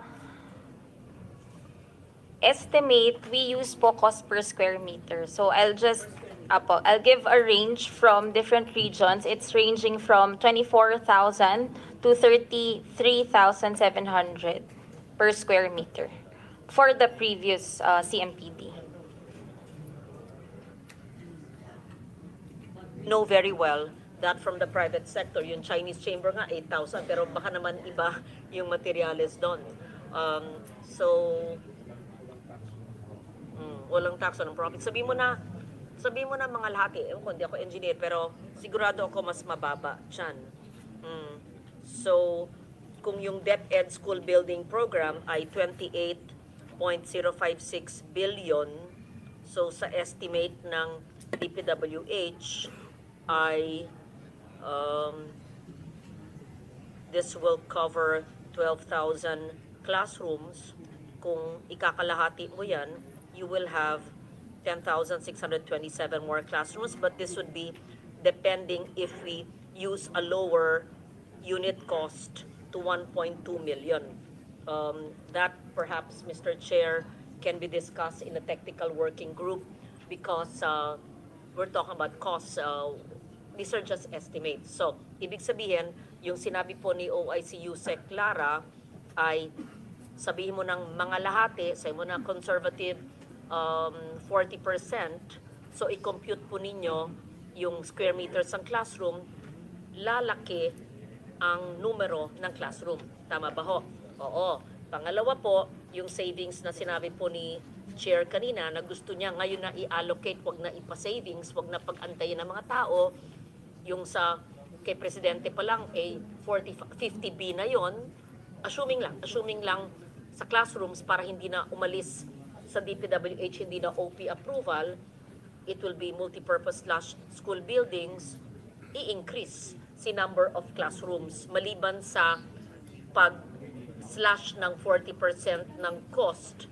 So, more than the 10,627 more classrooms, si 50 billion pa, assuming hindi mapunta nga sa AIX at sa iba-iba, na mahaba pa ang proseso, mag-OP approval pa if it stays with them. So that's just my sincere and honest and well-meaning recommendation, and I would assume pag classroom, hindi naman siguro mandadaya, hindi naman siguro mag-ghost, hindi naman sigurong subject to anomalya o corruption, at magiginhawahan ang ating sektor na basic education. Yun po ang aking katanungan. Yeah. Okay, Mr. Chair. Lumabas lang po si Secretary, but before he left, he's aligned with your observation, Senator Lauren, when it comes to the possible use, which is to utilize that for the classroom, Mr. Chair.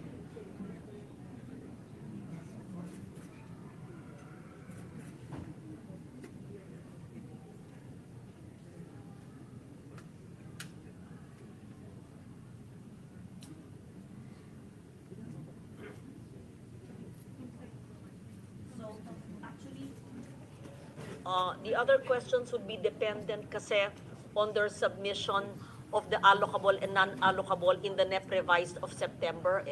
And it would be dependent also on the savings that you can already compute. So I leave it to the chair what to do. Kasi we cannot work on assumptions. Gusto natin ay fact-based.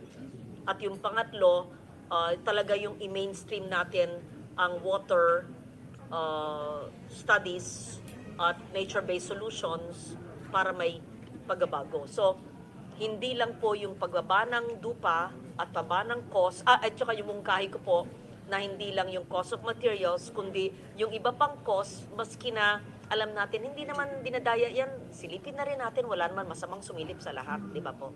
Yeah. Mr. Chair, Madam Senator, you have our commitment to do that as well.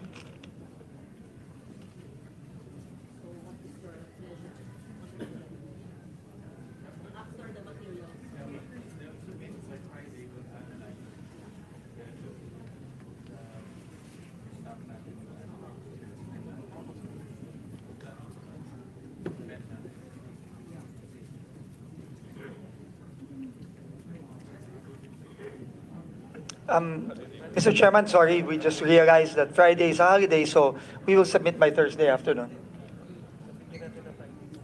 Well, Friday is 31. Friday, tama si, si Director Alex, Friday is holiday.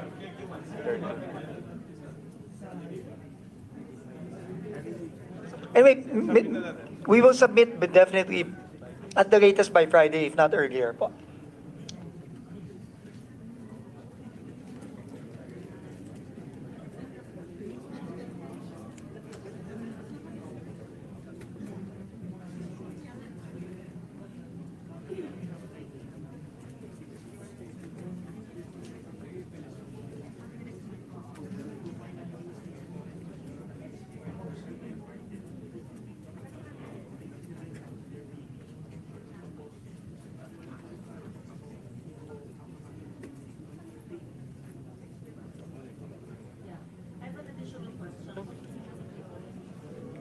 The foreign-assisted projects are seemingly successful. So may I just know what's the difference and why don't we use those doing the foreign-assisted projects in auditing and monitoring all the local infrastructure projects? Thank you. May I respond to that? That's a great question po, Mr. Chairman. First of all, the reason for the success of the foreign-assisted projects is that they are well planned. I think that is the foundation that is lacking in what we have seen, in the past years. That foreign-assisted projects are well planned, backed up by a very solid feasibility study, backed up by very serious detailed engineering work, and may plano po talaga. And obviously monitored by the funders, by the lending institutions. That's why it's very successful. Now, to the question, can the locally funded projects be implemented or monitored by the team that does the foreign-assisted projects? That is quite difficult, Mr. Chairman, because of the sheer volume of locally funded projects on a district level. And the UPMO, who is in charge of the foreign-assisted, kakaunti lang po talaga sila. There are really a handful of engineers that handle a handful of projects, albeit very big projects, but this is also with the support of the foreign lending institutions. But I think there is great wisdom in the question of Senator Loren, because I think that is how, even on a smaller scale, how locally funded projects should be done. From the planning stage to the budgeting stage to the procurement to the implementation and monitoring stage, we should find a way to mirror the processes in the foreign-assisted projects and apply them to the locally funded projects. And that would mean, obviously, involving all the district engineering offices, all the regional offices. No? So yun po, and I think that is part of what we want to do, as the new team begins the rollout of the reforms moving forward. Thank you po.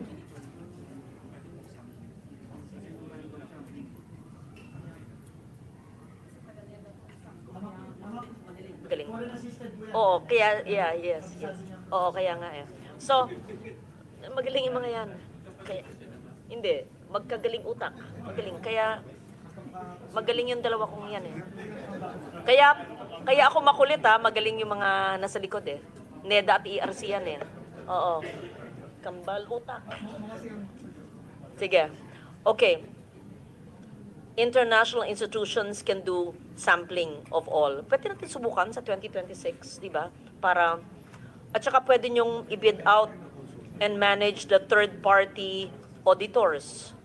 So, maski na maliit lang yung ating foreign assisted group, iilan, i-bid out nyo, i-monitor. Oo, sayang eh. Kasi kung Yes, ma'am, we nangyayari agree. sa bansa may maaayos, di i-emplo natin yung maayos. Kung di kaya ng maliit na grupo yung maayos, at least iilang project maayos. Di ba? And then I take note Thank of you for your that, ma'am. answer.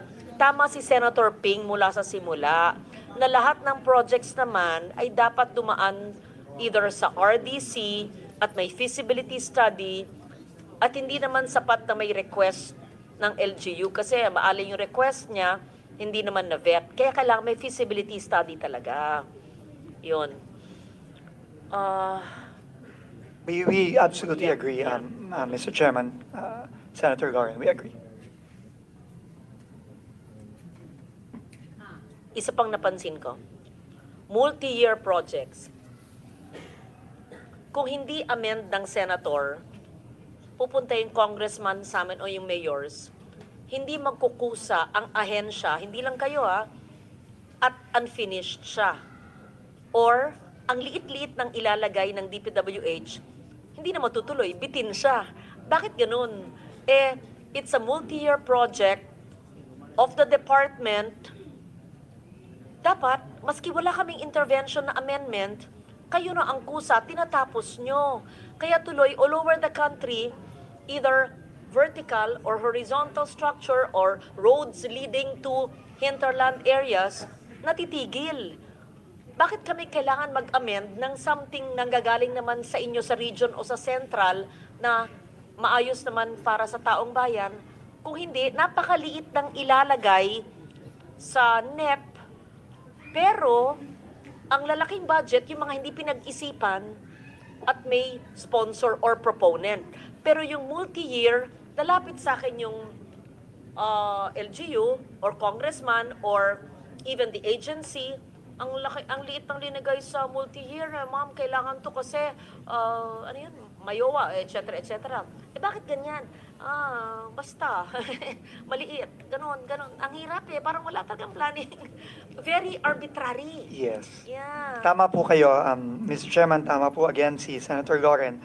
And this is something we really want to correct. And in fact, this was one of the first conversations I had with the new Undersecretary for Planning, that in the planning stages, in the budgeting stages, we must really prioritize projects that remain to be unfinished, incomplete projects. Kailangan po, kumbaga po, in the hierarchy of projects na dapat pondohan given limited funds, dapat po inuunang pondohan yung mga hindi pa tapos. Hindi putol na tulay, putol na kalye, bitin na building, na munisipyong walang second floor, baka lang. And I think marami pong putol na tulay. In fact, I saw several already in my less than 2 months in DPWH. Bitin po. Bridge to nowhere. Hindi nga. Mr. Chairman, hindi nga po bridge to nowhere. Bridge to somewhere, pero, for example po, meron po kaming pinuntahan sa Arayat. May inimbestigahan kaming flood control doon, no? Tapos, dinaga kami ng isang mayor sa isang bridge. Putol po yung bridge, kalahati. Kalahati tapos, kalahati wala. 10 years na pong putol, Mr. Chairman. 10 years. So, kaya nga po ngayon, nagkukumahugo kami, naghahanap po kami ng savings para po sana mapondohan namin yung bridge na yun sa Arayat. At iba pang mga bridges all over the country na bitin. So, I mean, this is a recurring problem. It's very, very arbitrary. There's no rhyme or reason why this project gets this much, this project gets a small amount, and that needs to change. There is rhyme and reason. Kung sino malapit sa kusina, Halloween na sila. Kung sino malapit sa kusina, kung sino hindi humihingi or humihinging hindi nabibigyan, ayun. Nabibitin. Kaya hindi pwede eh. Di ba- Arbitrary eh. It cannot be Dapat may arbitrary po. siyensya. And it needs to be, needs-based po talaga. And I think the primary need, sabi nga po ng Pangulo sa akin, let's use all the money we have remaining to just finish unfinished projects. To complete unfinished projects. Yun po ang pinaka-importante. Thank you po. Sen. Lauren, that's also the advice that we gave DOH doon sa HFEP Center JV kasi ang daming unfinished health centers, rural health centers, even hospital, sayang, nakabitin na for many years. Sayang. Actually, ipakompute natin, ayan, sa kada ahensya ng gobyerno, ang mga unfinished or tapos pero unused, nako, ilang trilyon yan. Sinayang natin ang pera. Hindi lang, to be fair, hindi lang DPWH. Okay, I was just meeting with, ayan, housing, dati chair ka, James. Si Sec Aliling, bago siya. Sinabi niya, sabi ko, bigyan mo nga ako listahan ng NHA projects. NHA, natapos yung mga bahay, yung intended beneficiaries, ayaw tumira sa bahay dahil malayo, bakit pinagawan? Pero pinasukan na ng informal settlers na hindi naman otorisadong tumira doon.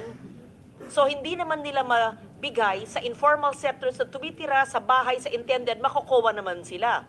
So we have a squatter problem in NHA and the intended beneficiaries are still squatters or informal settlers. So, if I may, there's really so much wastage systems, laws, substandard, unutilized, underutilized, by running by the trillions of pesos, Mr. Chair.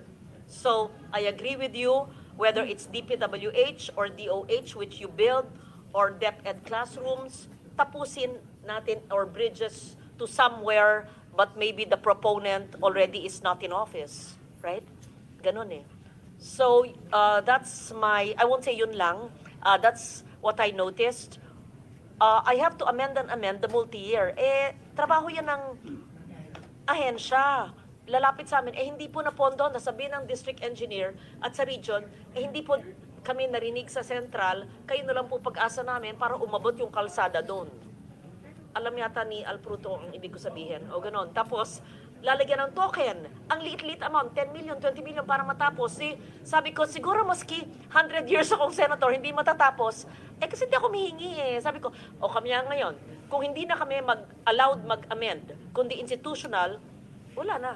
So, yung kalsada, hindi matatapos kung hindi kami allowed mag-amend. Yeah. So, it's incumbent upon the agency, not just DPWH, to finish what they started, whether the proponent is an incumbent or not. Kasi syempre, the fact na pinondohan, at hindi ito mga flood control, talagang infra, na pondohan, kailangan tuloy-tuloy hanggang matapos. Huwag kami intayin mag-amend. Yun. Mr. Chairman, we Sige, could not thank you. we could not agree more with the honorable senator's observations. Kung kailangan ang trabaho po ng ahensya, tapusin kung ano ang inumpisahan niya. Unfortunately, hindi po ganoon ang nangyayari.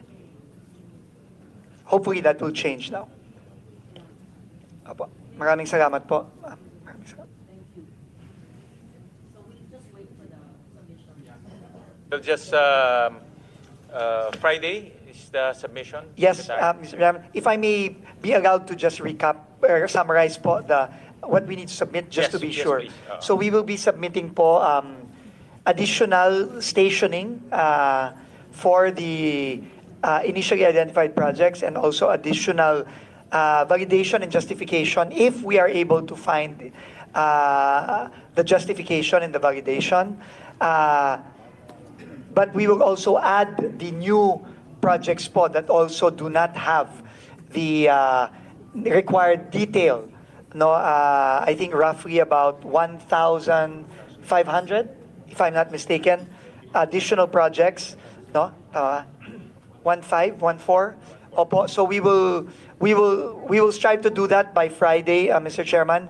Again, I will reiterate, kung hindi po validate, ma-justify at mabigyan ng detalye yung mga line item, please po we give the committee the liberty to please remove those projects from the list, no, of projects in the DPWH 2026 budget.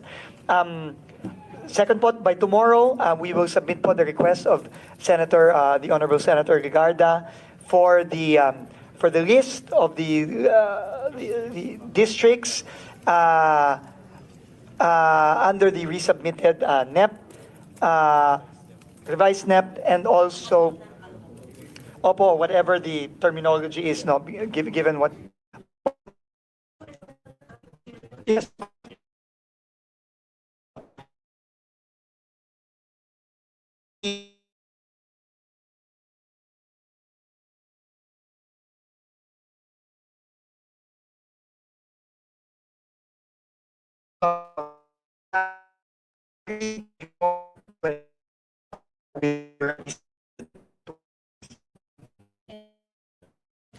We talk 2020 possible things you supposed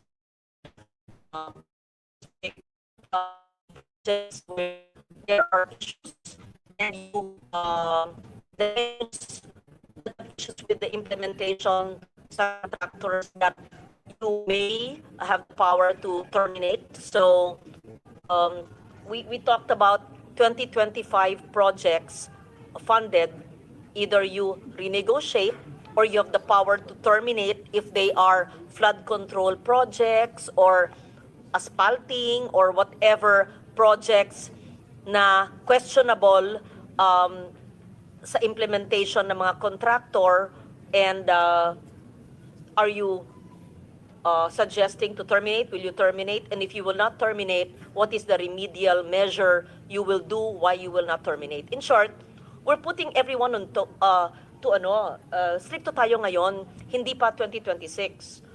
But wala pa kayo ng 2020 pag ginawa yung GAA 2025, pero pinapanood nyo sila ngayon at husayon yan. To terminate natin, hindi natin terminate, pero repeat job ito, or sige, terminate, may savings tayo. So I leave it to your better judgment, but maybe a list of that so we can also study for possible savings.